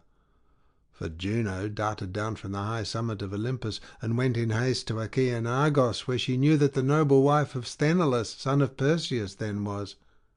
She being with child and in her 7th month, Juno brought the child to birth, though there was a month still wanting, but she stayed the offspring of Alcmena, and kept back the Ilithuiae. Then she went to tell Jove, the son of Saturn, and said, "Father Jove, lord of the lightning, I have a word for your ear. There is a fine child born this day, Eurystheus, son of Sthenelus, the son of Perseus. He is of your lineage. It is well, therefore, that he should reign over the Argives." On this Jove was stung to the very quick, and in his rage he caught Folly by the hair, and swore a great oath that never should she again invade starry heaven and Olympus, for she was the bane of all. Then he whirled her round with a twist of his hand and flung her down from heaven, so that she fell onto the fields of mortal men. And he was ever angry with her when he saw his son groaning under the cruel labours that Eurystheus laid upon him. Even so did I grieve when mighty Hector was killing the Argives at their ships, and all the time I kept thinking of Folly, who had so baned me. I was blind, and Jove robbed me of my reason. I will now make atonement, and will add much treasure by way of amends. Go, therefore, into battle, you and your people with you.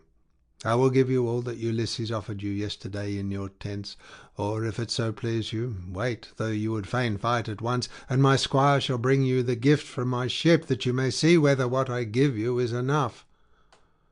And Achilles answered, Son of Atreus, king of men, Agamemnon, you can give such gifts as you think proper, or you can withhold them. It is in your own hands. Let us now set battle in array. It is not well to tarry talking about trifles, for there is a deed which is as yet to do.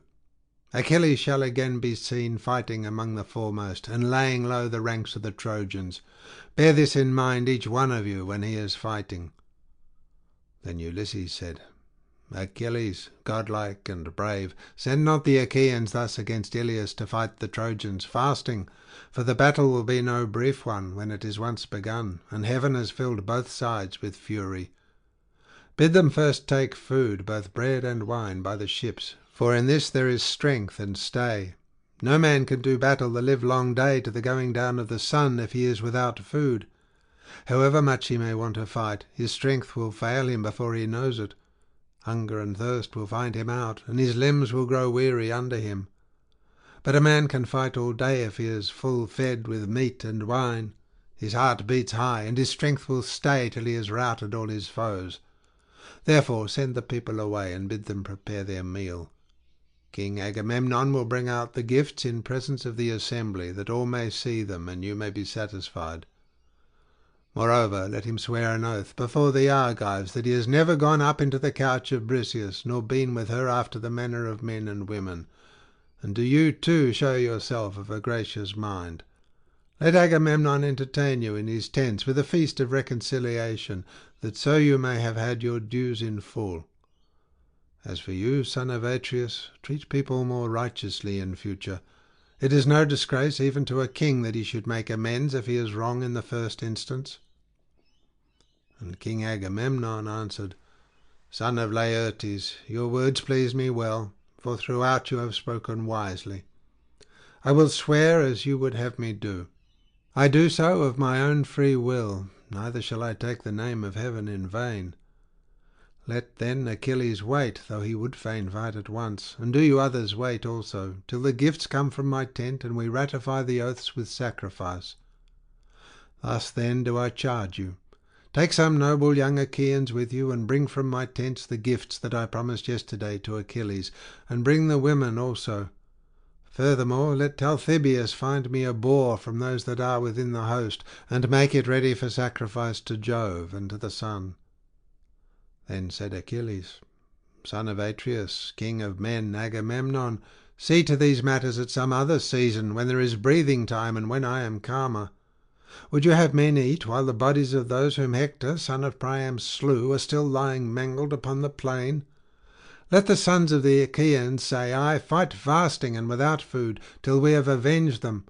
Afterwards, at the going down of the sun, let them eat their fill. As for me, Patroclus is lying dead in my tent, all hacked and hewn, with his feet to the door, and his comrades are mourning round him. Therefore I can take thought of nothing, save only slaughter and blood and the rattle in the throat of the dying. Ulysses answered, Achilles, son of Peleus, mightiest of all the Achaeans, in battle you are better than I, and that more than a little. But in council I am much before you, for I am older and of greater knowledge. Therefore be patient under my words. Fighting is a thing of which men soon surfeit, and when Jove, who is war's steward, weighs the upshot, it may well prove that the straw which our sickles have reaped is far heavier than the grain. It may not be that the Achaeans should mourn the dead with their bellies. Day by day men fall thick and threefold continually. When should we have respite from our sorrow? Let us mourn our dead for a day and bury them out of sight and mind.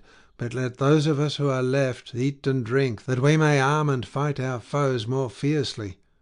In that hour let no man hold back, waiting for a second summons. Such summons shall bode ill for him who is found lagging behind at our ships.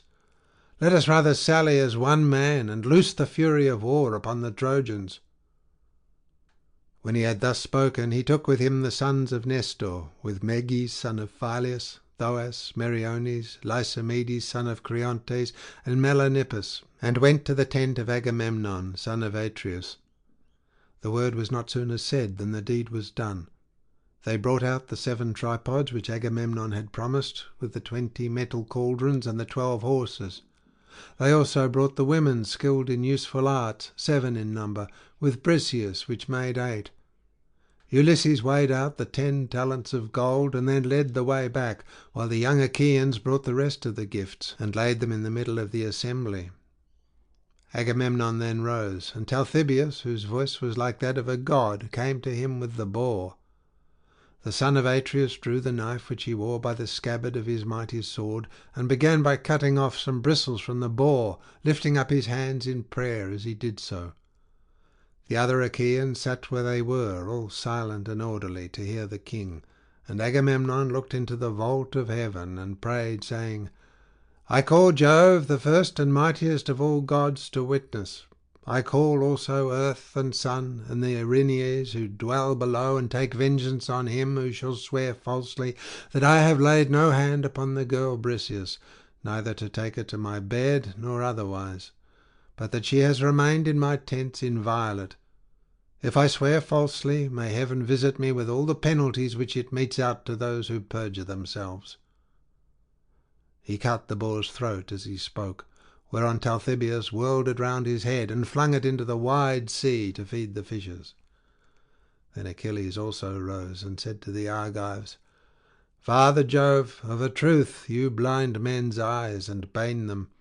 The son of Atreus had not else stirred me to so fierce an anger, nor so stubbornly taken Briseis from me against my will. Surely Jove must have counselled the destruction of many an Argive. Go now and take your food, that we may begin fighting."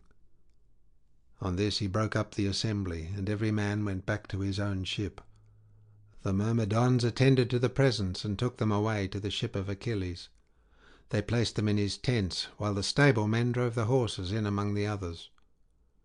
Briseis, fair as Venus, when she saw the mangled body of Patroclus, flung herself upon it and cried aloud, tearing her breast, her neck, and her lovely face with both her hands. Beautiful as a goddess, she wept and said, "Patroclus, dearest friend, when I went hence I left you living. I return, O prince, to find you dead. Thus do fresh sorrows multiply upon me, one after the other. I saw him to whom my father and mother married me cut down before our city, and my 3 own dear brothers perished with him on the selfsame day. But you, Patroclus, even when Achilles slew my husband and sacked the city of noble Mynes, told me that I was not to weep, for you said you would make Achilles marry me and take me back with him to Phthia, where we should have a wedding feast among the Myrmidons. You were always kind to me, and I shall never cease to grieve for you." She wept as she spoke, and the women joined in her lament-making as though their tears were for Patroclus, but in truth each was weeping for her own sorrows. The eldest of the Achaeans gathered round Achilles and prayed him to take food, but he groaned and would not do so. "I pray you," said he, "if any comrade will hear me, bid me neither eat nor drink, for I am in great heaviness, and will stay fasting even to the going down of the sun." On this he sent the other princes away, save only the 2 sons of Atreus and Ulysses, Nestor, Idomeneus, and the knight Phoenix, who stayed behind and tried to comfort him in the bitterness of his sorrow. But he would not be comforted till he should have flung himself into the jaws of battle, and fetched sigh on sigh, thinking ever of Patroclus.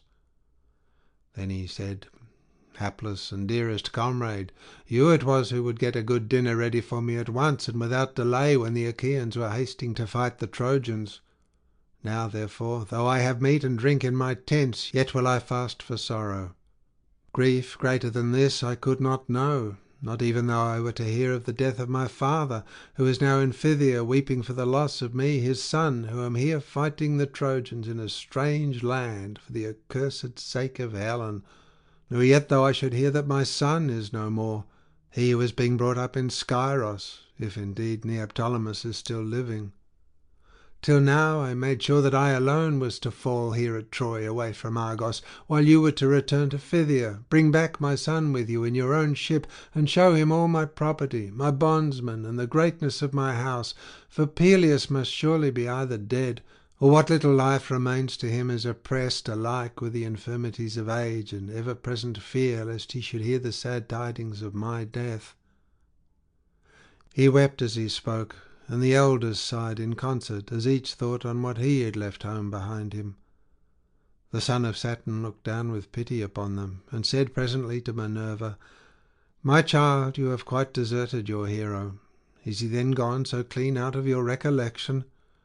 There he sits by the ships, all desolate for the loss of his dear comrade, and though the others are gone to their dinner, he will neither eat nor drink. Go then and drop nectar and ambrosia into his breast, that he may know no hunger." With these words he urged Minerva, who was already of the same mind. She darted down from heaven into the air like some falcon sailing on his broad wings and screaming. Meanwhile the Achaeans were arming throughout the host, and when Minerva had dropped nectar and ambrosia into Achilles, so that no cruel hunger should cause his limbs to fail him, she went back to the house of her mighty father. Thick as the chill snowflakes shed from the hand of Jove and borne on the keen blasts of the north wind, even so thick did the gleaming helmets, the bossed shields, the strongly plated breastplates, and the ashen spears stream from the ships.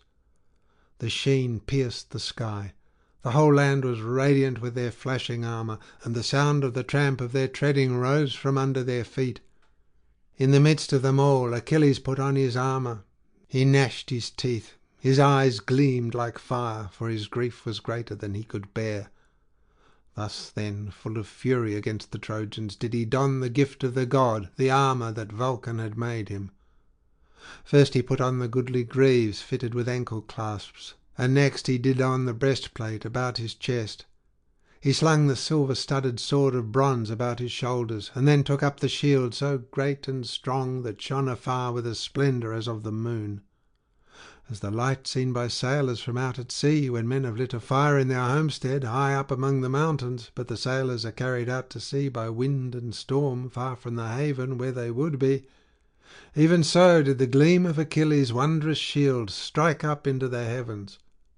He lifted the redoubtable helmet and set it upon his head, from whence it shone like a star, and the golden plumes which Vulcan had set thick about the ridge of the helmet waved all around it.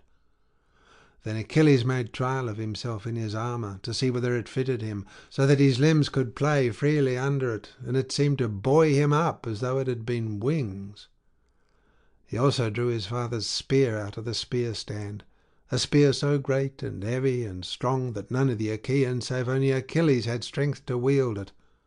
This was the spear of Pelian ash from the topmost ridges of Mount Pelion, which Chiron had once given to Peleus, fraught with the death of heroes.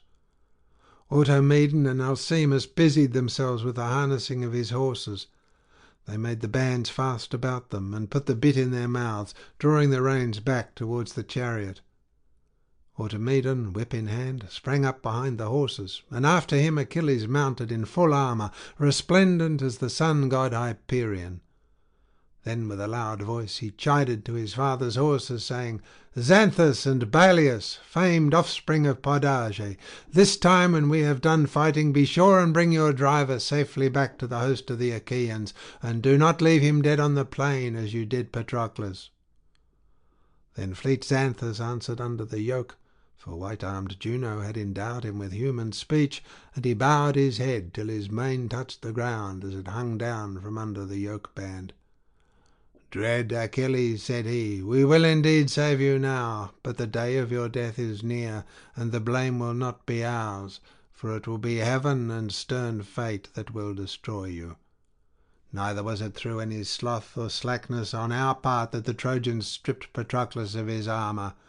It was the mighty god whom lovely Leto bore that slew him as he fought among the foremost, and vouchsafed a triumph to Hector. We too can fly as swiftly as Zephyrus, who they say is fleetest of all winds. Nevertheless, it is your doom to fall by the hand of a man and of a god." When he had thus said, the Erinyes stayed his speech, and Achilles answered him in great sadness, saying, "Why, O Xanthus, do you thus foretell my death? You need not do so, for I well know that I am to fall here, far from my father and mother. None the more, however, shall I stay my hand till I have given the Trojans their fill of fighting." So saying, with a loud cry, he drove his horses to the front. End of section 19. Book 20.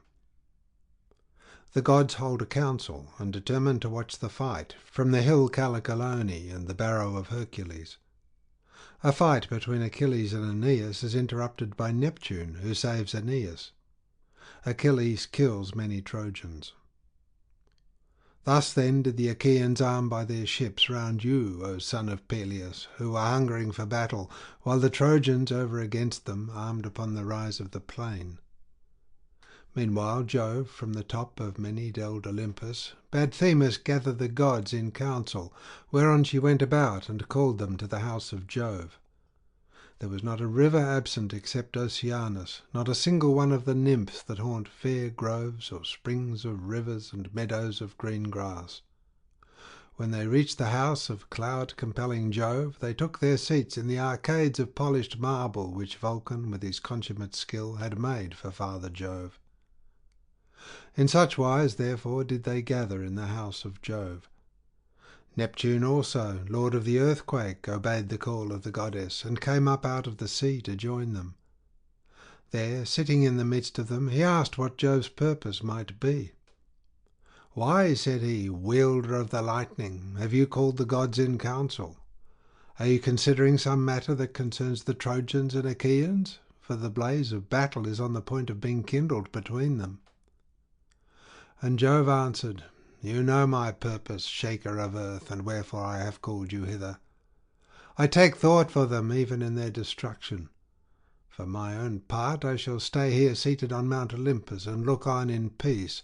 But do you others go about among the Trojans and Achaeans and help either side as you may be severally disposed. If Achilles fights the Trojans without hindrance, they will make no stand against him. They have ever trembled at the sight of him, and now that he is roused to such fury about his comrade, he will override fate itself and storm their city."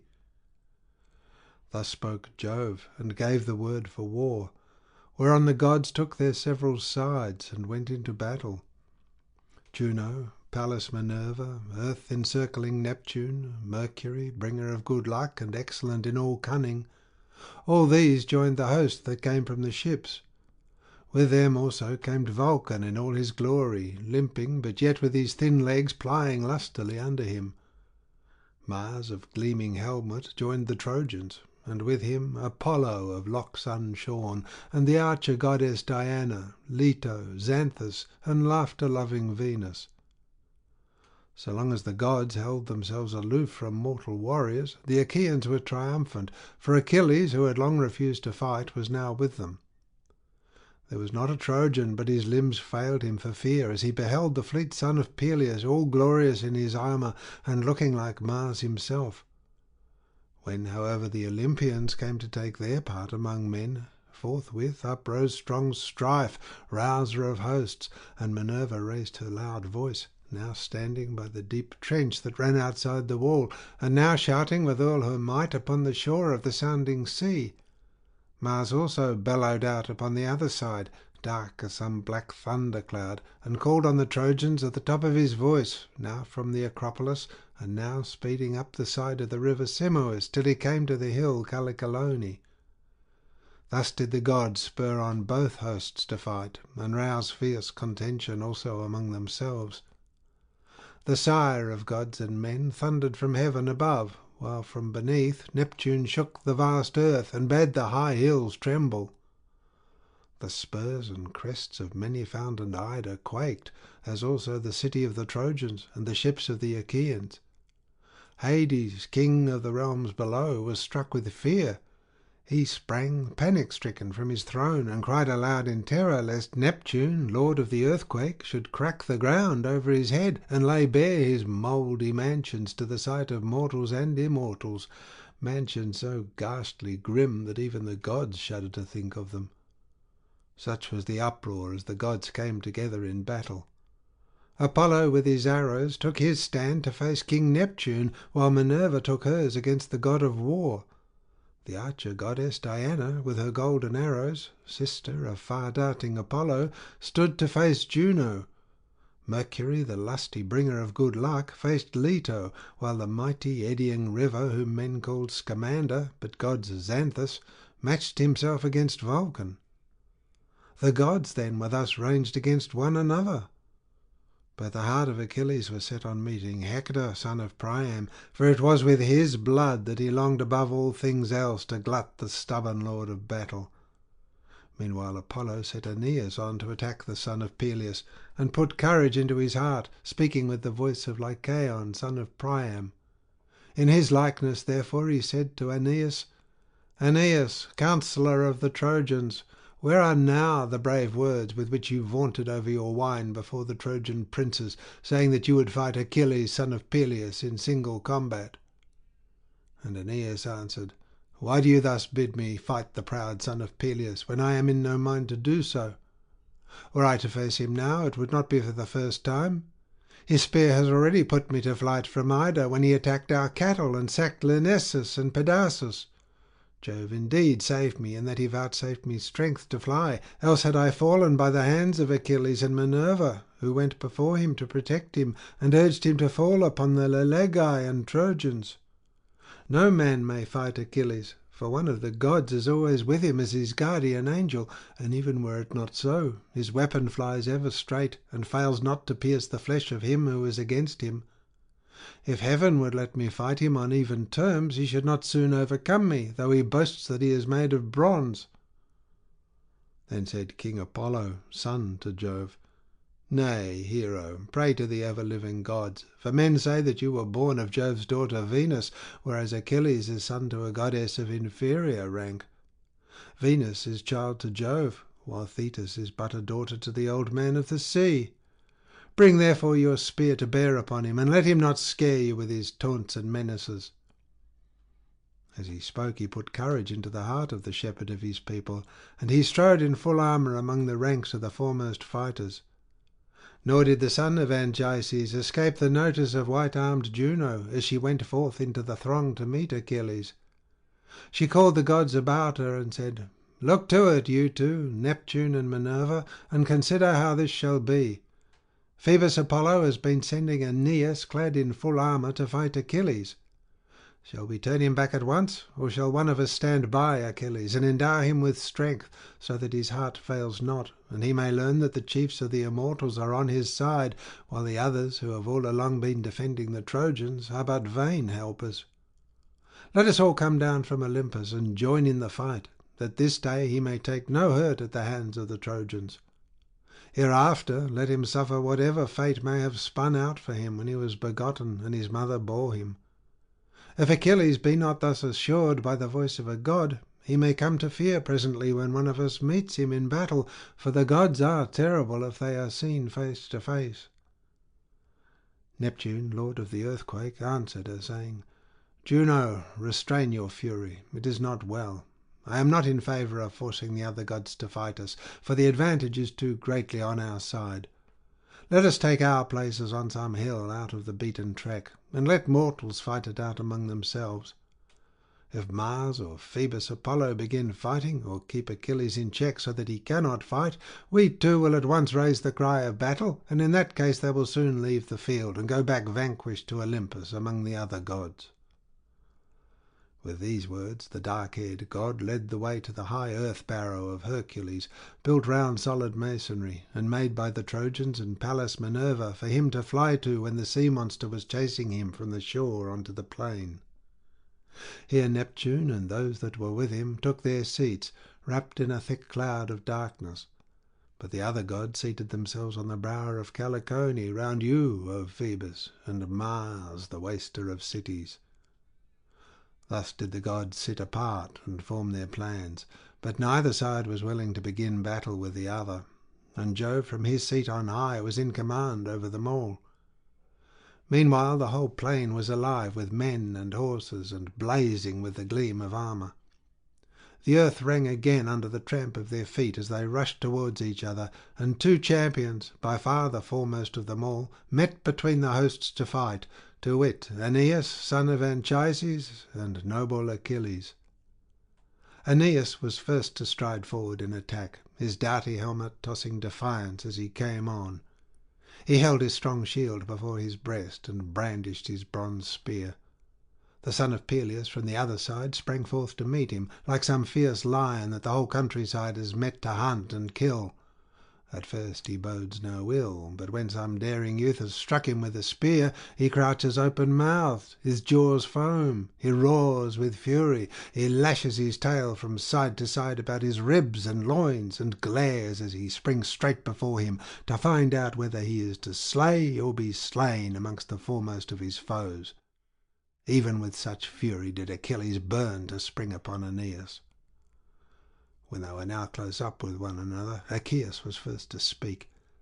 "Aeneas," said he, "why do you stand thus out before the host to fight me? Is it that you hope to reign over the Trojans in the seat of Priam? Nay, though you kill me, Priam will not hand his kingdom over to you. He is a man of sound judgment, and he has sons of his own. Or have the Trojans been allotting you a domain of passing richness, fair with orchard lawns and cornlands, if you should slay me? This you shall hardly do. I have discomfited you once already. Have you forgotten how, when you were alone, I chased you from your herds, helter-skelter, down the slopes of Ida? You did not turn round to look behind you. You took refuge in Lyrnessus. But I attacked the city, and with the help of Minerva and Father Jove I sacked it and carried its women into captivity, though Jove and the other gods rescued you. You think they will protect you now, but they will not do so. Therefore I say, go back into the host, and do not face me, or you will rue it.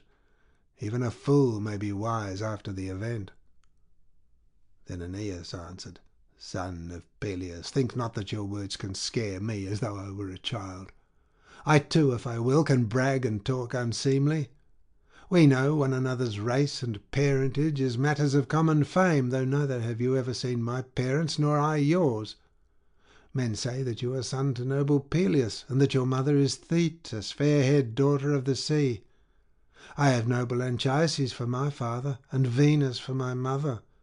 The parents of one or other of us shall this day mourn a son, for it will be more than silly talk that shall part us when the fight is over. Learn then my lineage if you will, and it is known to many. In the beginning Dardanus was the son of Jove, and founded Dardania, for Ilias was not yet stablished on the plain of men to dwell in, and her people still abode on the spurs of many-fountained Ida. Dardanus had a son, King Erichthonius, who was wealthiest of all men living. He had 3,000 mares that fed by the water meadows, they and their foals with them. Boreas was enamoured of them as they were feeding, and covered them in the semblance of a dark-maned stallion. 12 filly foals did they conceive and bear him, and these, as they sped over the rich plain, would go bounding on over the ripe ears of corn and not break them. Or again, when they would disport themselves on the broad back of ocean, they could gallop on the crest of a breaker. Erichthonius begat Tros, king of the Trojans, and Tros had 3 noble sons, Aelus, Assaracus, and Ganymede, who was the comeliest of mortal men. Wherefore the gods carried him off to be Jove's cup-bearer, for his beauty's sake, that he might dwell among the immortals. Aelus begat Laomedon, and Laomedon begat Trithonius, Priam, Lampus, Clythius, and Hecataion of the stock of Mars. But Assaracus was father to Capys, and Capys to Anchises, who was my father, while Hector is son to Priam. Such do I declare my blood and lineage. But as for valour, Jove gives it or takes it as he will, for he is lord of all. And now let there be no more of this prating in mid-battle as though we were children.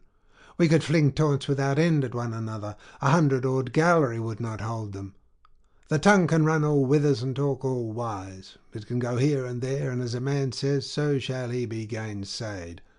What is the use of our bandying hard like women who, when they fall foul of one another, go out and wrangle in the streets, one half true and the other lies, as rage inspires them? No words of yours shall turn me, now that I am fain to fight. Therefore let us make trial of one another with our spears." As he spoke, he drove his spear at the great and terrible shield of Achilles, which rang out as the point struck it. The son of Peleus held the shield before him with his strong hand, and he was afraid, for he deemed that Aeneas' spear would go through it quite easily, not reflecting that the gods' glorious gifts were little likely to yield before the blows of mortal men. And indeed, Aeneas' spear did not pierce the shield, for the layer of gold, gift of the god, stayed the point. It went through 2 layers, but the god had made the shield in 5, 2 of bronze, the 2 innermost ones of tin, and 1 of gold. It was in this that the spear had stayed. Achilles in his turn threw, and struck the round shield of Aeneas at the very edge, where the bronze was thinnest. The spear of Pelian ash went clean through, and the shield rang under the blow. Aeneas was afraid, and crouched backwards, holding the shield away from him. The spear, however, flew over his back, and struck quivering in the ground, after having gone through both circles of the sheltering shield. Aeneas, though he had avoided the spear, stood still, blinded with fear and grief, because the weapon had gone so near him. Then Achilles sprang furiously upon him, with a cry as of death, and with his keen blade drawn, and Aeneas seized a great stone, so huge that 2 men, as men now are, would be unable to lift it, but Aeneas wielded it quite easily. Aeneas would then have struck Achilles as he was springing towards him, either on the helmet or on the shield that covered him, and Achilles would have closed with him and dispatched him with his sword, had not Neptune, lord of the earthquake, been quick to mark, and said forthwith to the immortals, "Alas, I am sorry for great Aeneas, who will now go down to the house of Hades, vanquished by the son of Peleus." Fool that he was to give ear to the counsel of Apollo. Apollo will never save him from destruction. Why should this man suffer when he is guiltless, to no purpose, and in another's quarrel? Has he not at all times offered acceptable sacrifice to the gods that dwell in heaven? Let us then snatch him from death's jaws, lest the son of Saturn be angry should Achilles slay him. It is fated, moreover, that he should escape, and that the race of Dardanus, whom Jove loved above all the sons born to him of mortal women, shall not perish utterly without seed or sign. For now, indeed, has Jove hated the blood of Priam, while Aeneas shall reign over the Trojans, he and his children's children that shall be born hereafter." Then answered Juno, "Earth-shaker, look to this matter yourself, and consider concerning Aeneas whether you will save him or suffer him, brave though he be, to fall by the hand of Achilles, son of Peleus. For of a truth we two, I and Pallas Minerva, have sworn full many a time before all the immortals that never would we shield Trojans from destruction, not even when all Troy is burning in the flames that the Achaeans shall kindle." When earth-encircling Neptune heard this, he went into the battle amid the clash of spears, and came to the place where Achilles and Aeneas were. Forthwith he shed a darkness before the eyes of the son of Peleus, drew the bronze-headed ashen spear from the shield of Aeneas, and laid it at the feet of Achilles. Then he lifted Aeneas on high from off the earth, and hurried him away.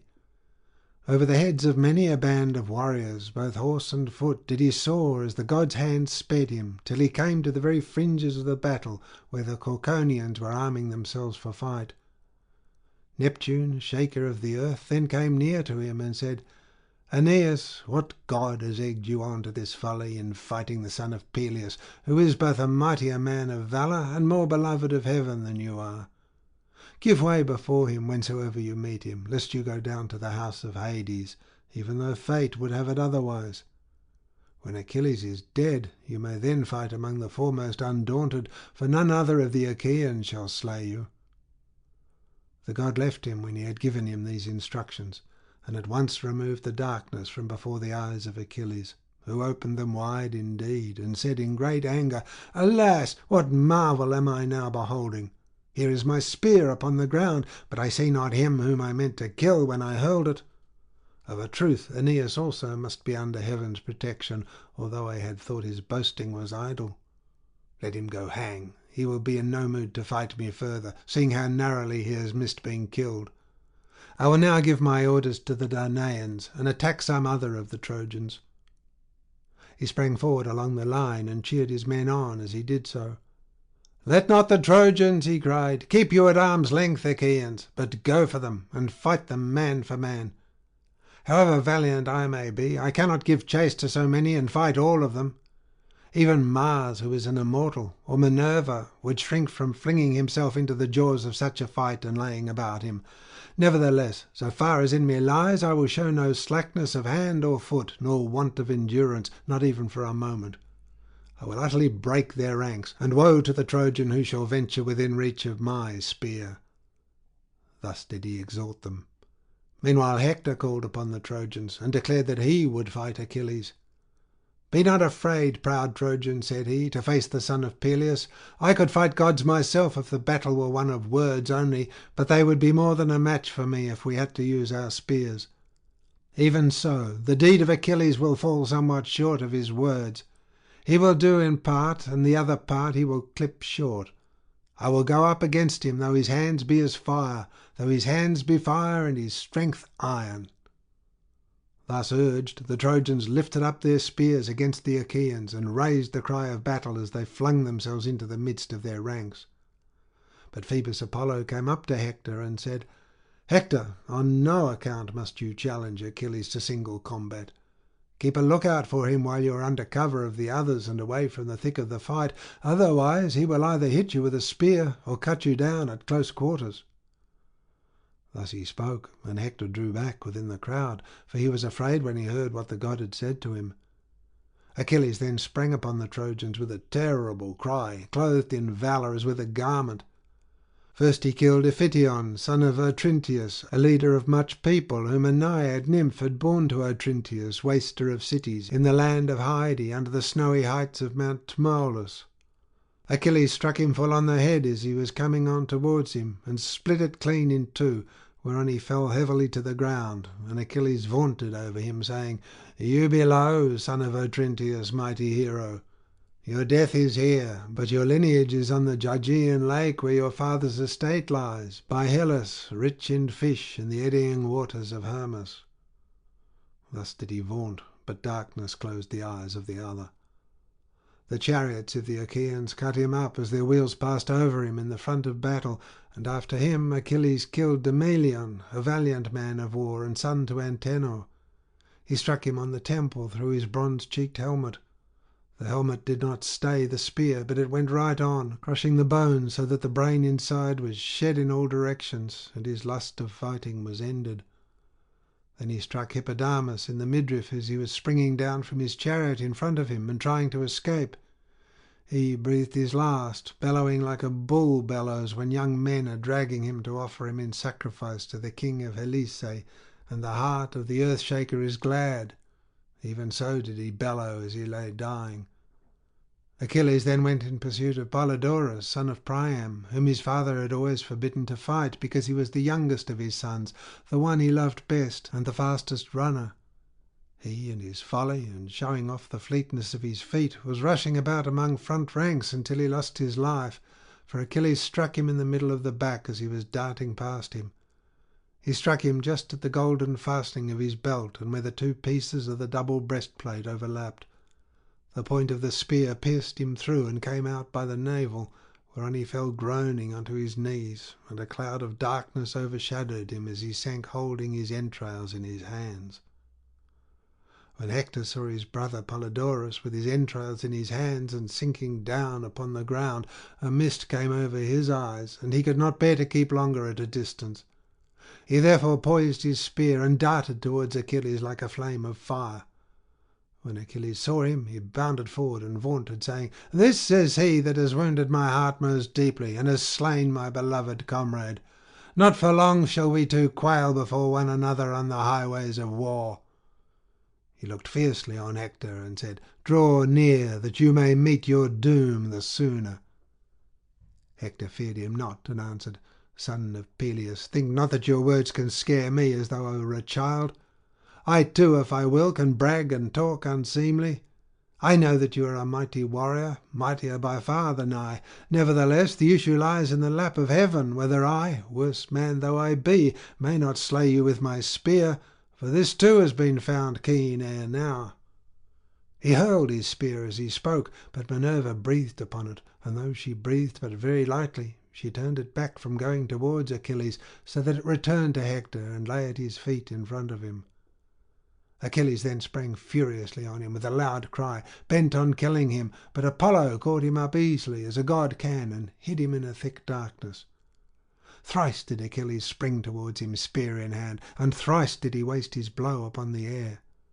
When he rushed forward for the fourth time, as though he were a god, he shouted aloud, saying, "Hound, this time too you have escaped death, but of a truth it came exceedingly near you.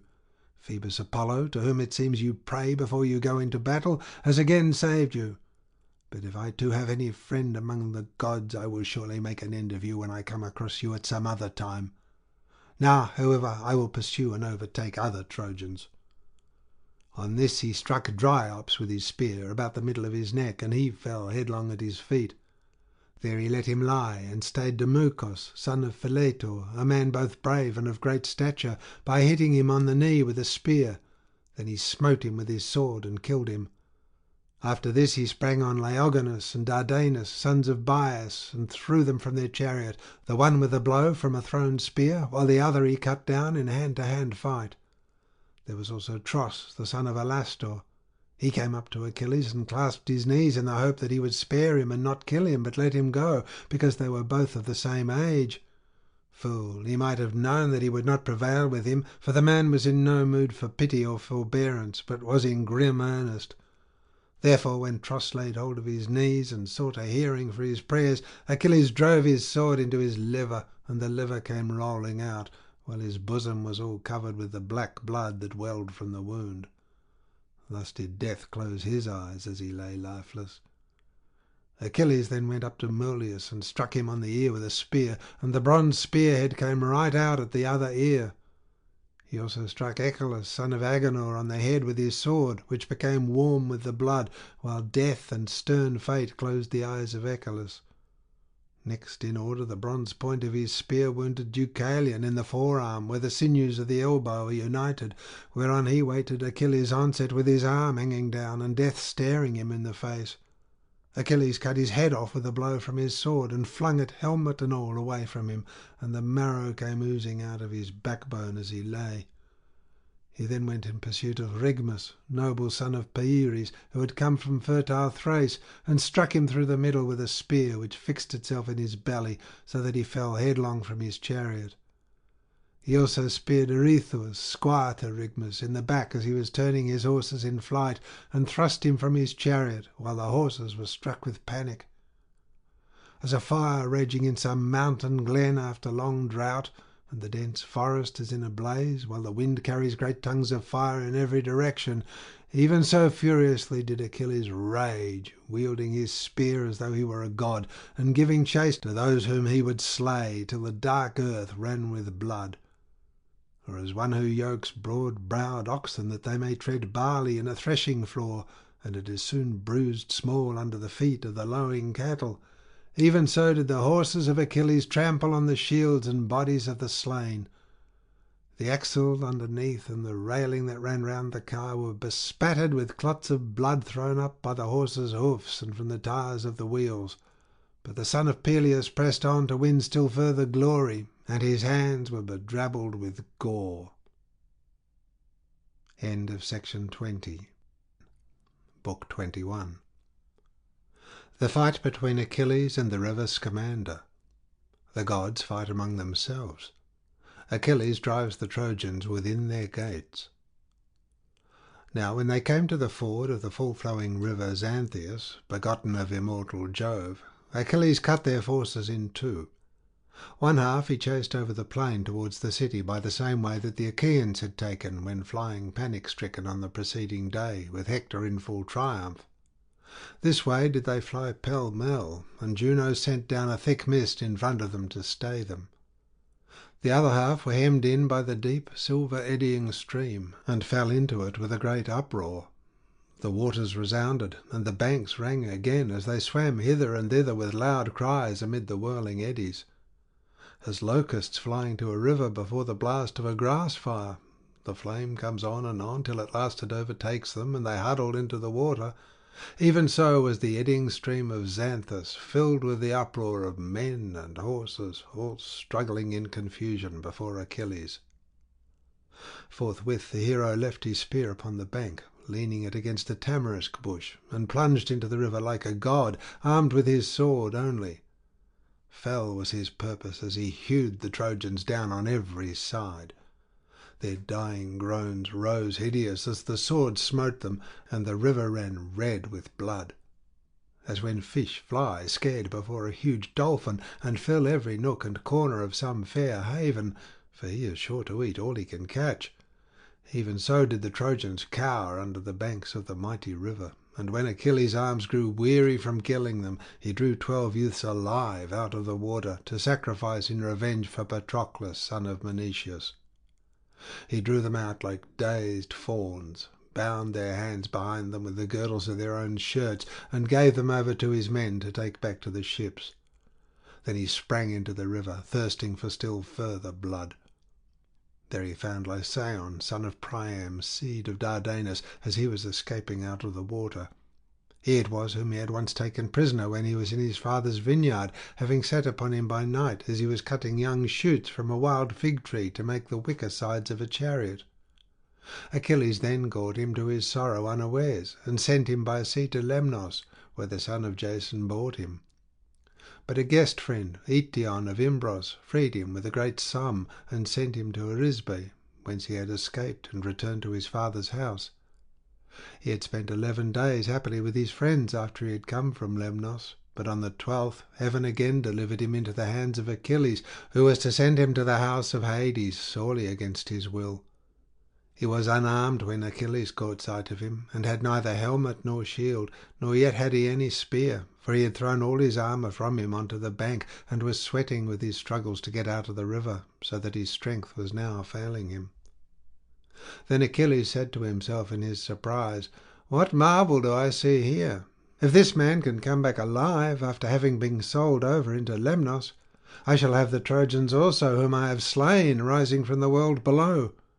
Could not even the waters of the grey sea imprison him, as they do many another, whether he will or no? This time let him taste my spear, that I may know for certain whether Mother Earth, who can keep even a strong man down, will be able to hold him, or whether thence too he will return." Thus did he pause and ponder. But Lycaon came up to him dazed, and trying hard to embrace his knees, for he would fain live, not die. Achilles thrust at him with his spear, meaning to kill him, but Lycaon ran crouching up to him and caught his knees, whereby the spear passed over his back and stuck in the ground, hungering though it was for blood. With one hand he caught Achilles' knees as he besought him, and with the other he clutched the spear and would not let it go. Then he said, "Achilles, have mercy upon me and spare me, for I am your suppliant. It was in your tents that I first broke bread on the day when you took me prisoner in the vineyard, after which you sold me away to Lemnos, far from my father and my friends, and I brought you the price of 100 oxen. I have paid 3 times as much to gain my freedom. It is but 12 days that I have come to Ilias after much suffering, and now cruel fate has again thrown me into your hands. Surely Father Jove must hate me, that he has given me over to you a second time. Short of life indeed did my mother Laerthoe bear me, daughter of aged Altes, who reigns over the warlike Lelegae and holds steep Pedasus on the river Satnioeus. Priam married his daughter along with many other women, and 2 sons were born of her, both of whom you will have slain. Your spear slew noble Polydorus as he was fighting in the front ranks, and now evil will here befall me, for I fear that I shall not escape you, since heaven has delivered me over to you. Furthermore I say, and lay my saying to your heart, spare me, for I am not of the same womb as Hector, who slew your brave and noble comrade." With such words did the princely son of Priam beseech Achilles, but Achilles answered him sternly. "Idiot," he said, "talk not to me of ransom. Until Patroclus fell, I preferred to give the Trojans quarter, and sold beyond the sea many of those whom I had taken alive. But now not a man shall live of those whom heaven delivers into my hands before the city of Ilias, and of all Trojans it shall fare hardest with the sons of Priam. Therefore, my friend, you too shall die. Why should you whine in this way? Patroclus fell, and he was a better man than you are. I too, see you not how I am great and goodly? I am son to a noble father, and have a goddess for my mother, but the hands of doom and death overshadow me all as surely. The day will come, either at dawn or dark, or at the noontide, when one shall take my life also in battle, either with his spear or with an arrow sped from his bow. Thus did he speak, and Lycaon's heart sank within him. He loosed his hold of the spear and held out both hands before him. But Achilles drew his keen blade and struck him by the collarbone on his neck. He plunged his two-edged sword into him to the very hilt, whereon he lay at full length on the ground, with the dark blood welling from him till the earth was soaked. Then Achilles caught him by the foot and flung him into the river to go downstream, vaunting over him the while, and saying, "Lie there among the fishes, who will lick the blood from your wound and gloat over it. Your mother shall not lay you on any bier to mourn you, but the eddies of Scamander shall bear you into the broad bosom of the sea. There shall the fishes feed on the fat of Lycaon as they dart under the dark ripple of the waters. So perish all of you till we reach the citadel of strong Ilias, you in flight and I following after to destroy you. The river with its broad silver stream shall serve you in no stead, for all the bulls you offered him and all the horses that you flung living into his waters. None the less miserably shall you perish, till there is not a man of you but is paid in full for the death of Patroclus, and the havoc you wrought among the Achaeans whom you have slain while I held aloof from battle."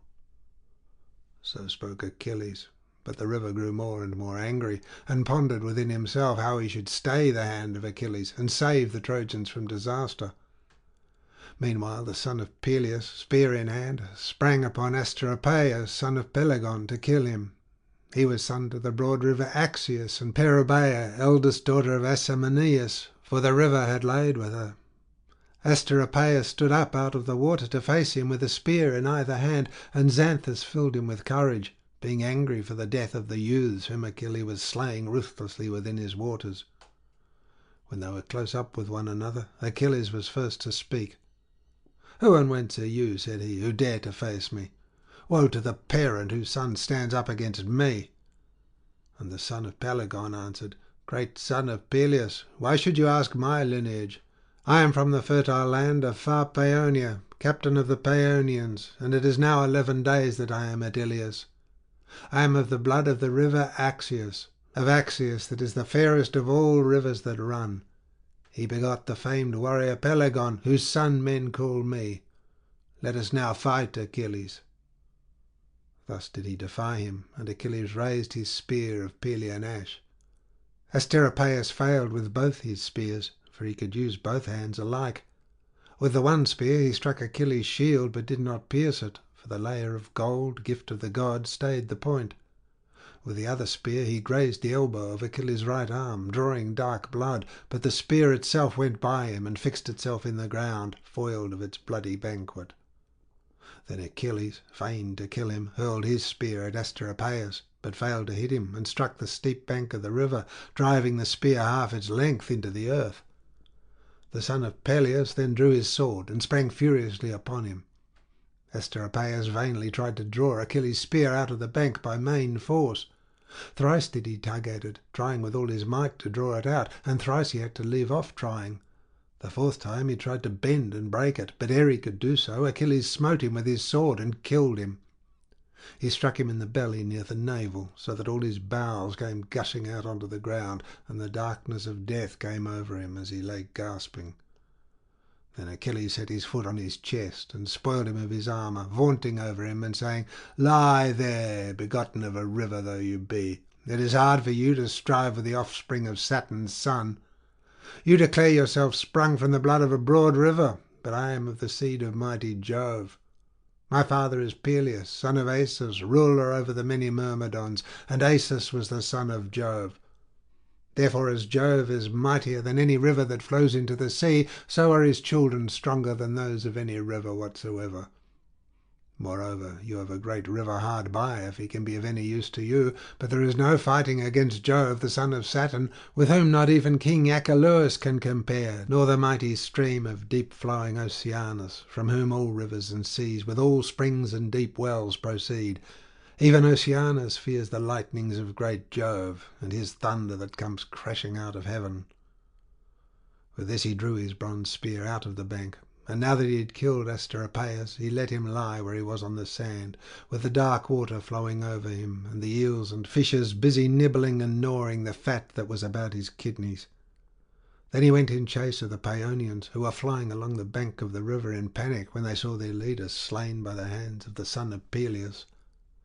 Therein he slew Thessalocus, Mydon, Estepylus, Mnesus, Thracius, Aeneas, and Ophelestes, and he would have slain yet others, had not the river in anger taken human form, and spoken to him from out of the deep waters, saying, Achilles, if you exceed all in strength, so do you also in wickedness, for the gods are ever with you to protect you. If then the son of Saturn has vouchsafed it to you to destroy all the Trojans, at any rate drive them out of my stream, and do your grim work on land. My fair waters are now filled with corpses, nor can I find any channel by which I may pour myself into the sea, for I am choked with dead, and yet you go on mercilessly slaying.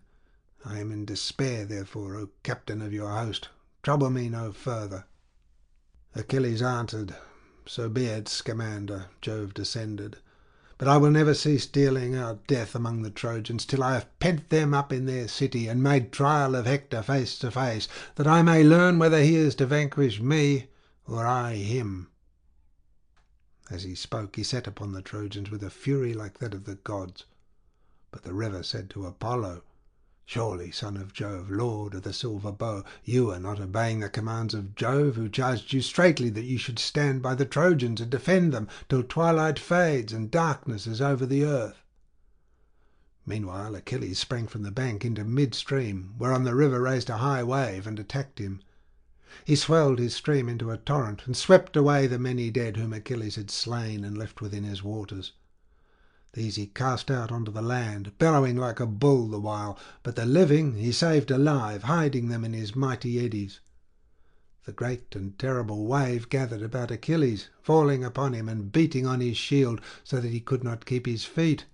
He caught hold of a great elm tree, but it came up by the roots and tore away the bank, damming the stream with its thick branches and bridging it all across, whereby Achilles struggled out of the stream and fled full speed over the plain, for he was afraid. But the mighty god ceased not in his pursuit, and sprang upon him with a dark-crested wave, to stay his hands and save the Trojans from destruction. The son of Peleus darted away a spear's throw from him. Swift as the swoop of a black hunter-eagle, which is the strongest and fleetest of all birds, even so did he spring forward, and the armour rang loudly about his breast. He fled on in front, but the river with a loud roar came tearing after. As one who would water his garden leads a stream from some fountain over his plants and all his ground. Spade in hand, he clears away the dams to free the channels, and the little stones run rolling round and round with the water as it goes merrily down the bank faster than the man can follow. Even so did the river keep catching up with Achilles, albeit he was a fleet runner, for the gods are stronger than men. As often as he would strive to stand his ground and see whether or no all the gods in heaven were in league against him, so often would the mighty wave come beating down upon his shoulders, and he would have to keep flying on and on in great dismay, for the angry flood was tiring him out as it flowed past him and ate the ground from under his feet. Then the son of Peleus lifted up his voice to heaven, saying, Father Jove, is there none of the gods who will take pity upon me and save me from the river?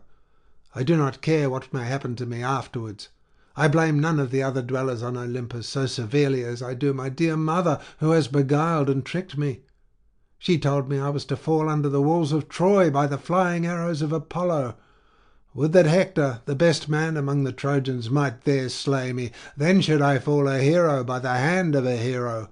Whereas now it seems that I shall come to a most pitiable end, trapped in this river as though I were some swineherd's boy who gets carried down a torrent while trying to cross it during a storm.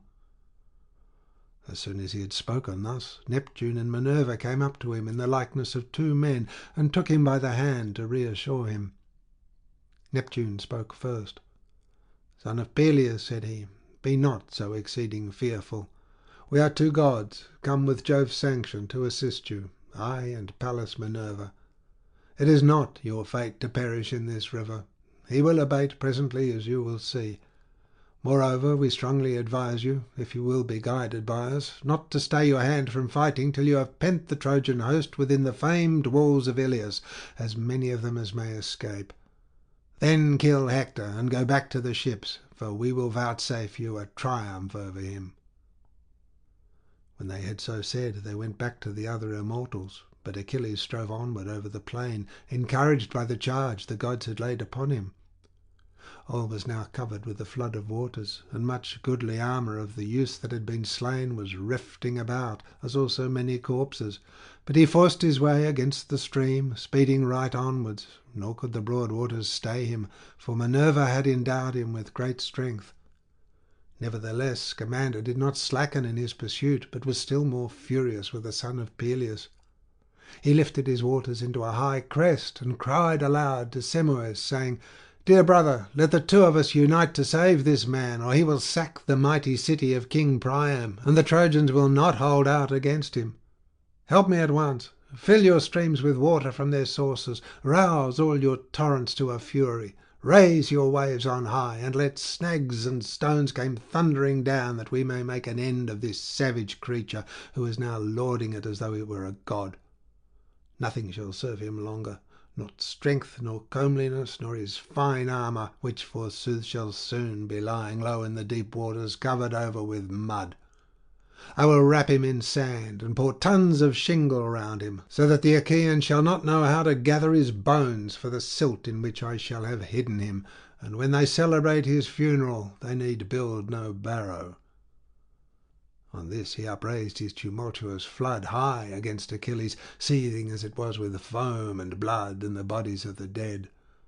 The dark waters of the river stood upright, and would have overwhelmed the son of Peleus, but Juno, trembling lest Achilles should be swept away in the mighty torrent, lifted her voice on high, and called out to Vulcan her son.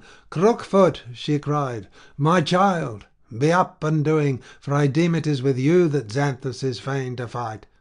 Help us at once, kindle a fierce fire.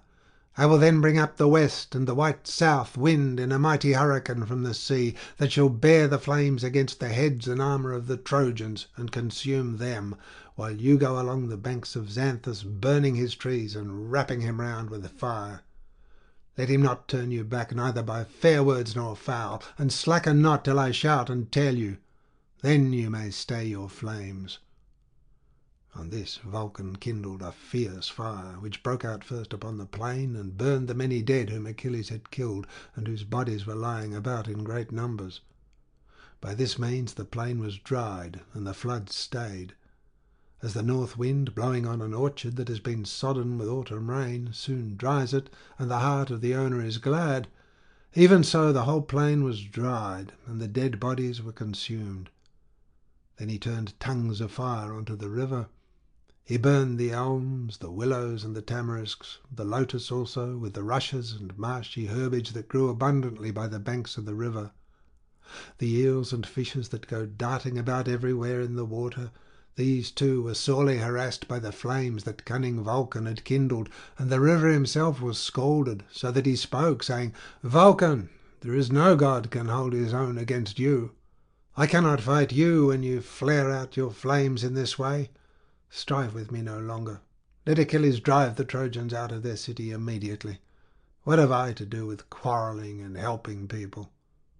He was boiling as he spoke, and all his waters were seething, as a cauldron upon a large fire boils when it is melting the lard of some fatted hog, and the lard keeps bubbling up all over when the dry faggots blaze under it. Even so were the goodly waters of Xanthus heated with the fire till they were boiling. He could flow no longer, but stayed his stream, so afflicted was he by the blasts of fire which cunning Vulcan had raised. Then he prayed to Juno, and besought her, saying, "Juno, why should your son vex my stream with such a special fury? I am not so much to blame as all the others are who have been helping the Trojans. I will leave off, since you so desire it, and let your son leave off also. Furthermore, I swear never again will I do anything to save the Trojans from destruction, not even when all Troy is burning in the flames which the Achaeans will kindle." As soon as Juno heard this, she said to her son Vulcan, "Son Vulcan, now hold your flames. We ought not to use such violence against a god for the sake of mortals." When she had thus spoken, Vulcan quenched his flames, and the river went back once more into his own fair bed. Xanthus was now beaten, so these two left off fighting, for Juno stayed them, though she was still angry. But a furious quarrel broke out among the other gods, for they were of divided counsels. They fell on one another with a mighty uproar. Earth groaned, and the spacious firmament rang out as with a blare of trumpets. Jove heard as he was sitting on Olympus, and laughed for joy when he saw the gods coming to blows among themselves. They were not long about beginning, and Mars, piercer of shields, opened the battle. Sword in hand, he sprang at once upon Minerva, and reviled her.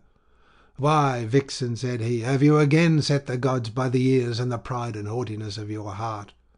Have you forgotten how you set Diomed, son of Tydeus, on to wound me, and yourself took Visible's spear and drove it into me to the hurt of my fair body? You shall now suffer for what you then did to me." As he spoke, he struck her on the terrible tasselled aegis, so terrible that not even can Jove's lightning pierce it. Here did murderous Mars strike her with his great spear. She drew back, and with her strong hand seized a stone that was lying on the plain, great and rugged and black, which men of old had set for the boundary of a field. With this she struck Mars on the neck and brought him down. 9 roods did he cover in his fall, and his hair was all soiled in the dust, while his armour rang rattling round him. But Minerva laughed and vaunted over him, saying, "Idiot, have you not learned how far stronger I am than you, but you must still match yourself against me? Thus do your mother's curses now roost upon you, for she is angry and would do you mischief, because you have deserted the Achaeans and are helping the Trojans." She then turned her 2 piercing eyes elsewhere, whereon Jove's daughter Venus took Mars by the hand and led him away, groaning all the time, for it was only with great difficulty that he had come to himself again. When Queen Juno saw her, she said to Minerva, "Look, daughter of aegis-bearing Jove, unweariable, that vixen Venus is again taking Mars through the crowd out of the battle. Go after her at once." Thus she spoke. Minerva sped after Venus with a will, and made at her, striking her on the bosom with her strong hand, so that she fell fainting to the ground, and there they both lay, stretched at full length. Then Minerva vaunted over her, saying, "May all who help the Trojans against the Argives prove just as redoubtable and stalwart as Venus did when she came across me while she was helping Mars. Had this been so, we should long since have ended the war by sacking the strong city of Iliad." Juno smiled as she listened. Meanwhile King Neptune turned to Apollo, saying, "Phoebus, why should we keep each other at arm's length? It is not well, now that the others have begun fighting. It will be disgraceful to us if we return to Jove's bronze-floored mansion on Olympus without having fought each other. Therefore come on. You are the younger of the 2, and I ought not to attack you, for I am older and have had more experience. Idiot, you have no sense, and forget how we 2 alone of all the gods fared hardly round about Iliad when we came from Jove's house and worked for Laomedon a whole year at a stated wage, and he gave us his orders. I built the Trojans the wall about their city, so wide and fair that it might be impregnable, while you, Phoebus, herded cattle for him in the dales of many-valleyed Ida. When, however, the glad hours brought round the time of payment, mighty Laomedon robbed us of all our hire, and sent us off with nothing but abuse. He threatened to bind us hand and foot, and sell us over into some distant land. He tried, moreover, to cut off the ears of both of us, so we went away in a rage, furious about the payment he had promised us, and yet withheld. In spite of all this, you are now showing favour to his people, and will not join us in compassing the utter ruin of the proud Trojans with their wives and children." And King Apollo answered, "Lord of the earthquake, you would have no respect for me if I were to fight you about a pack of miserable mortals who come out like leaves in summer and eat the fruit of the field and presently fall lifeless to the ground. Let us stay this fighting at once, and let them settle it among themselves." He turned away as he spoke, for he would lay no hand on the brother of his own father. But his sister, the huntress Diana, patroness of wild beasts, was very angry with him, and said, "So you would fly, Far Darter, and hand victory over to Neptune, with a cheap vaunt to boot? Baby, why keep your bow thus idle? Never let me again hear you bragging in my father's house, as you have often done in the presence of the immortals, that you would stand up and fight with Neptune." Apollo made her no answer, but Jove's august queen was angry and upbraided her bitterly. "Bold vixen," she cried, "how dare you cross me thus? For all your bow, you will find it hard to hold your own against me. Jove made you as a lion among women, and lets you kill them whenever you choose. You will find it better to chase wild beasts and deer upon the mountains than to fight those who are stronger than you are. If you would try war, do so, and find out by pitting yourself against me how far stronger I am than you are." She caught both Diana's wrists with her left hand as she spoke, and with her right she took the bow from her shoulders, and laughed as she beat her with it about the ears, while Diana wriggled and writhed under her blows. Her swift arrows were shed upon the ground, and she fled weeping from under Juno's hand, as a dove that flies before a falcon to the cleft of some hollow rock, when it is her good fortune to escape. Even so did she fly weeping away, leaving her bow and arrows behind her. Then the slayer of Argus, guide and guardian, said to Leto, "Leto, I shall not fight you. It is ill to come to blows with any of Jove's wives. Therefore boast as you will among the immortals that you worsted me in fair fight." Leto then gathered up Diana's bow and arrows that had fallen about amid the whirling dust, and when she had got them she made all haste after her daughter. Diana had now reached Jove's bronze-floored mansion on Olympus, and sat herself down with many tears on the knees of her father, while her ambrosial raiment was quivering all about her. The son of Saturn drew her towards him, and laughing pleasantly the while, began to question her, saying, "Which of the heavenly beings, my dear child, has been treating you in this cruel manner, as though you had been misconducting yourself in the face of everybody?" And the fair-crowned goddess of the chase answered, "It was your wife, Juno, father, who has been beating me. It is always her doing whenever there is any quarrelling among the immortals." Thus did they converse, and meanwhile Phoebus Apollo entered the strong city of Iliad, for he was uneasy lest the walls should not hold out, and the Danaans should take the city then and there, before its hour had come. But the rest of the ever-living gods went back, some angry and some triumphant, to Olympus, where they took their seats beside Jove, lord of the storm cloud, while Achilles still kept on dealing out death alike on the Trojans and on their horses. As when the smoke from some burning city ascends to heaven when the anger of the gods has kindled it, there is then toil for all and sorrow for not a few, even so did Achilles bring toil and sorrow on the Trojans. Old King Priam stood on a high tower of the wall, looking down on huge Achilles, as the Trojans fled panic-stricken before him, and there was none to help them. Presently he came down from off the tower, and with many a groan went along the wall to give orders to the brave warders of the gate. "Keep the gate," said he, "wide open till the people come flying into the city, for Achilles is hard by and is driving them in rout before him. I see we are in great peril. As soon as our people are inside and in safety, close the strong gates, for I fear lest that terrible man should come bounding inside along with the others." As he spoke, they drew back the bolts and opened the gates, and when these were opened, there was a haven of refuge for the Trojans. Apollo then came full speed out of the city to meet them and protect them. Right for the city and the high wall, parched with thirst and grimy with dust, still they fled on, with Achilles wielding his spear furiously behind them, for he was as one possessed and was thirsting after glory. Then had the sons of the Achaeans taken the lofty gates of Troy, if Apollo had not spurred on Agenor, valiant and noble son of Antenor. He put courage into his heart, and stood by his side to guard him, leaning against a beech tree and shrouded in thick darkness. When Agenor saw Achilles, he stood still, and his heart was clouded with care. "Alas," said he to himself in his dismay, If I fly before mighty Achilles, and go where all the others are being driven in rout, he will none the less catch me and kill me for a coward. How would it be if I were to let Achilles drive the others before him, and then fly from the wall to the plain that is behind Ilios, till I reach the spurs of Ida, and can hide in the underwood that is thereon? I could then wash the sweat from off me in the river, and in the evening return to Ilios. But why commune with myself in this way? Like enough he would see me as I am hurrying from the city over the plain, and would speed after me till he had caught me. I should stand no chance against him, for he is mightiest of all mankind. What then if I go out and meet him in front of the city? His flesh, too, I take it, can be pierced by pointed bronze. Life is the same in one and all, and men say that he is but mortal, despite the triumph that Jove, son of Saturn, vouchsafes him. So saying, he stood on his guard and awaited Achilles, for he was now fain to fight him.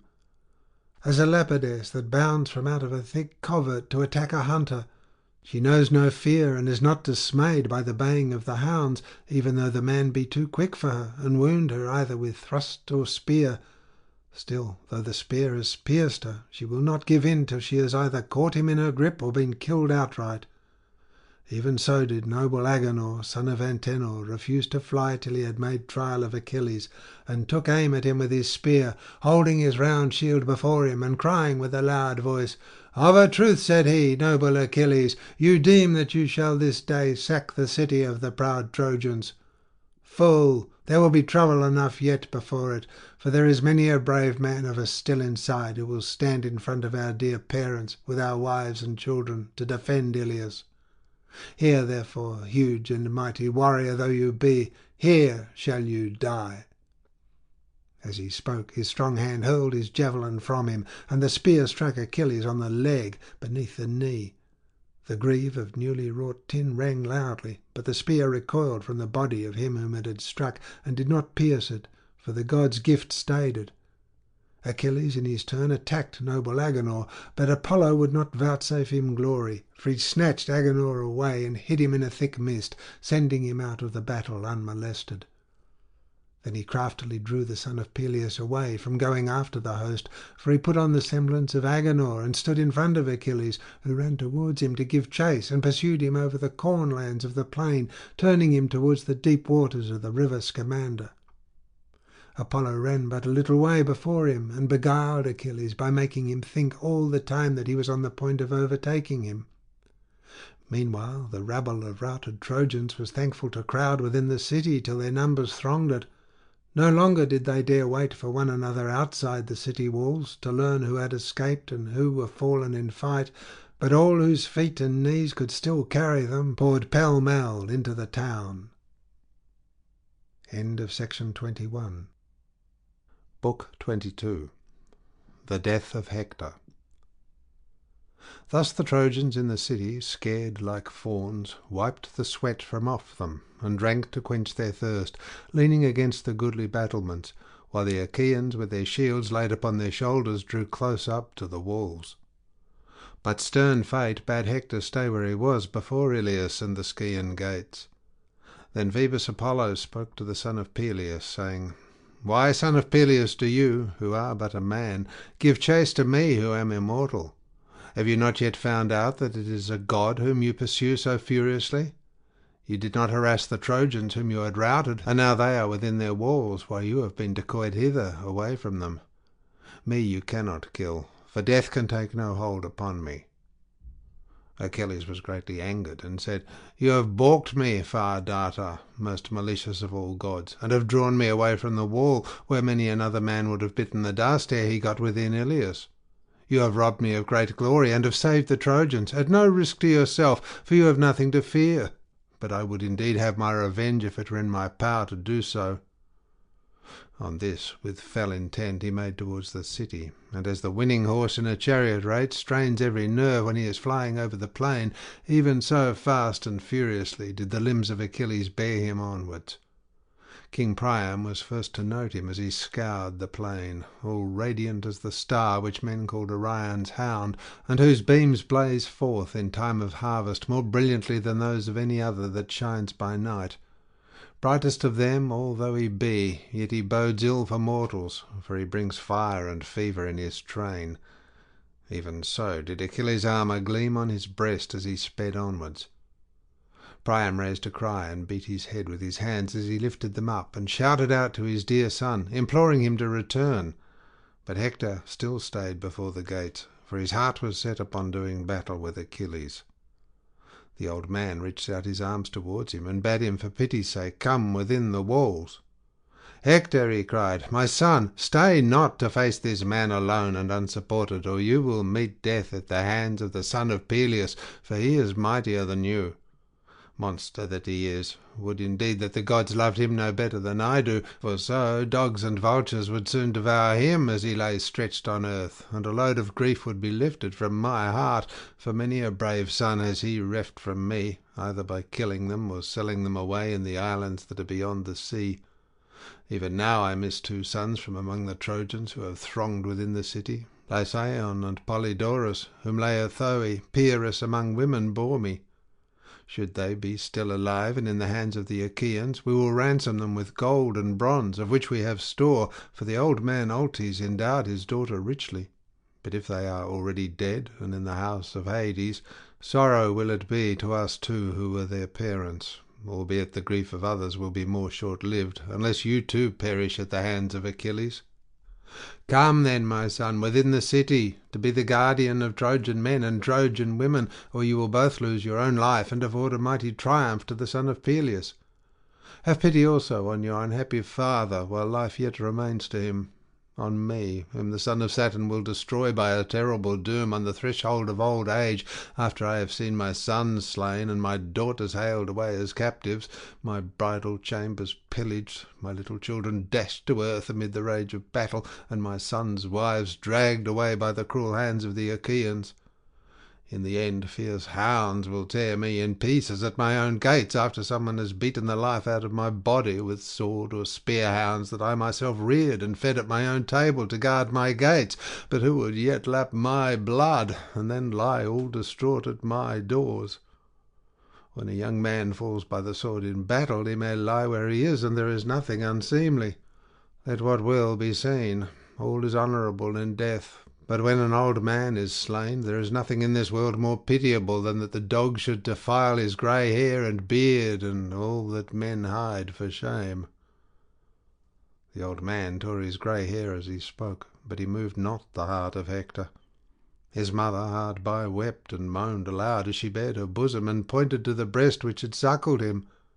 "Hector," she cried, weeping bitterly the while, "Hector, my son, spurn not this breast, but have pity upon me too. If I have ever given you comfort from my own bosom, think on it now, dear son, and come within the wall to protect us from this man. Stand not without to meet him. Should the wretch kill you, neither I nor your richly dowered wife shall ever weep, dear offshoot of myself, over the bed on which you lie, for dogs will devour you at the ships of the Achaeans." Thus did the 2 with many tears implore their son, but they moved not the heart of Hector, and he stood his ground, awaiting huge Achilles as he drew nearer towards him. As a serpent in its den upon the mountains, full fed with deadly poisons, waits for the approach of man, he is filled with fury, and his eyes glare terribly as he goes writhing round his den, even so Hector leant his shield against a tower that jutted out from the wall, and stood where he was, undaunted. "Alas," he said to himself in the heaviness of his heart, "if I go within the gates, Polydamas will be the first to heap reproach upon me, for it was he that urged me to lead the Trojans back to the city on that awful night when Achilles again came forth against us. I would not listen, but it would have been indeed better if I had done so. Now that my folly has destroyed the host, I dare not look Trojan men and Trojan women in the face, lest a worse man should say, 'Hector has ruined us by his self-confidence.'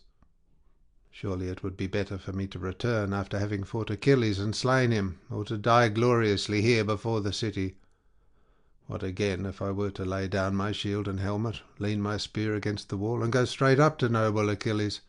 What if I were to promise to give up Helen, who was the fountainhead of all this war, and all the treasure that Alexandrus brought with him in his ships to Troy?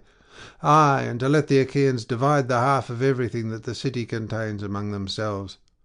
I might make the Trojans, by the mouths of their princes, take a solemn oath that they would hide nothing, but would divide into 2 shares all that is within the city. But why argue with myself in this way? Were I to go up to him, he would show me no kind of mercy. He would kill me then and there, as easily as though I were a woman, when I had off my armour. There is no parleying with him from some rock or oak tree, as young men and maidens prattle with one another. Better fight him at once, and learn to which of us Jove will vouchsafe victory. Thus did he stand and ponder, but Achilles came up to him, as it were Mars himself, plumed lord of battle. From his right shoulder he brandished his terrible spear of Pelian ash, and the bronze gleamed around him like flashing fire or the rays of the rising sun. Fear fell upon Hector as he beheld him, and he dared not stay longer where he was, but fled in dismay from before the gates, while Achilles darted after him at his utmost speed. As a mountain falcon, swiftest of all birds, swoops down upon some cowering dove, the dove flies before him, but the falcon, with a shrill scream, follows close after, resolved to have her. Even so did Achilles make straight for Hector with all his might, while Hector fled under the Trojan wall as fast as his limbs could take him. On they flew along the waggon road that ran hard by under the wall, past the lookout station, and past the weather-beaten wild fig-tree, till they came to 2 fair springs which feed the river Scamander. One of these 2 springs is warm, and steam rises from it as smoke from a burning fire, but the other, even in summer, is as cold as hail or snow, or the ice that forms on water. Here, hard by the springs, are the goodly washing troughs of stone, where, in the time of peace, before the coming of the Achaeans, the wives and fair daughters of the Trojans used to wash their clothes. Past these did they fly, the one in front and the other giving chase behind him. Good was the man that fled, but better far was he that followed after, and swiftly indeed did they run, for the prize was no mere beast for sacrifice, or bullock's hide, as it might be, for a common foot race, but they ran for the life of Hector. As horses in a chariot race speed round the turning post when they are running for some great prize, a tripod or woman, at the games in honour of some dead hero, so did these 2 run full speed 3 times round the city of Priam. All the gods watched them, and the sire of gods and men was the first to speak. "Alas," said he, "my eyes behold a man who is dear to me, being pursued round the walls of Troy. My heart is full of pity for Hector, who has burned the thigh bones of many a heifer in my honour, one while on the crests of many valleyed Ida, and again on the citadel of Troy. And now I see noble Achilles in full pursuit of him round the city of Priam. What say you? Consider among yourselves, and decide whether we shall now save him, or let him fall, valiant though he be, before Achilles, son of Peleus." Then Minerva said, "Father, wielder of the lightning, lord of cloud and storm, what mean you? Would you pluck this mortal, whose doom has long been decreed, out of the jaws of death? Do as you will, but we others shall not be of a mind with you." And Jove answered, "My child, Trito-born, take heart. I did not speak in full earnest, and I will let you have your way. Do without let or hindrance as you are minded." Thus did he urge Minerva, who was already eager, and down she darted from the topmost summits of Olympus. Achilles was still in full pursuit of Hector, as a hound chasing a fawn which he has started from its covert on the mountains, and hunts through glade and thicket. The fawn may try to elude him by crouching under cover of a bush, but he will scent her out and follow her up until he gets her. Even so, there was no escape for Hector from the fleet son of Peleus. Whenever he made a set to get near the Dardanian gates and under the walls, that his people might help him by showering down weapons from above, Achilles would gain on him and head him back towards the plain, keeping himself always on the city side. As a man in a dream who fails to lay hands upon another whom he is pursuing, the one cannot escape nor the other overtake, even so neither could Achilles come up with Hector, nor Hector break away from Achilles. Nevertheless, he might even yet have escaped death, had not the time come when Apollo, who thus far had sustained his strength and nerved his running, was now no longer to stay by him. Achilles made signs to the Achaean host, and shook his head to show that no man was to aim a dart at Hector, lest another might win the glory of having hit him, and he himself come in second. Then, at last, as they were nearing the fountains for the fourth time, the father of all balanced his golden scales and placed a doom in each of them, one for Achilles and the other for Hector. As he held the scales by the middle, the doom of Hector fell down deep into the house of Hades, and then Phoebus Apollo left him. Therein Minerva went close up to the son of Peleus and said, "Noble Achilles, favoured of heaven, we two shall surely take back to the ships a triumph for the Achaeans by slaying Hector for all his lust of battle. Do what Apollo may as he lies grovelling before his father, aegis-bearing Jove, Hector cannot escape us longer. Stay here and take breath, while I go up to him and persuade him to make a stand and fight you." Thus spoke Minerva. Achilles obeyed her gladly, and stood still, leaning on his bronze-pointed ashen spear, while Minerva left him and went after Hector in the form and with the voice of Deiphobus. She came close up to him and said, "Dear brother, I see you are hard-pressed by Achilles, who is chasing you at full speed round the city of Priam. Let us await his onset, and stand on our defence."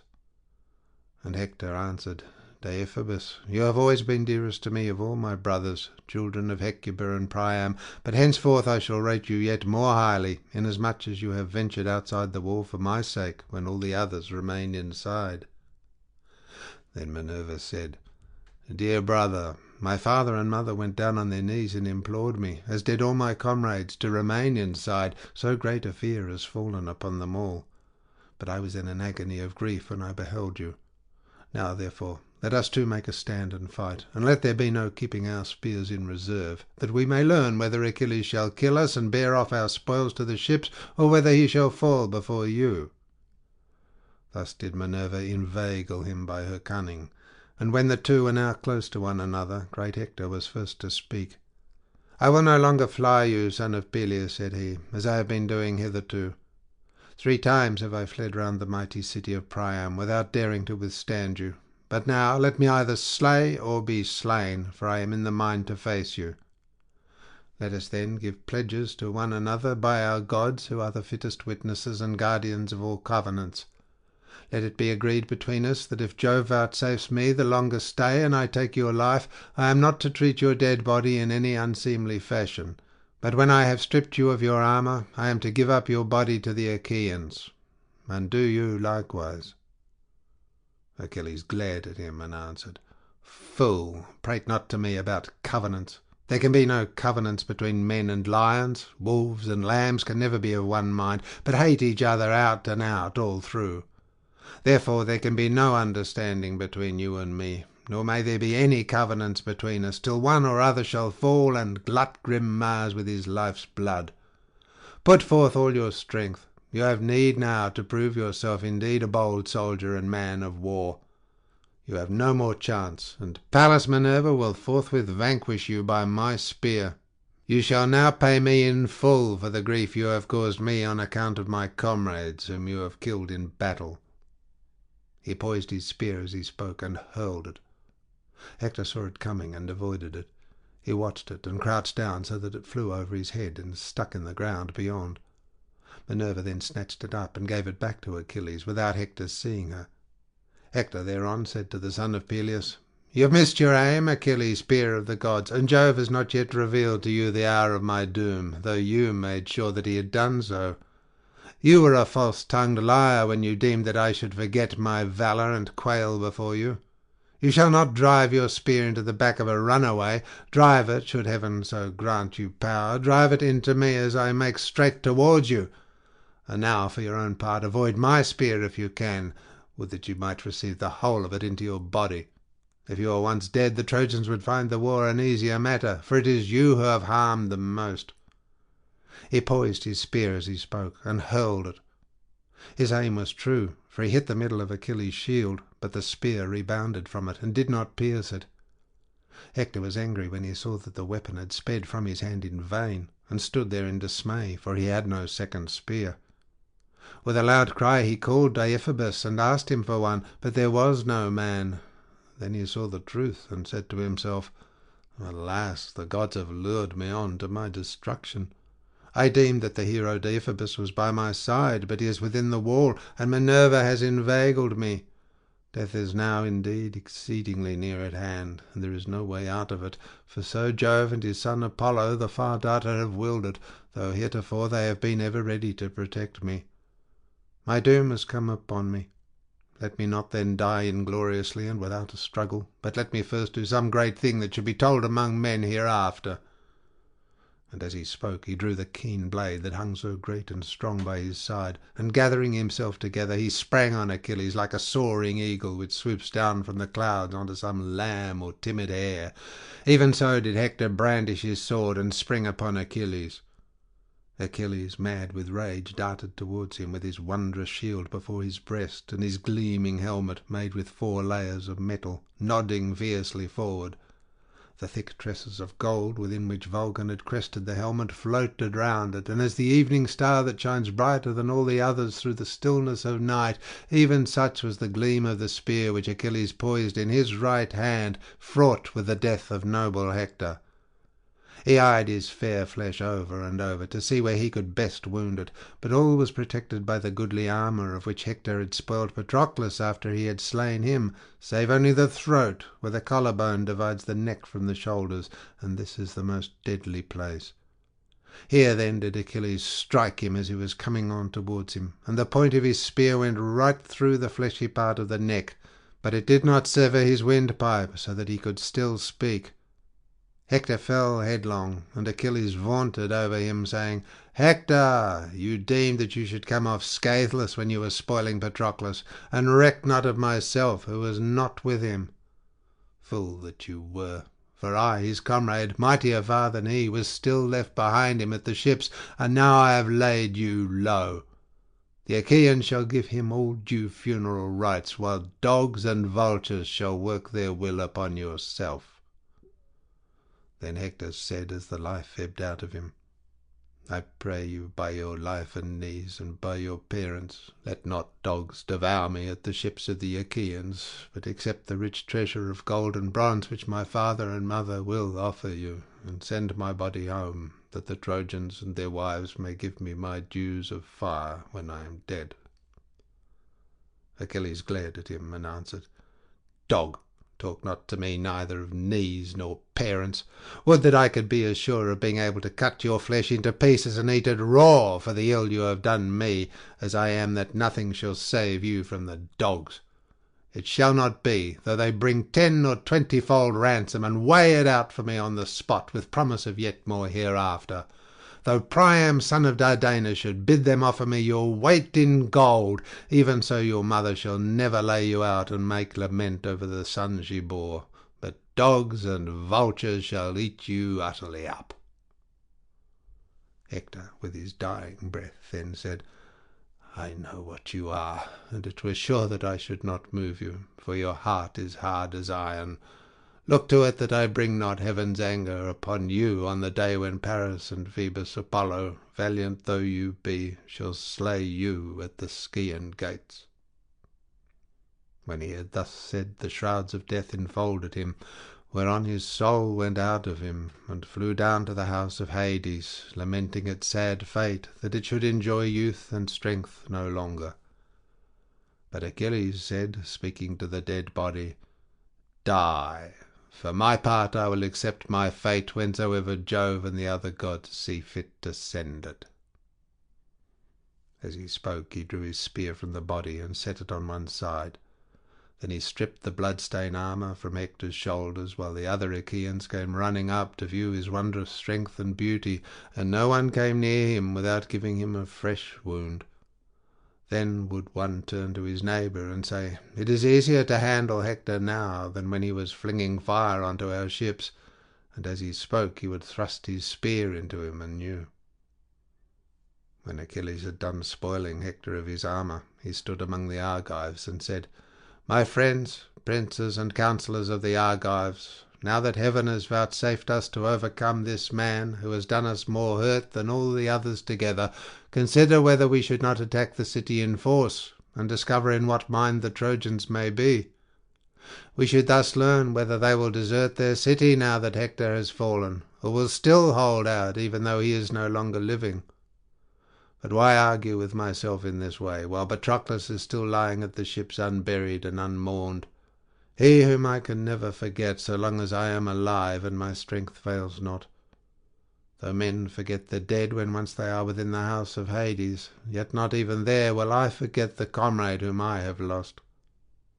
Now therefore, Achaean youths, let us raise the song of victory, and go back to the ships, taking this man along with us, for we have achieved a mighty triumph, and have slain noble Hector, to whom the Trojans prayed throughout their city as though he were a god."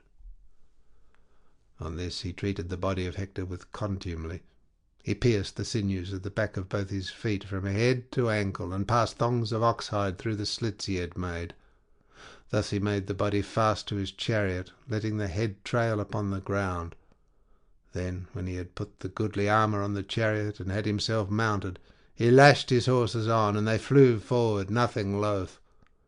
The dust rose from Hector as he was being dragged along. His dark hair flew all abroad, and his head, once so comely, was laid low on earth, for Jove had now delivered him into the hands of his foe to do him outrage in his own land. Thus was the head of Hector being dishonoured in the dust. His mother tore her hair and flung her veil from her with a loud cry as she looked upon her son. His father made piteous moan, and throughout the city the people fell to weeping and wailing. It was as though the whole of frowning Ilias was being besmirched with fire. Hardly could the people hold Priam back in his hot haste to rush without the gates of the city. He grovelled in the mire, and besought them, calling each of them by his name. "Let be, my friends," he cried, "and with all your sorrow suffer me to go single-handed to the ships of the Achaeans. Let me beseech this cruel and terrible man, if maybe he will respect the feeling of his fellow men, and have compassion on my old age. His own father is even such another as myself, Peleus, who bred him and reared him to be the bane of us Trojans, and of myself more than of all others. Many a son of mine has he slain in the flower of his youth, and yet, grieve for these as I may, I do so for one, Hector, more than for them all, and the bitterness of my sorrow will bring me down to the house of Hades. Would that he had died in my arms, for so both his ill-starred mother who bore him and myself should have had the comfort of weeping and mourning over him." Thus did he speak with many tears, and all the people of the city joined in his lament. Hecuba then raised the cry of wailing among the Trojans. "Alas, my son," she cried, "what have I left to live for now that you are no more? Night and day did I glory on you throughout the city, for you were a tower of strength to all in Troy, and both men and women alike hailed you as a god. So long as you lived you were their pride, and now death and destruction have fallen upon you." Hector's wife had as yet heard nothing, for no one had come to tell her that her husband had remained without the gates. She was at her loom in an inner part of the house, weaving a double purple web, and embroidering it with many flowers. She told her maids to set a large tripod on the fire, so as to have a warm bath ready for Hector when he came out of battle. Poor woman, she knew not that he was now beyond the reach of baths, and that Minerva had laid him low by the hands of Achilles. She heard the cry coming as from the wall, and trembled in every limb. The shuttle fell from her hands, and again she spoke to her waiting women. "Two of you," she said, "come with me, that I may learn what it is that has befallen. I heard the voice of my husband's honoured mother. My own heart beats as though it would come into my mouth, and my limbs refuse to carry me. Some great misfortune for Priam's children must be at hand. May I never live to hear it, but I greatly fear that Achilles has cut off the retreat of brave Hector, and has chased him on to the plain where he was single-handed. I fear he may have put an end to the reckless daring which possessed my husband, who would never remain within the body of his men, but would dash on far in front, foremost of them all in valour." Her heart beat fast, and as she spoke she flew from the house like a maniac, with her wailing women following after. When she reached the battlements and the crowd of people, she stood looking out upon the wall, and saw Hector being borne away in front of the city, the horses dragging him without heed or care over the ground towards the ships of the Achaeans. Her eyes were then shrouded as with the darkness of night, and she fell fainting backwards. She tore the attiring from her head and flung it from her, the frontlet and net with its plaited band, and the veil which golden Venus had given her on the day when Hector took her with him from the house of Eetion, after having given countless gifts of wooing for her sake. Her husband's sisters and the wives of his brothers crowded round her and supported her, for she was fain to die in her distraction. When she again presently breathed and came to herself, she sobbed and made lament among the Trojans, saying, "Woe is me, O Hector, woe indeed, that to share a common lot we were born, you at Troy in the house of Priam, and I at Thebes under the wooded mountain of Placus in the house of Eetion, who brought me up when I was a child. Ill-starred sire of an ill-starred daughter, would that he had never begotten me. You are now going into the house of Hades, under the secret places of the earth, and you leave me, a sorrowing widow, in your house. The child of whom you and I are the unhappy parents is as yet a mere infant. Now that you are gone, O Hector, you can do nothing for him, nor he for you. Even though he escaped the horrors of this woeful war with the Achaeans, yet shall his life henceforth be one of labour and sorrow, for others will seize his lands. The day that robs a child of his parents severs him from his own kind. His head is bowed, his cheeks are wet with tears, and he will go about destitute among the friends of his father, plucking one by the cloak and another by the shirt. Some one or other of these may so far pity him as to hold the cup for a moment towards him and let him moisten his lips, but he must not drink enough to wet the roof of his mouth. Then one whose parents are alive will drive him from the table with blows and angry words. "Out with you," he will say, "you have no father here," and the child will go crying back to his widowed mother. He, Astyanax, who erstwhile would sit upon his father's knees and have none but the daintiest and choicest morsels set before him. When he had played till he was tired and went to sleep, he would lie in a bed in the arms of his nurse on a soft couch, knowing neither want nor care. Whereas now that he has lost his father, his lot will be full of hardship. He whom the Trojans name Astyanax, because you, O Hector, were the only defence of their gates and battlements. The wriggling, writhing worms will now eat you at the ships, far from your parents, when the dogs have glutted themselves upon you. You will lie naked, though in your house you have fine and goodly raiment made by hands of women. This will I now burn. It is of no use to you, for you can never again wear it, and thus will you have respect shown you by the Trojans, both men and women." In such wise did she cry aloud amid her tears, and the women joined in her lament. End of section 22. Book 23. The funeral of Patroclus and the funeral games. Thus did they make their moan throughout the city, while the Achaeans, when they reached the Hellespont, went back every man to his own ship. But Achilles would not let the Myrmidons go, and spoke to his brave comrades, saying, "Myrmidons, famed horsemen, and my own trusted friends, not yet, forsooth, let us unyoke, but with horse and chariot draw near to the body, and mourn Patroclus, in due honour to the dead. When we have had full comfort of lamentation, we will unyoke our horses, and take supper, all of us here." On this they all joined in a cry of wailing, and Achilles led them in their lament.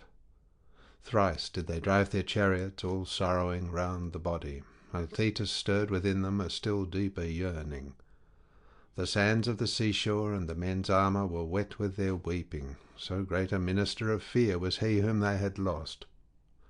Chief in all their mourning was the son of Peleus. He laid his blood-stained hand on the breast of his friend. "Farewell," he cried, "Patroclus, even in the house of Hades. I will now do all that I erewhile promised you. I will drag Hector hither, and let dogs devour him raw. 12 noble sons of Trojans will I also slay before your pyre to avenge you." As he spoke, he turned the body of noble Hector with contumely, laying it at full length in the dust beside the bier of Patroclus. The others then put off every man his armour, took the horses from their chariots, and seated themselves in great multitude by the ships of the fleet, descendant of Asus, who thereon feasted them with an abundant funeral banquet. Many a goodly ox, with many a sheep and bleating goat, did they butcher and cut up. Many a tusked boar, moreover, fat and well fed, did they singe and set to roast in the flames of Vulcan, and rivulets of blood flowed all round the place where the body was lying. Then the princes of the Achaeans took the son of Peleus to Agamemnon, but hardly could they persuade him to come with them, so wroth was he for the death of his comrade. As soon as they reached Agamemnon's tent, they told the serving men to set a large tripod over the fire, in case they might persuade the son of Peleus to wash the clotted gore from his body. But he denied them sternly, and swore it with a solemn oath, saying, "Nay, by King Jove, first and mightiest of all gods, it is not meet that water should touch my body till I have laid Patroclus on the flames, have built him a barrow, and shaved my head. For so long as I live, no such second sorrow shall ever draw nigh me. Now, therefore, let us do all that this sad festival demands. But at break of day, King Agamemnon, bid your men bring wood, and provide all else that the dead may duly take into the realm of darkness. The fire shall thus burn him out of our sight the sooner, and the people shall turn again to their own labours." Thus did he speak, and they did even as he had said. They made haste to prepare the meal. They ate, and every man had his full share, so that all was satisfied. As soon as they had had enough to eat and drink, the others went to their rest, each in his own tent. But the son of Peleus lay grieving among his myrmidons by the shore of the sounding sea, in an open place where the waves came surging in one after another. Here a very deep slumber took hold upon him, and eased the burden of his sorrows, for his limbs were weary with chasing Hector round windy Ilias. Presently the sad spirit of Patroclus drew near him, like what he had been in stature, voice, and the light of his beaming eyes, clad too as he had been clad in life. The spirit hovered over his head, and said, "You sleep, Achilles, and have forgotten me. You loved me living, but now that I am dead, you think for me no further. Bury me with all speed, that I may pass the gates of Hades. The ghosts, vain shadows of men that can labour no more, drive me away from them. They will not yet suffer me to join those that are beyond the river, and I wander all desolate by the wide gates of the house of Hades. Give me now your hand, I pray you, for when you have once given me my dues of fire, never shall I again come forth out of the house of Hades. Never more shall we sit apart and take sweet counsel among the living. The cruel fate which was my birthright has yawned its wide jaws around me. Nay, you too, Achilles, peer of gods, are doomed to die beneath the wall of the noble Trojans. One prayer more will I make you, if you will grant it.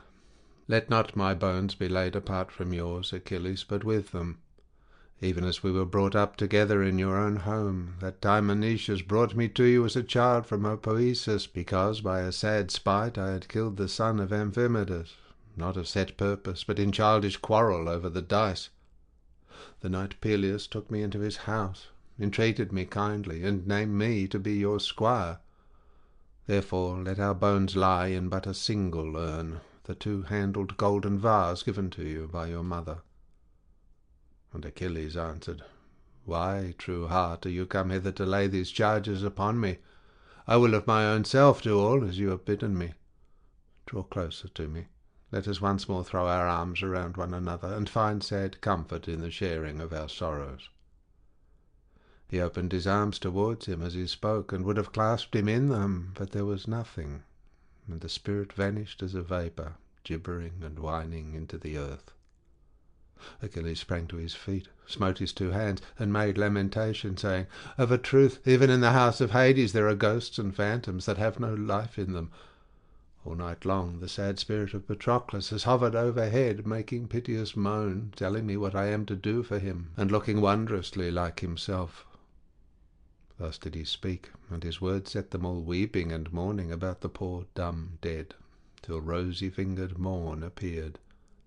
Then King Agamemnon sent man and mules from all parts of the camp to bring wood, and Meriones, squire to Idomeneus, was in charge over them. They went out with woodsmen's axes and strong ropes in their hands, and before them went the mules. Up hill and down dale did they go, by straight ways and crooked, and when they reached the heights of many a fount and Ida, they laid their axes to the roots of many a tall branching oak that came thundering down as they felled it. They split the trees and bound them behind the mules, which then wended their way as they best could through the thick brushwood onto the plain. All who had been cutting wood bore logs, for so Meriones, squire to Idomeneus, had bidden them, and they threw them down in a line upon the seashore at the place where Achilles would make a mighty monument for Patroclus and for himself. When they had thrown down their great logs of wood over the whole ground, they stayed all of them where they were, but Achilles ordered his brave Myrmidons to gird on their armour, and to yoke each man his horses. They therefore rose, girded on their armour, and mounted each his chariot, they and their charioteers with them. The chariots went before, and they that were on foot followed as a cloud in their tens of thousands after. In the midst of them his comrades bore Patroclus, and covered him by the locks of their hair, which they cut off and threw upon his body. Last came Achilles, with his head bowed for sorrow, so noble a comrade was he taking to the house of Hades. When they came to the place of which Achilles had told them, they laid the body down and built up the wood. Achilles then bethought him of another matter. He went a space away from the pyre, and cut off the yellow lock which he had let grow for the river Spercheius. He looked all sorrowfully out upon the dark sea, and said, "Spercheius, in vain did my father Peleus vow to you that when I returned home to my loved native land I should cut off this lock and offer you a holy hecatomb. 50 she-gates was I to sacrifice to you there at your springs, where is your grove and your altar fragrant with burnt offerings. Thus did my father vow, but you have not fulfilled his prayer.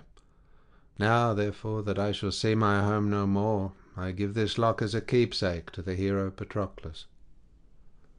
As he spoke, he placed the lock in the hands of his dear comrade, and all who were by were filled with yearning and lamentation. The sun would have gone down upon their mourning had not Achilles presently said to Agamemnon, "Son of Atreus, for it is to you that the people will give ear, there is a time to mourn and a time to cease from mourning.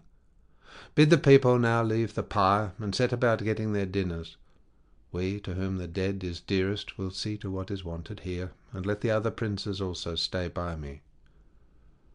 When King Agamemnon heard this, he dismissed the people to their ships, but those who were about the dead heaped up wood and built a pyre 100 feet this way and that. Then they laid the dead all sorrowfully upon the top of it. They flayed and dressed many fat sheep and oxen before the pyre, and Achilles took fat from all of them, and wrapped the body therein from head to foot, heaping the flayed carcasses all round it. Against the bier he leaned 2-handled jars of honey and unguents. 4 proud horses did he then cast upon the pyre, groaning the while he did so. The dead hero had had house dogs. 2 of them did Achilles slay and threw upon the pyre. He also put 12 brave sons of noble Trojans to the sword, and laid them with the rest, for he was full of bitterness and fury. Then he committed all to the resistless and devouring might of the fire. He groaned aloud, and called on his dead comrade by name. "Farewell," he cried, "Patroclus, even in the house of Hades. I am now doing all that I have promised you.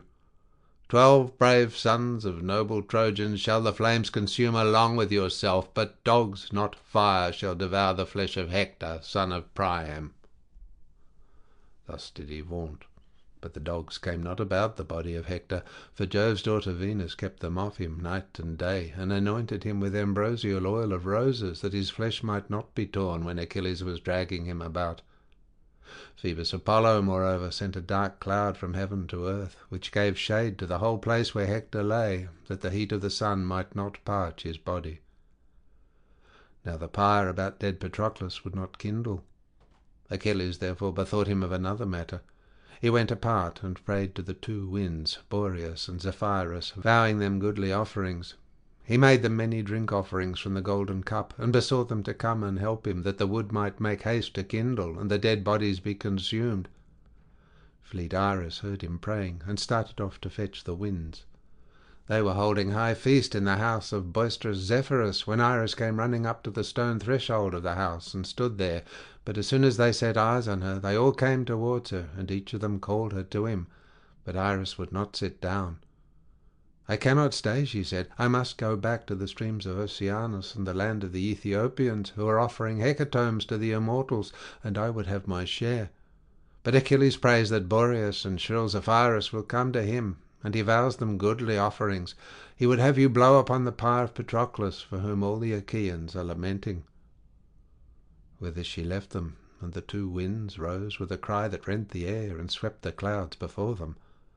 They blew on until they came to the sea, and the waves rose high beneath them. But when they reached Troy, they fell upon the pyre, till the mighty flames roared under the blast that they blew.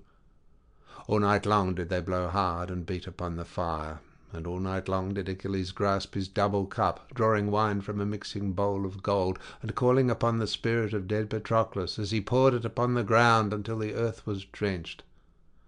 As a father mourns when he is burning the bones of his bridegroom son, whose death has wrung the hearts of his parents, even so did Achilles mourn, while burning the body of his comrade, pacing round the bier with piteous groaning and lamentation. At length, as the morning star was beginning to herald the light which saffron-mantled dawn was soon to suffuse over the sea, the flames fell, and the fire began to die. The winds then went home beyond the Thracian sea, which roared and boiled as they swept over it. The son of Peleus now turned away from the pyre and lay down, overcome with toil, till he fell into a sweet slumber. Presently they who were about the son of Atreus drew near in a body, and roused him with the noise and tramp of their coming. He sat upright and said, "Son of Atreus, and all other princes of the Achaeans, first pour red wine everywhere upon the fire, and quench it. Let us then gather the bones of Patroclus, son of Menoetius, singling them out with care. They are easily found, for they lie in the middle of the pyre, while all else, both men and horses, has been thrown in a heap and burned at the other edge.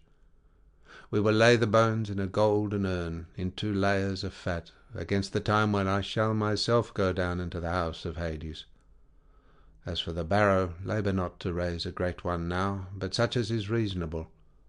Afterwards let those Achaeans who may be left at the ships when I am gone build it both broad and high." Thus he spoke, and they obeyed the word of the son of Peleus. First they poured red wine upon the thick layer of ashes and quenched the fire. With many tears they singled out the whitened bones of their loved comrade, and laid them within a golden urn in 2 layers of fat. They then covered the urn with a linen cloth and took it inside the tent. They marked off the circle where the barrow should be, made a foundation for it about the pyre, and forthwith heaped up the earth. When they had thus raised a mound, they were going away, but Achilles stayed the people and made them sit in assembly.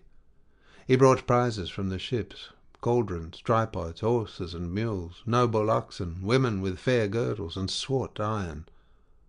The first prize he offered was for the chariot races, a woman skilled in all useful arts, and a 3-legged cauldron that had ears for handles, and would hold 22 measures.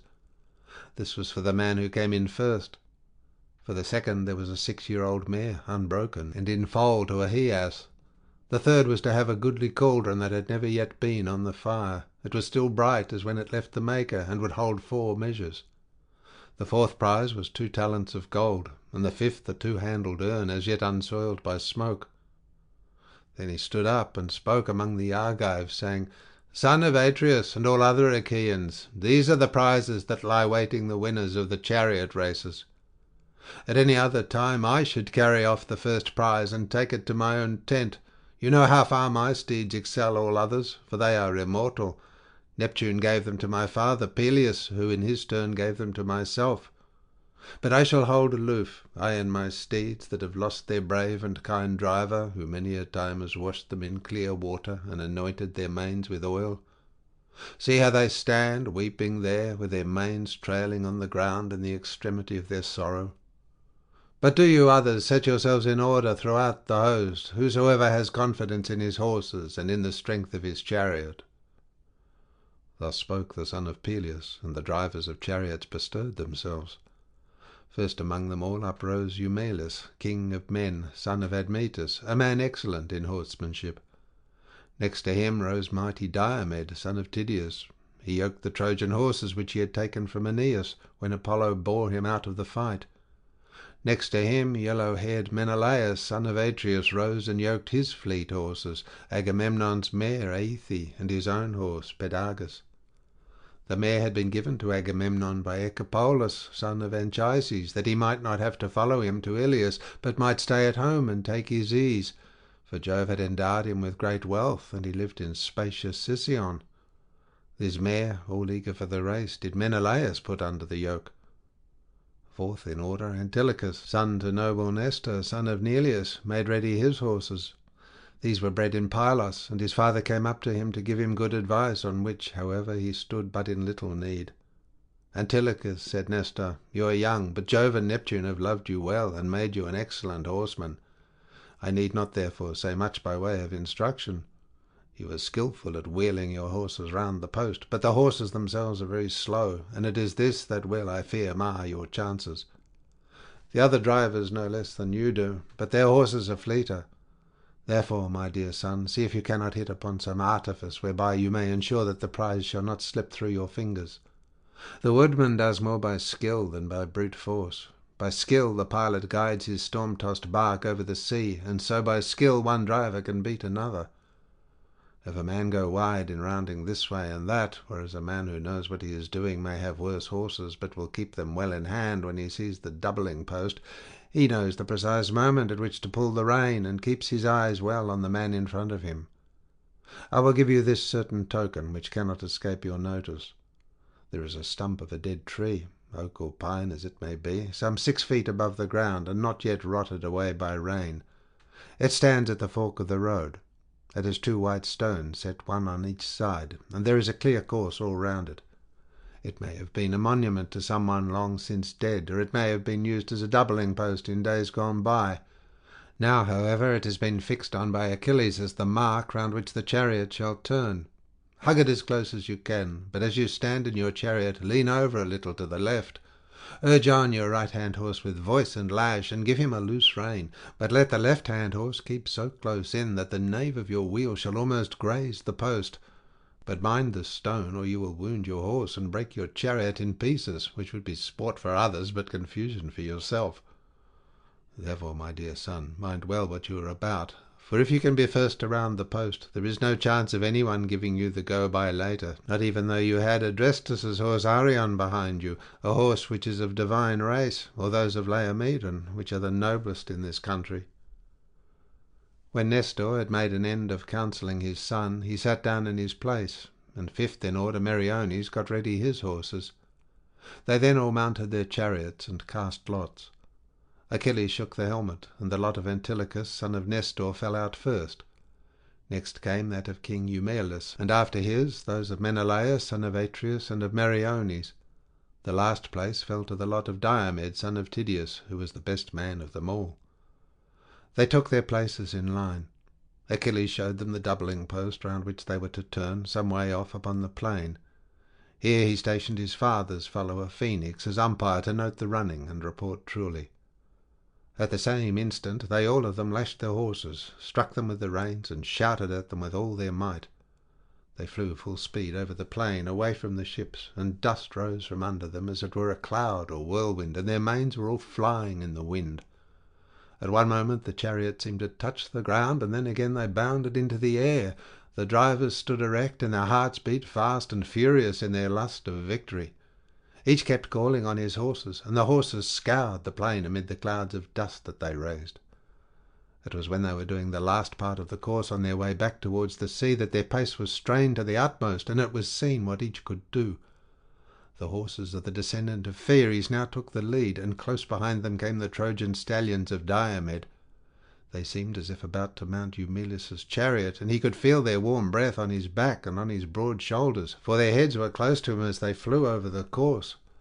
Diomed would have now passed him, or there would have been a dead heat, but Phoebus Apollo, to spite him, made him drop his whip. Tears of anger fell from his eyes as he saw the mares going on faster than ever, while his own horses lost ground through his having no whip. Minerva saw the trick which Apollo had played the son of Tydeus, so she brought him his whip, and put spirit into his horses. Moreover, she went after the son of Admetus in a rage, and broke his yoke for him. The mares went one to one side of the course, and the other to the other, and the pole was broken against the ground. Eumelus was thrown from his chariot close to the wheel. His elbows, mouth, and nostrils were all torn, and his forehead was bruised above his eyebrows. His eyes filled with tears, and he could find no utterance. But the son of Tydeus turned his horses aside and shot far ahead, for Minerva put fresh strength into them and covered Diomed himself with glory. Menelaus, son of Atreus, came next behind him, but Antilochus called to his father's horses. "On with you both," he cried, "and do your very utmost. I do not bid you try to beat the steeds of the son of Tydeus, for Minerva has put running into them and has covered Diomed with glory, but you must overtake the horses of the son of Atreus and not be left behind, or Aethe, who is so fleet, will taunt you. Why, my good fellows, are you lagging? I tell you, and it shall surely be, Nestor will keep neither of you, but will put both of you to the sword if we win any the worse a prize through your carelessness. Fly after them at your utmost speed. I will hit on a plan for passing them in a narrow part of the way, and it shall not fail me." They feared the rebuke of their master, and for a short space went quicker. Presently Antilochus saw a narrow place where the road had sunk. The ground was broken, for the winter's rain had gathered and had worn the road, so that the whole place was deepened. Menelaus was making towards it so as to get there first, for fear of a foul, but Antilochus turned his horses out of the way and followed him a little on one side. The son of Atreus was afraid and shouted out, "Antilochus, you are driving recklessly. Rein in your horses. The road is too narrow here. It will be wider soon, and you can pass me then. If you foul my chariot, you may bring both of us to a mischief." But Antilochus plied his whip and drove faster, as though he had not heard him.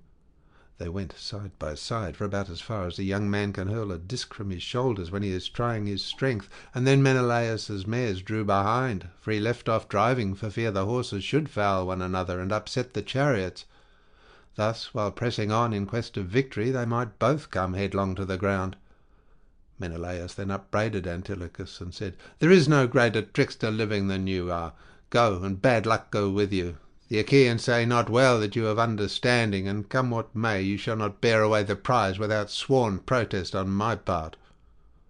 Then he called on his horses and said to them, "Keep your pace and slacken not. The limbs of the other horses will weary sooner than yours, for they are neither of them young."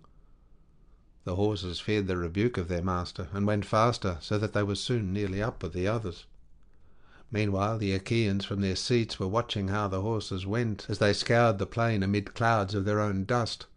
Idomeneus, captain of the Cretans, was first to make out the running, for he was not in the thick of the crowd, but stood on the most commanding part of the ground. The driver was a long way off, but Idomeneus could hear him shouting, and could see the foremost horse quite plainly, a chestnut with a round white star like the moon on its forehead. He stood up and said among the Argives, "My friends, princes and counsellors of the Argives, can you see the running as well as I can? There seems to be another pair in front of you now, and another driver. Those that led off at the start must have been disabled out on the plain. I saw them at first making their way round the doubling post, but now, though I search the plain of Troy, I cannot find them. Perhaps the reins fell from the driver's hand, so that he lost command of his horses at the doubling post and could not turn it. I suppose he must have been thrown out there and broken his chariot, while his mares have left the course and gone off wildly in a panic. Come up and see for yourselves. I cannot make out for certain, but the driver seems an Aetolian by descent, ruler over the Argives, brave Diomed, the son of Tydeus." Ajax, the son of Oileus, took him up rudely and said, "Idomeneus, why should you be in such a hurry to tell us all about it, when the mares are still so far out upon the plain? You are none of the youngest, nor your eyes none of the sharpest, but you are always laying down the law. You have no right to do so, for there are better men here than you are. Eumelus' horses are in front now, as they have always been, and he is on the chariot holding the reins." The captain of the Cretans was angry, and answered, "Ajax, you are an excellent railer, but you have no judgment, and are wanting in much else as well, for you have a vile temper. I will wager you a tripod or cauldron, and Agamemnon, son of Atreus, shall decide whose horses are first. You will then know to your cost." Ajax, son of Oileus, was for making him an angry answer, and there would have been yet further brawling between them, had not Achilles risen in his place and said, "Cease your railing, Ajax and Idomeneus. It is not seemly. You would be scandalized if you saw anyone else do the like. Sit down and keep your eyes on the horses. They are speeding towards the winning post, and will be here directly. You will then both of you know whose horses are first and whose come after." As he was speaking, the son of Tydeus came driving in, plying his whip lustily from his shoulder, and his horses stepping high as they flew over the course.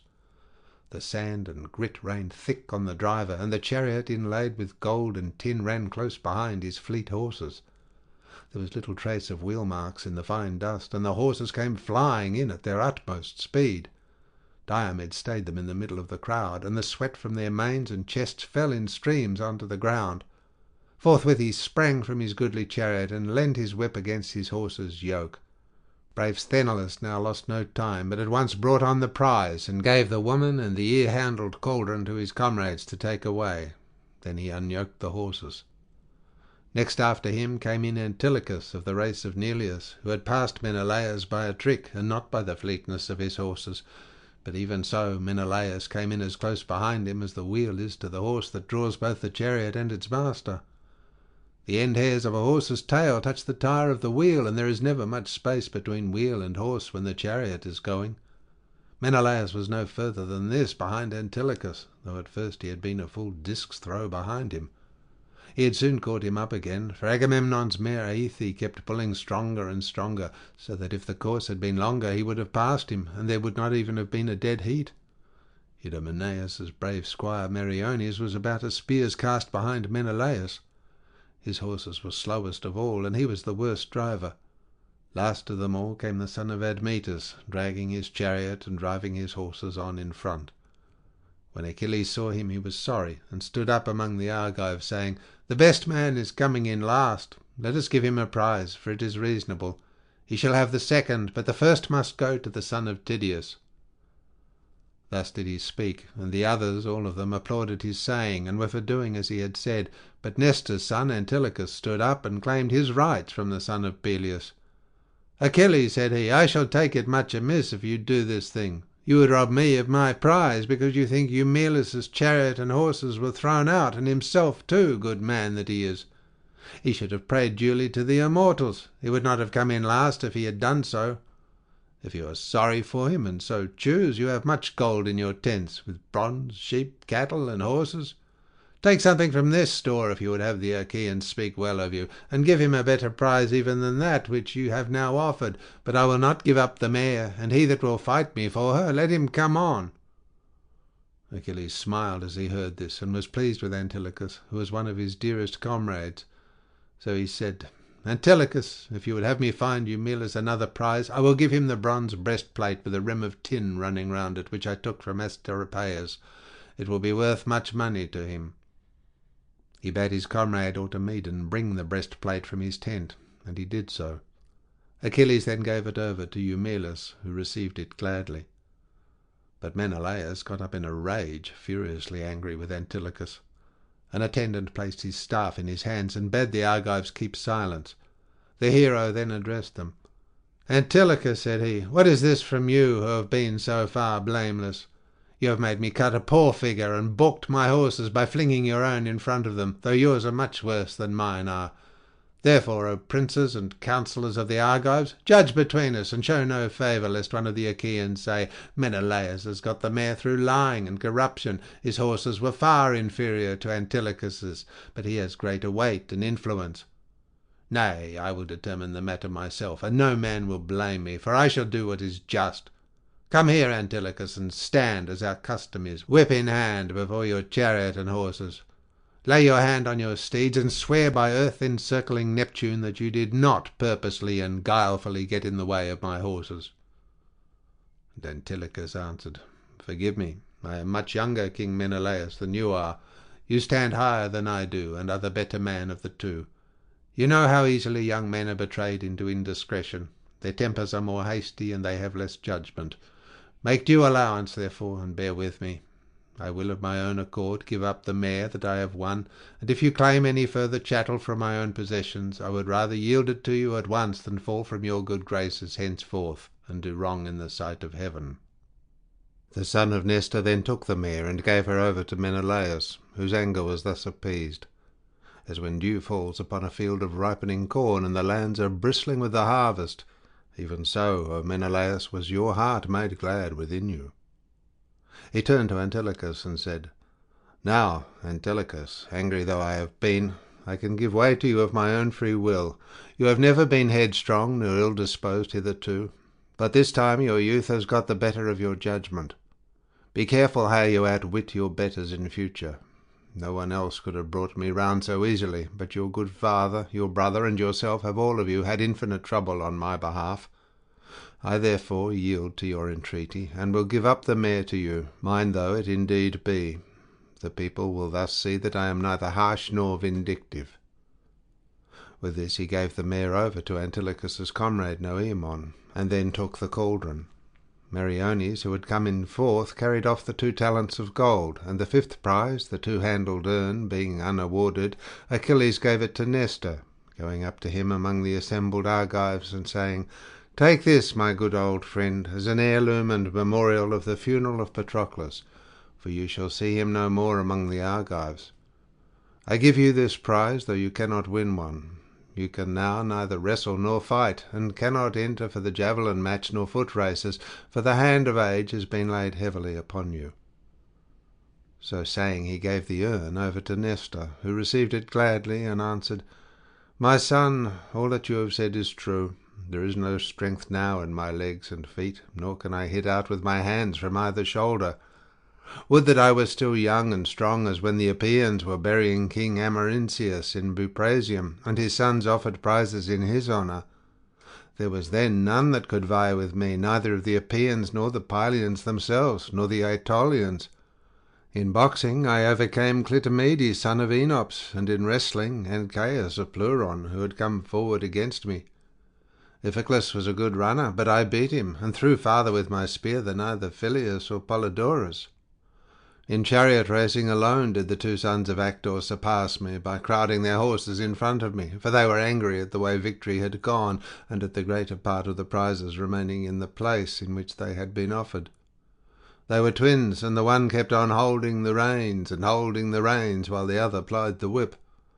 Such was I then, but now I must leave these matters to younger men. I must bow before the weight of years, but in those days I was eminent among heroes.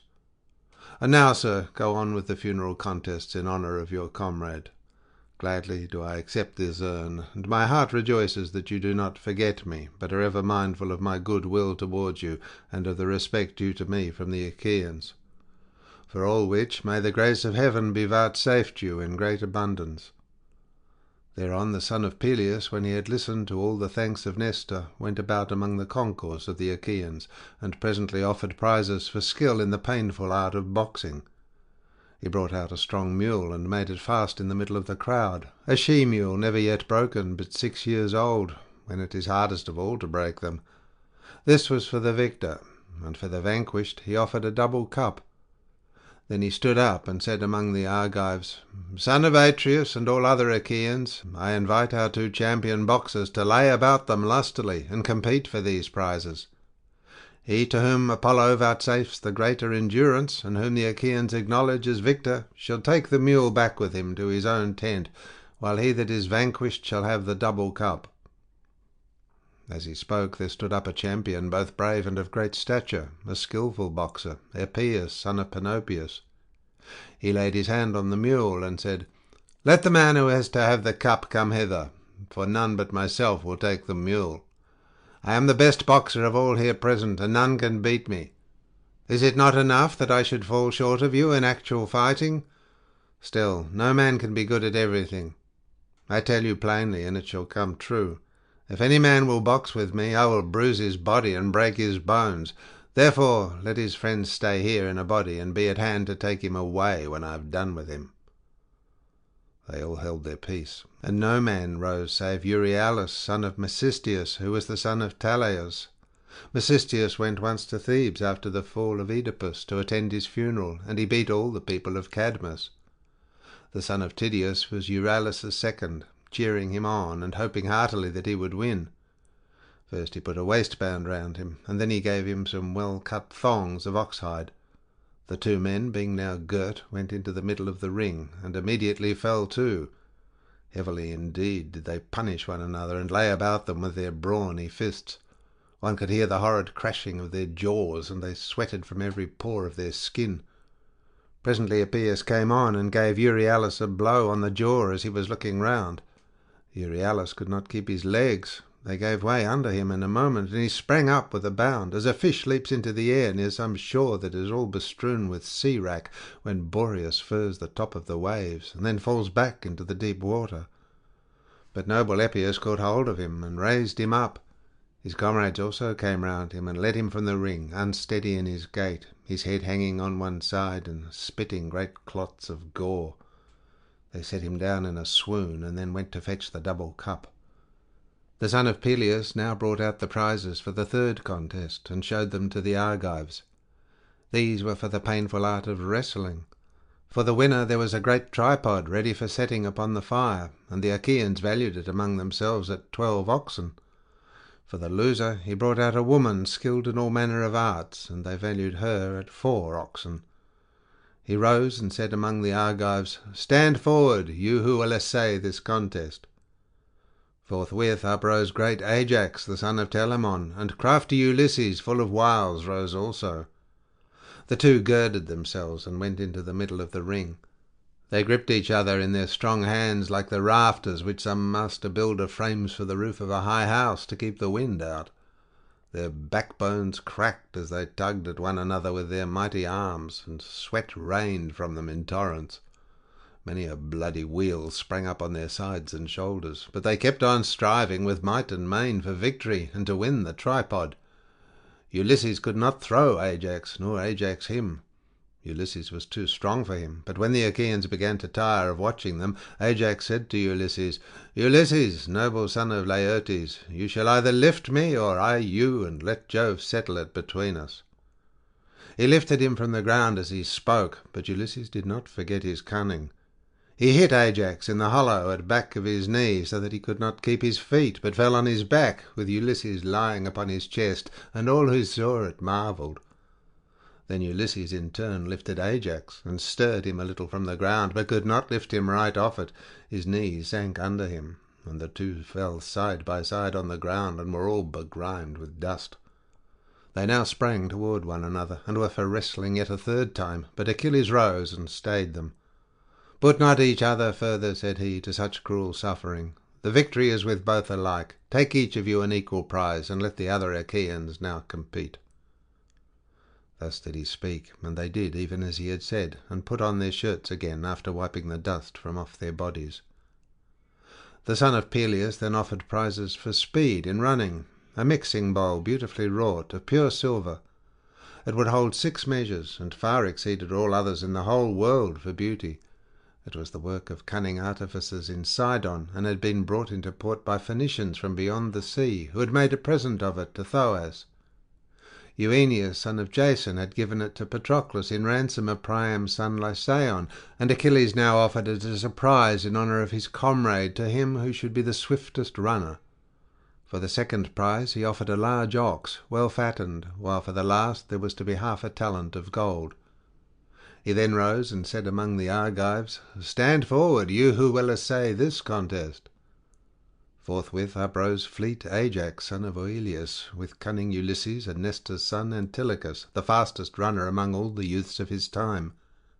They stood side by side, and Achilles showed them the goal.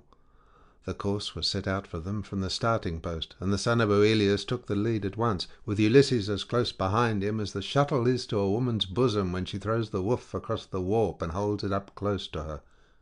Even so close behind him was Ulysses, treading in his footprints before the dust could settle there, and Ajax could feel his breath on the back of his head as he ran swiftly on. The Achaeans all shouted applause as they saw him straining his utmost, and cheered him as he shot past them. But when they were now nearing the end of the course, Ulysses prayed inwardly to Minerva. "Hear me," he cried, "and help my feet, O goddess." Thus did he pray, and Pallas Minerva heard his prayer. She made his hands and his feet feel light, and when the runners were on the point of pouncing upon the prize, Ajax, through Minerva's spite, slipped upon some offal that was lying there from the cattle which Achilles had slaughtered in honour of Patroclus, and his mouth and nostrils were all filled with cow dung. Ulysses therefore carried off the mixing bowl, for he got before Ajax and came in first. But Ajax took the ox and stood with his hand on one of its horns, spitting the dung out of his mouth. Then he said to the Argives, "Alas, the goddess has spoiled my running. She watches over Ulysses and stands by him as though she were his own mother." Thus did he speak, and they all of them laughed heartily. Antilochus carried off the last prize, and smiled as he said to the bystanders, "You see, my friends, that now too the gods have shown their respect for seniority. Ajax is somewhat older than I am, and as for Ulysses, he belongs to an earlier generation, but he is hale in spite of his years, and no man of the Achaeans can run against him, save only Achilles."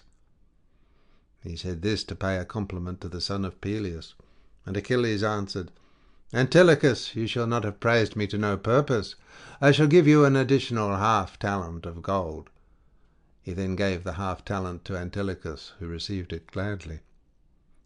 Then the son of Peleus brought out the spear, helmet, and shield that had been borne by Sarpedon, and were taken from him by Patroclus.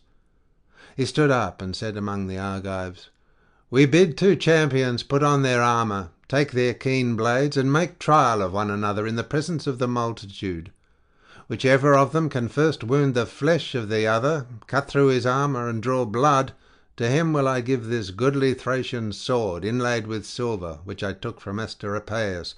But the armour let both hold in partnership, and I will give each of them a hearty meal in my own tent." Forthwith uprose great Ajax the son of Telamon, as also mighty Diomed son of Tydeus. When they had put on their armour, each on his own side of the ring, they both went into the middle, eager to engage, and with fire flashing from their eyes. The Achaeans marvelled as they beheld them, and when the two were now close up with one another, thrice did they spring forward, and thrice try to strike each other in close combat. Ajax pierced Diomed's round shield, but did not draw blood, for the cuirass beneath the shield protected him. Thereon the son of Tydeus from over his huge shield kept aiming continually at Ajax's neck with the point of his spear, and the Achaeans, alarmed for his safety, bade them leave off fighting and divide the prize between them. Achilles then gave the great sword to the son of Tydeus, with its scabbard and the leathern belt with which to hang it. Achilles next offered the massive iron quoit, which mighty Eetion had erewhile been used to hurl, until Achilles had slain him and carried it off in his ships among with other spoils. He stood up and said among the Argives, "Stand forward, you who would essay this contest. He who wins it will have a store of iron that will last him 5 years as they go rolling round, and if his fair fields lie far from a town, his shepherd or ploughman will not have to make a journey to buy iron, for he will have a stock of it on his own premises." Then uprose the 2 mighty men Polypoetes and Leonteus, with Ajax son of Telamon and noble Epeius. They stood up one after the other, and Epeius took the quoit, whirled it, and flung it from him, which set all the Achaeans laughing. After him threw Leonteus of the race of Mars. Ajax son of Telamon threw third, and sent the quoit beyond any mark that had been made yet, but when mighty Polypoetes took the quoit, he hurled it as though it had been a stockman's stick, which he sends flying about among his cattle when he is driving them. So far did his throw outdistance those of the others. All who saw it roared applause, and his comrades carried the prize for him, and set it on board his ship. Achilles next offered a prize of iron for archery, 10 double-edged axes and 10 with single edges. He set up a ship's mast some way off upon the sands, and with a fine string tied a pigeon to it by the foot. This was what they were to aim at. Whoever, he said, can hit the pigeon shall have all the axes and take them away with him. He who hits the string without hitting the bird will have taken a worse aim, and shall have the single-edged axes. Then uprose King Teucer, and Meriones, the stalwart squire of Idomeneus, rose also. They cast lots in a bronze helmet, and the lot of Teucer fell first. He let fly with his arrow forthwith, but he did not promise hecatombs of firstling lambs to King Apollo, and missed his bird, for Apollo foiled his aim. But he hid the string with which the bird was tied near its foot. The arrow cut the string clean through, so that it hung down towards the ground, while the bird flew up into the sky, and the Achaeans shouted applause. Meriones, who had his arrow ready while Teucer was aiming, snatched the bow out of his hand, and at once promised that he would sacrifice a hecatomb of firstling lambs to Apollo, lord of the bow. Then, espying the pigeon high up under the clouds, he hit her in the middle of the wing as she was circling upwards. The arrow went clean through the wing and fixed itself in the ground at Meriones' feet, but the bird perched on the ship's mast, hanging her head and with all her feathers drooping. The life went out of her, and she fell heavily from the mast. Meriones therefore took all 10 double-edged axes, while Teucer bore off the single-edged ones to his ships. Then the son of Peleus brought in a spear and a cauldron that had never been on the fire. It was worth an ox, and was chased with a pattern of flowers, and those that throw the javelin stood up, to wit the son of Atreus, king of men, Agamemnon, and Meriones, stalwart squire of Idomeneus. But Achilles spoke, saying, "Son of Atreus, we know how far you excel all others, both in power and in throwing the javelin. Take the cauldron back with you to your ships, but if it so please you, let us give the spear to Meriones. This at least is what I should myself wish." King Agamemnon assented. So he gave the bronze spear to Meriones, and handed the goodly cauldron to Talthybius, his esquire. End of section 23. Book 24. Priam ransoms the body of Hector. Hector's funeral.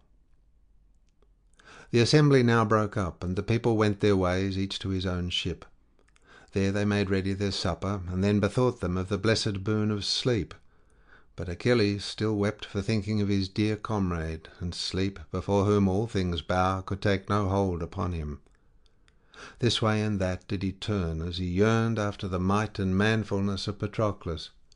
He thought of all they had done together, and all they had gone through, both on the field of battle and on the waves of the weary sea. As he dwelt on these things he wept bitterly, and lay now on his side, now on his back, and now face downwards, till at last he rose and went out as one distraught to wander upon the seashore. Then, when he saw dawn breaking over beach and sea, he yoked his horses to his chariot, and bound the body of Hector behind it, that he might drag it about. Thrice did he drag it round the tomb of the son of Menetius, and then went back into his tent, leaving the body on the ground full length and with its face downwards. But Apollo would not suffer it to be disfigured, for he pitied the man, dead though he now was. Therefore he shielded him with his golden aegis continually, that he might take no hurt while Achilles was dragging him. Thus shamefully did Achilles in his fury dishonour Hector, but the blessed gods looked down in pity from heaven, and urged Mercury, slayer of Argus, to steal the body. All were of this mind, save only Juno, Neptune, and Jove's grey-eyed daughter, who persisted in the hate which they had ever borne towards Ilias with Priam and his people. For they forgave not the wrong done them by Alexandrus in disdaining the goddesses who came to him when he was in his sheep-yards, and preferring her who had offered him a wanton to his ruin. When, therefore, the morning of the 12th day had now come, Phoebus Apollo spoke among the immortals, saying, "You gods ought to be ashamed of yourselves. You are cruel and hard-hearted. Did not Hector burn you thigh-bones of heifers and of unblemished goats? And now dare you not rescue even his dead body, for his wife to look upon, with his mother and child, his father Priam, and his people, who would forthwith commit him to the flames and give him his due funeral rites? So then would you all be on the side of mad Achilles, who knows neither right nor ruth? He is like some savage lion that in the pride of his great strength and daring springs upon men's flocks and gorges on them. Even so has Achilles flung aside all pity, and all that conscience, which at once so greatly banes, yet greatly boons him that will heed it. A man may lose one far dearer than Achilles has lost, a son it may be, or a brother born of his own mother's womb, yet when he has mourned him and wept over him, he will let him bide, for it takes much sorrow to kill a man. Whereas Achilles, now that he has slain noble Hector, drags him behind his chariot round the tomb of his comrade. It were better of him, and for him, that he should not do so, for brave though he be, we gods may take it ill that he should vent his fury upon dead clay." Juno spoke up in a rage. "This were well," she cried, "O Lord of the silver bow, if you would give like honour to Hector and to Achilles, but Hector was mortal and suckled at a woman's breast, whereas Achilles is the offspring of a goddess, whom I myself reared and brought up. I married her to Peleus, who is above measure dear to the immortals.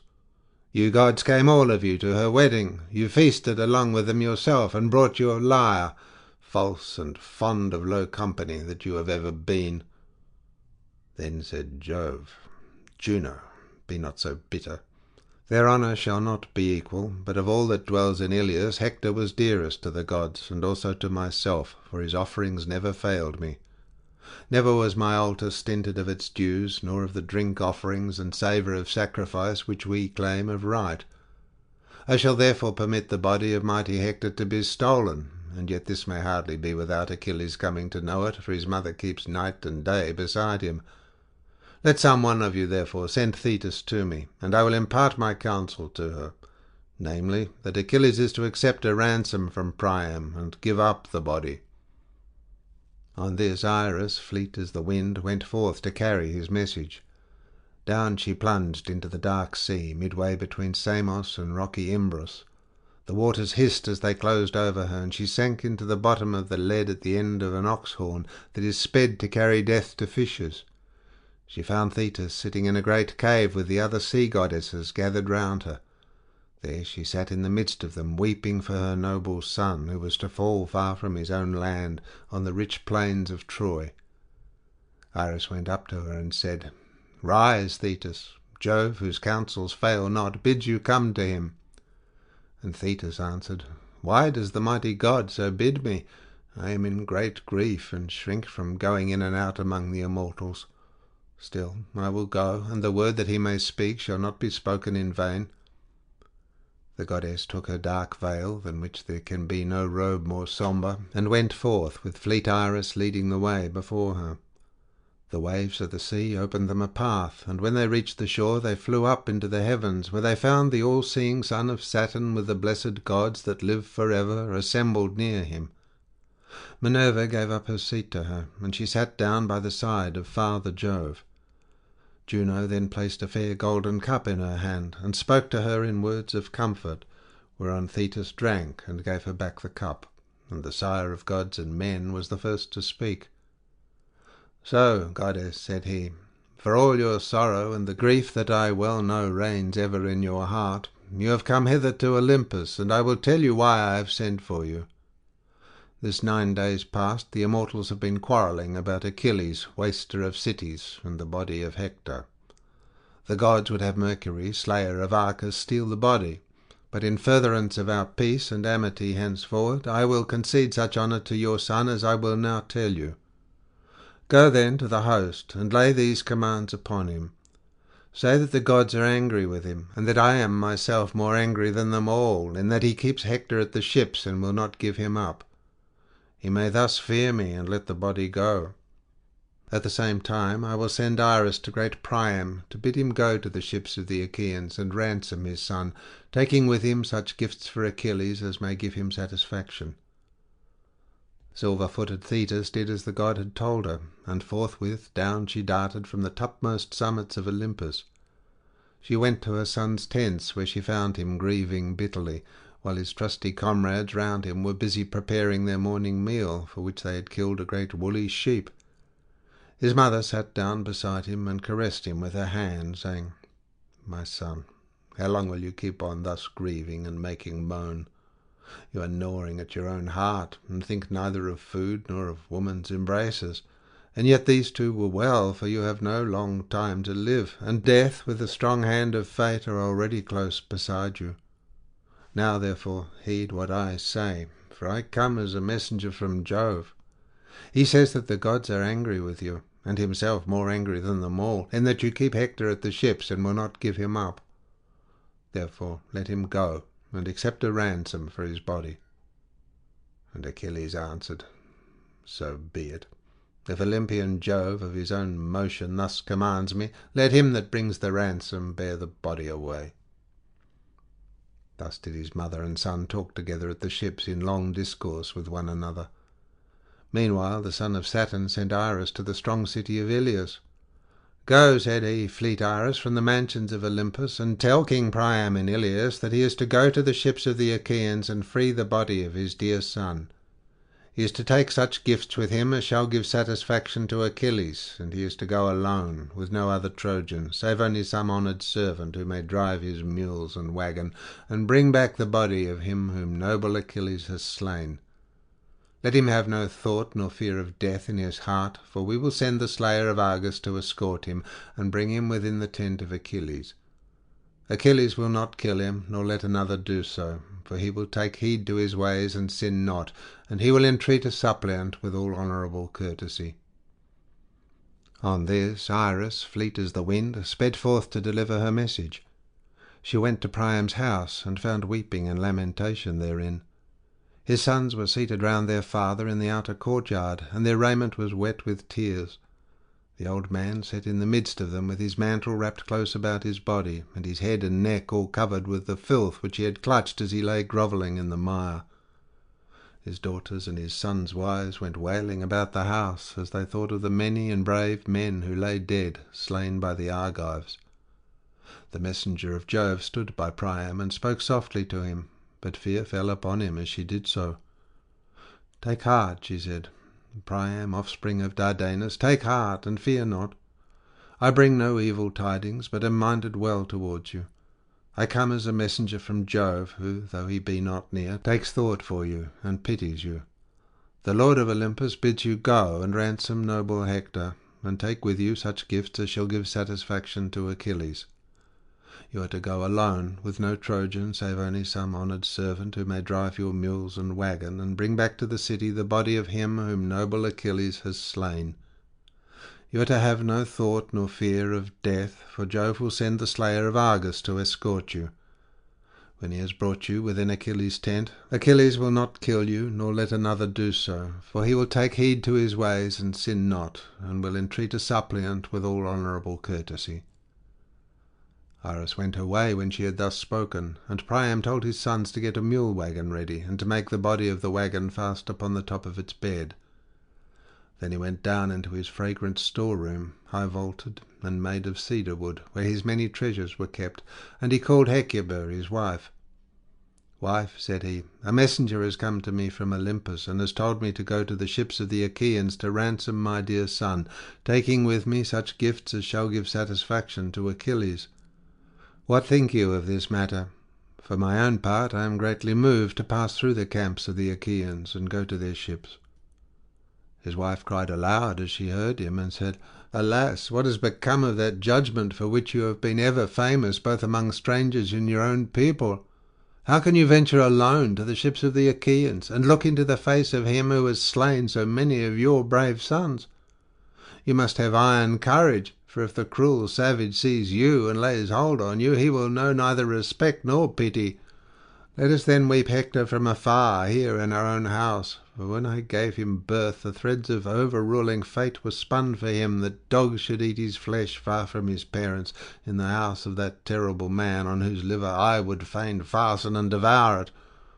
Thus would I avenge my son, who showed no cowardice when Achilles slew him, and thought neither of flight nor of avoiding battle, as he stood in defence of Trojan men and Trojan women."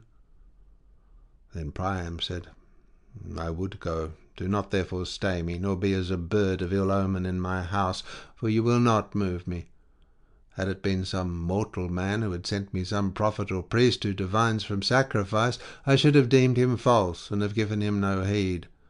But now I have heard the goddess, and seen her face to face. Therefore I will go, and her saying shall not be in vain.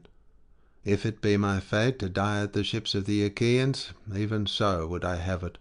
Let Achilles slay me, if I may but first have taken my son in my arms, and mourned him to my heart's comforting." So saying, he lifted the lids of his chests, and took out 12 goodly vestments. He took also 12 cloaks of single fold, 12 rugs, 12 fair mantles, and an equal number of shirts. He weighed out 10 talents of gold, and brought moreover 2 burnished tripods, 4 cauldrons, and a very beautiful cup which the Thracians had given him when he had gone to them on an embassy. It was very precious, but he grudged not even this, so eager was he to ransom the body of his son. Then he chased all the Trojans from the court, and rebuked them with words of anger. "Out," he cried, "shame and disgrace to me that you are! Have you no grief in your own homes that you are come to plague me here? Is it a small thing, think you, that the son of Saturn has sent this sorrow upon me, to lose the bravest of my sons?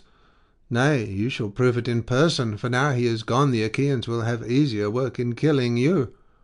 As for me, let me go down within the house of Hades, ere mine eyes behold the sacking and wasting of the city." He drove the men away with his staff, and they went forth as the old man sped them.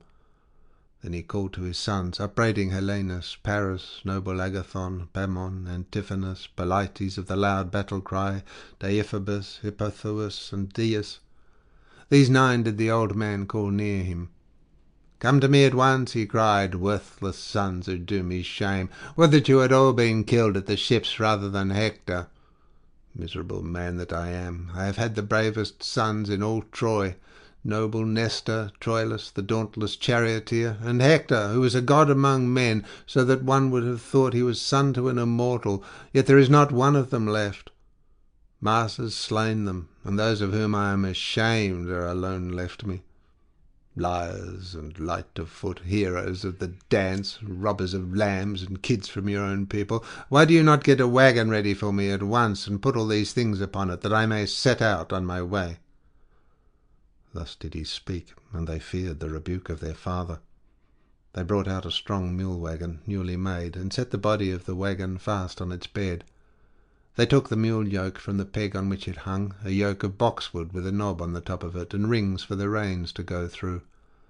Then they brought a yoke band 11 cubits long, to bind the yoke to the pole.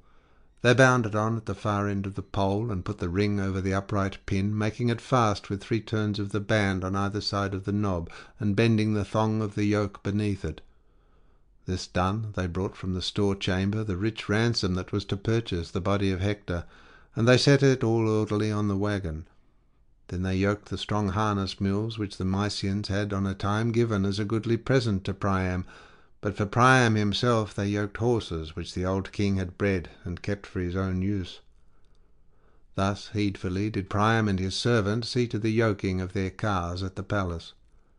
And Hecuba came to them, all sorrowful, with a golden goblet of wine in her right hand, that they might make a drink offering before they set out.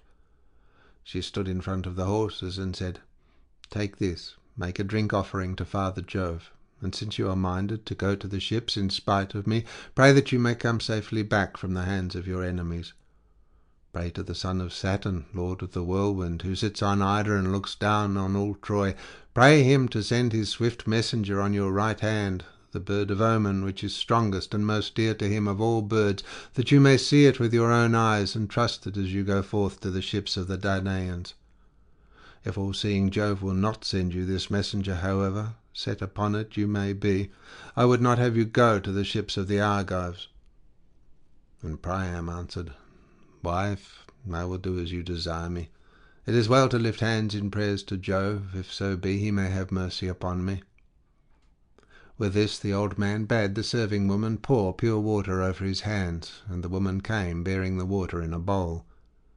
He washed his hands, and took the cup from his wife. Then he made the drink offering, and prayed, standing in the middle of the courtyard, and turning his eyes to heaven.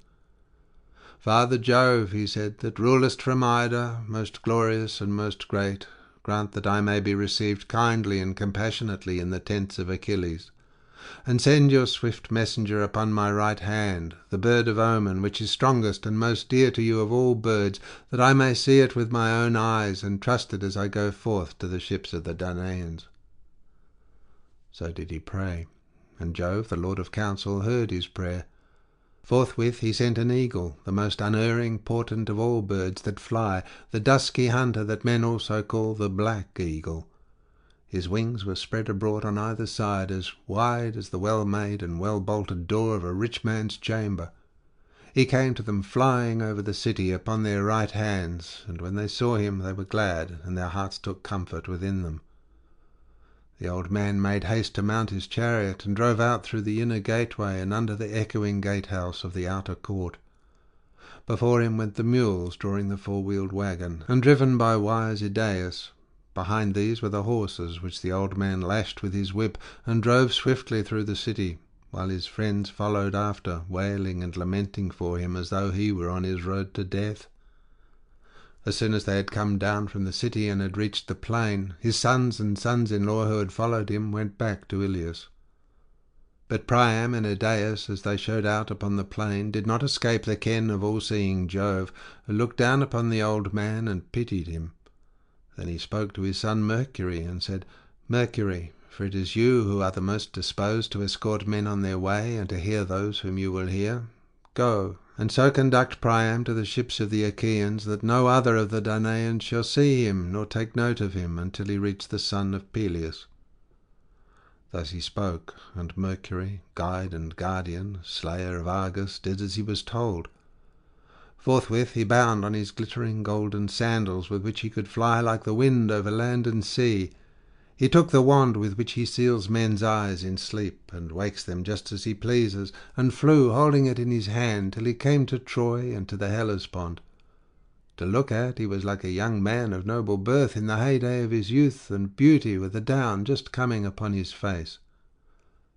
Now when Priam and Idaeus had driven past the great tomb of Ilias, they stayed their mules and horses, that they might drink in the river, for the shades of night were falling. When therefore Idaeus saw Mercury standing near them, he said to Priam, "Take heed, descendant of Dardanus, here is matter which demands consideration. I see a man who I think will presently fall upon us. Let us fly with our horses, or at least embrace his knees, and implore him to take compassion upon us." When he heard this, the old man's heart failed him, and he was in great fear. He stayed where he was, as one dazed, and the hair stood on end over his whole body. But the bringer of good luck came up to him, and took him by the hand, saying, "Whither, father, are you driving your mules and horses in the dead of night, when other men are asleep? Are you not afraid of the fierce Achaeans who are hard by you, so cruel and relentless? Should some one of them see you bearing so much treasure through the darkness of the flying night, what would not your state then be? You are no longer young, and he who is with you is too old to protect you from those who would attack you. For myself, I will do you no harm, and I will defend you from anyone else, for you remind me of my own father." And Priam answered, "It is indeed as you say, my dear son. Nevertheless, some god has held his hand over me, in that he has sent such a wayfarer as yourself to meet me so opportunely.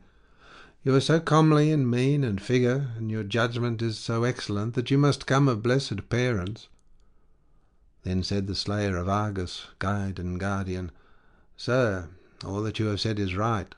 But tell me, and tell me true, are you taking this rich treasure to send it to a foreign people, where it may be safe, or are you leaving strong Ilias in dismay, now that your son has fallen, who was the bravest man among you, and was never lacking in battle with the Achaeans?" And Priam said, "Who are you, my friend, and who are your parents, that you speak so truly about the fate of my unhappy son?" The slayer of Argus, guide and guardian, answered him, "Sir, you would prove me that you question me about noble Hector. Many a time have I set eyes upon him in battle, when he was driving the Argives to their ships and putting them to the sword. We stood still and marvelled, for Achilles in his anger with the son of Atreus suffered us not to fight. I am his squire, and came with him in the same ship. I am a Myrmidon, and my father's name is Hector. He is a rich man, and about as old as you are. He has 6 sons beside myself, and I am the 7th. We cast lots, and it fell upon me to sail hither with Achilles. I am now come from the ships onto the plain, for with daybreak the Achaeans will set battle in array about the city. They chafe at doing nothing, and are so eager that their prince cannot hold them back." Then answered Priam, "If you are indeed the squire of Achilles, son of Peleus, tell me now the whole truth. Is my son still at the ships, or has Achilles hewn him limb from limb and given him to his hounds?" "Sire," replied the slayer of Argus, guide and guardian, "neither hounds nor vultures have yet devoured him. He is still just lying at the tents by the ship of Achilles, and though it is now 12 days that he has lain there, his flesh is not wasted, nor have the worms eaten him, although they feed on warriors. At daybreak Achilles drags him cruelly round the sepulchre of his dear comrade, but it does him no hurt. You should come yourself and see how he lies fresh as dew, with the blood all washed away, and his wounds every one of them closed, though many pierced him with their spears.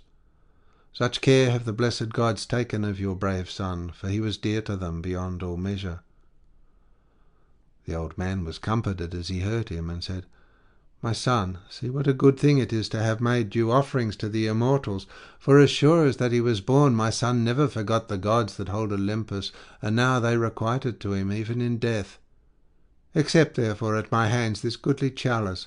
Guard me, and with heaven's help guide me till I come to the tent of the son of Peleus."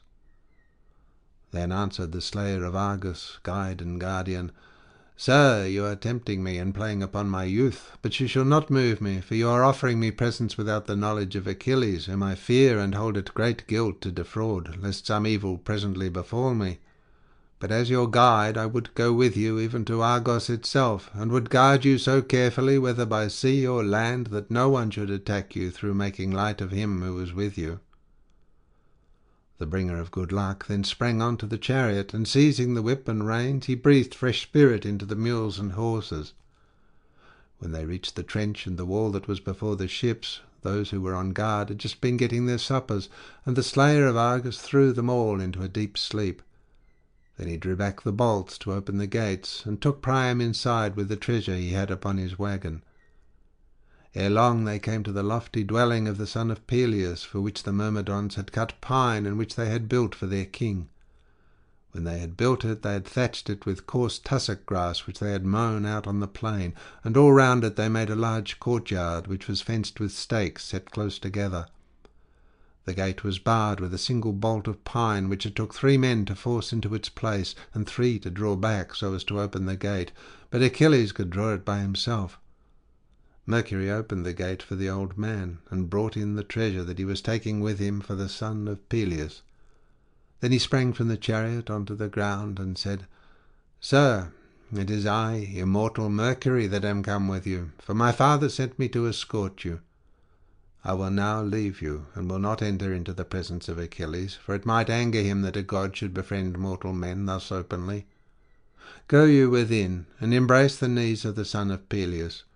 Beseech him by his father, his lovely mother, and his son, that you may move him." With these words Mercury went back to high Olympus.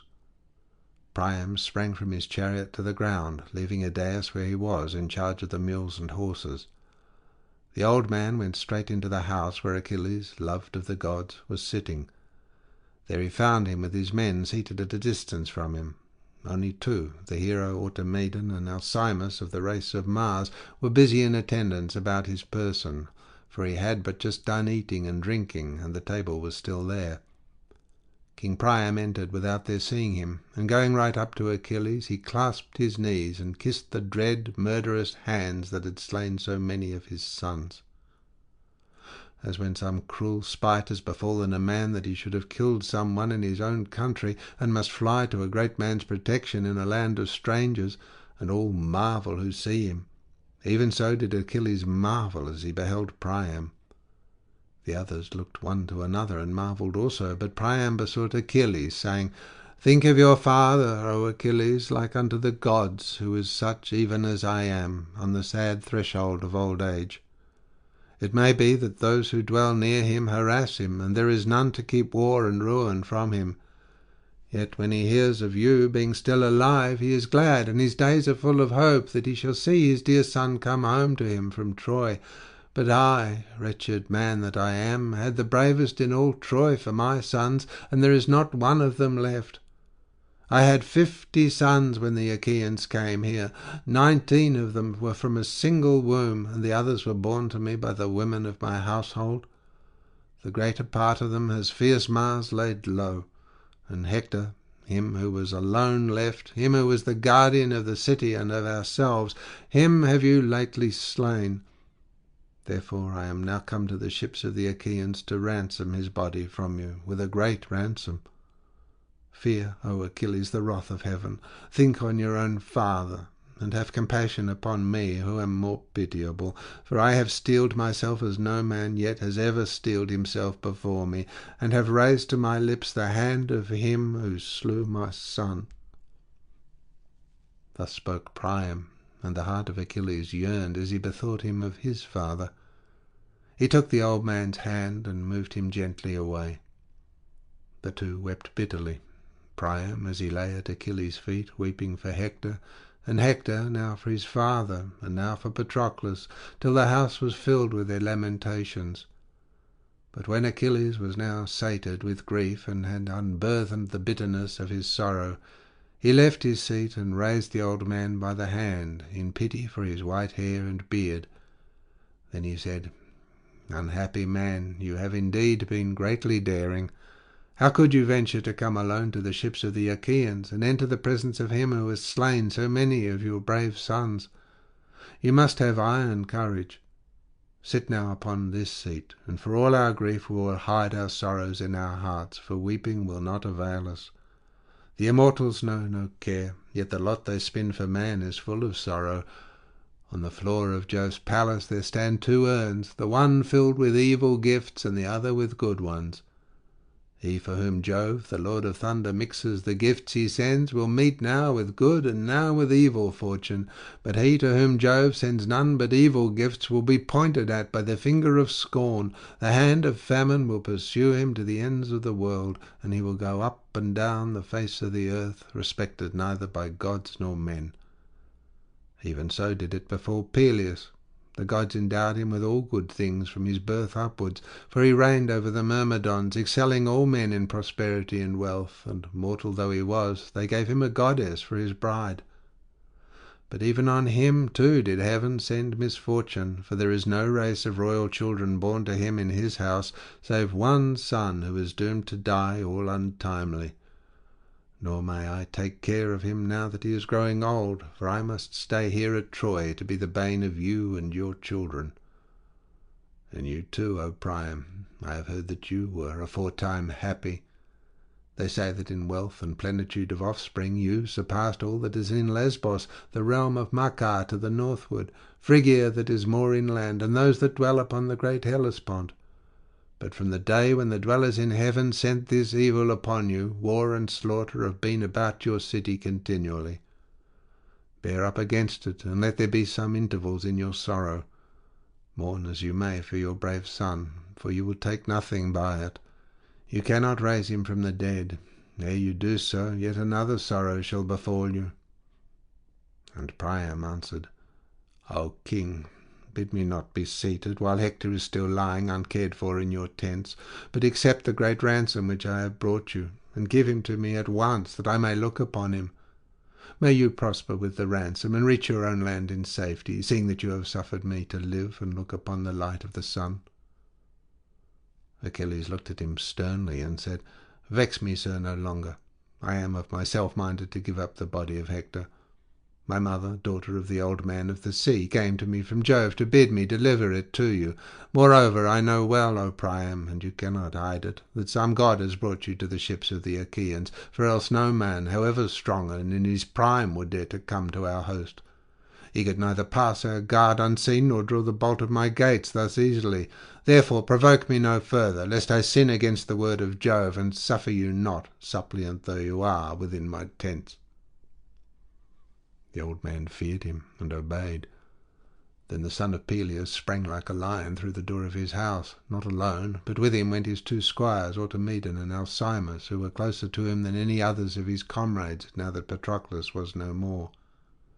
These unyoked the horses and mules, and bade Priam's herald and attendant be seated within the house.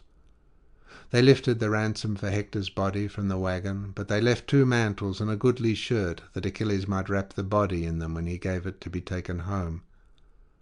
Then he called to his servants and ordered them to wash the body and anoint it, but he first took it to a place where Priam should not see it, lest if he did so he should break out in the bitterness of his grief and enrage Achilles, who might then kill him and sin against the word of Jove. When the servants had washed the body and anointed it, and had wrapped it in a fair shirt and mantle, Achilles himself lifted it onto a bier, and he and his men then laid it on the waggon.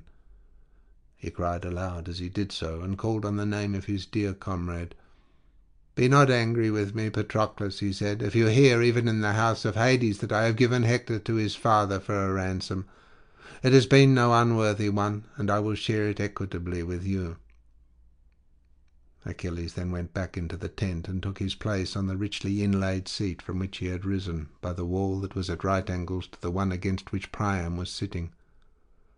"Sir," he said, "your son is now laid upon his bier, and is ransomed according to desire.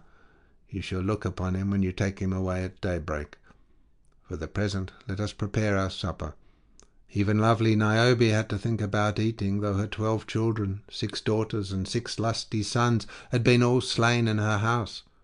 Apollo killed the sons with arrows from his silver bow to punish Niobe, and Diana slew the daughters, because Niobe had vaunted herself against Leto. She said Leto had borne 2 children only, whereas she had herself borne many, whereon the 2 killed the many. 9 days did they lie weltering, and there was none to bury them, for the son of Saturn turned the people into stone. But on the 10th day the gods in heaven themselves buried them, and Niobe then took food, being worn out with weeping. They say that somewhere among the rocks on the mountain pastures of Sipylus, where the nymphs live that haunt the river Achilles, there, they say, she lives in stone, and still nurses the sorrows sent upon her by the hand of heaven. Therefore, noble sir, let us too now take food. You can weep for your dear son hereafter, as you are bearing him back to Ilios, and many a tear will he cost you." With this Achilles sprang from his seat and killed a sheep of silvery whiteness, which his followers skinned and made ready, all in due order.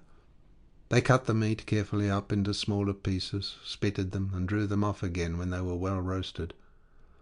Automedon brought bread in fair baskets and served it round the table, while Achilles dealt out the meat, and they laid their hands on the good things that were before them. As soon as they had had enough to eat and drink, Priam, descendant of Dardanus, marvelled at the strength and beauty of Achilles, for he was as a god to see, and Achilles marvelled at Priam as he listened to him and looked upon his noble presence. When they had gazed their fill, Priam spoke first.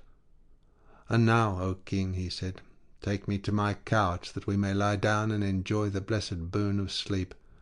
Never once have my eyes been closed from the day your hands took the life of my son.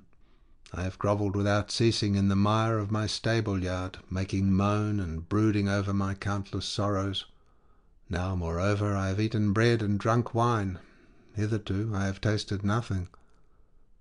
As he spoke, Achilles told his men and the women servants to set beds in the room that was in the gatehouse, and make them with good red rugs, and spread coverlets on the top of them, with woollen cloaks for Priam and Idaeus to wear. So the maids went out carrying a torch, and got the 2 beds ready in all haste. Then Achilles said laughingly to Priam, "Dear sir, you shall lie outside, lest some counsellor of those who in due course keep coming to advise with me should see you here in the darkness of the flying night, and tell it to Agamemnon. This might cause delay in the delivery of the body. And now tell me, and tell me true, for how many days would you celebrate the funeral rites of noble Hector? Tell me, that I may hold aloof from war, and restrain the host." And Priam answered, "Since, then, you suffer me to bury my noble son with all due rites, do thus, Achilles, and I shall be grateful. You know how we are pent up within our city.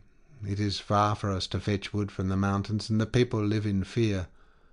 9 days, therefore, will we mourn Hector in my house. On the 10th day we will bury him, and there shall be a public feast in his honour. On the 11th we will build a mound over his ashes, and on the 12th, if there be need, we will fight." And Achilles answered, "All, King Priam, shall be as you have said. I will stay our fighting for as long a time as you have named." As he spoke, he laid his hand on the old man's right wrist, in token that he should have no fear. Thus then did Priam and his attendants sleep there in the forecourt, full of thought, while Achilles lay in an inner room of the house, with the fair Briseis by his side. And now both gods and mortals were fast asleep through the livelong night, but upon Mercury alone, the bringer of good luck, sleep could take no hold, for he was thinking all the time how to get King Priam away from the ships without his being seen by the strong force of sentinels. He hovered therefore over Priam's head, and said, "Sir, now that Achilles has spared your life, you seem to have no fear about sleeping in the thick of your foes. You have paid a great ransom, and have received the body of your son. Were you still alive and a prisoner, the sons whom you have left at home would have to give 3 times as much to free you, and so it would be if Agamemnon and the other Achaeans were to know of your being here." When he heard this, the old man was afraid, and roused his servant. Mercury then yoked their horses and mules, and drove them quickly through the host, so that no man perceived them. When they came to the ford of eddying Xanthus, begotten of immortal Jove, Mercury went back to high Olympus, and dawn in robe of saffron began to break all over the land. Priam and Idaeus then drove on towards the city, lamenting and making moan, and the mules drew the body of Hector. No one, neither man nor woman, saw them, till Cassandra, fair as golden Venus, standing on Pergamus, caught sight of her dear father in his chariot, and his servant that was the city's herald with him. Then she saw him that was lying upon the bier, drawn by the mules, and with a loud cry she went about the city, saying, "Come hither, Trojans, men and women, and look on Hector. If ever you rejoiced to see him coming from battle when he was alive, look now on him that was the glory of our city and all our people." At this there was not man nor woman left in the city, so great a sorrow had possessed them. Hard by the gates they met Priam as he was bringing in the body. Hector's wife and his mother were the first to mourn him. They flew towards the waggon and laid their hands upon his head, while the crowd stood weeping around them. They would have stayed before the gates, weeping and lamenting the livelong day to the going down of the sun, had not Priam spoken to them from the chariot and said, "Make way for the mules to pass you. Afterwards, when I have taken the body home, you shall have your fill of weeping." On this the people stood asunder and made a way for the waggon. When they had borne the body within the house, they laid it upon a bed, and seated minstrels round it to lead the dirge, whereon the women joined in the sad music of their lament. Foremost among them all, Andromache led their wailing as she clasped the head of mighty Hector in her embrace. "Husband," she cried, "you have died young, and leave me in your house a widow. He of whom we are the ill-starred parents is still a mere child, and I fear he may not reach manhood. Ere he can do so, our city will be razed and overthrown, for you who watched over it are no more, you who were its saviour, the guardian of our wives and children.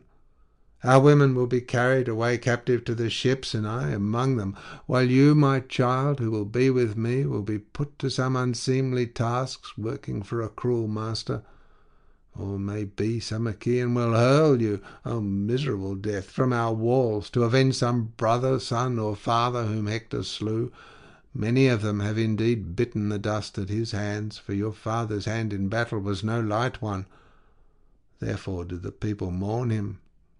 You have left, O Hector, sorrow unutterable to your parents, and my own grief is greatest of all, for you did not stretch forth your arm and embrace me as you lay dying, nor say to me any words that might have lived with me in my tears night and day for evermore." Bitterly did she weep the while, and the women joined in her lament. Hecuba in her turn took up the strains of woe. "Hector," she cried, "dearest to me of all my children, so long as you were alive the gods loved you well, and even in death they have not been utterly unmindful of you, for when Achilles took any other of my sons he would sell him beyond the seas, to Samos, Imbros, or rugged Lemnos, and when he had slain you too with his sword, many a time did he drag you round the sepulchre of his comrade, though this could not give him life, and yet you lie all fresh as dew, and comely as one whom Apollo has slain with his painless shafts." Thus did she too speak through her tears with bitter moan, and then Helen for a third time took up the strain of lamentation. "Hector," said she, "dearest of all my brothers-in-law, for I am wife to Alexandrus, who brought me hither to Troy, would that I had died ere he did so. 20 years are come and gone since I left my home and came from over the seas, but I have never heard one word of insult or unkindness from you. When another would chide with me, as it might be one of your brothers or sisters, or of your brothers' wives, or my mother-in-law, for Priam was as kind to me as though he were my own father, you would rebuke and check them with words of gentleness and goodwill. Therefore my tears flow both for you and for my unhappy self, for there is no one else in Troy who is kind to me, but all shrink and shudder as they go by me." She wept as she spoke, and the vast crowd that was gathered round her joined in her lament.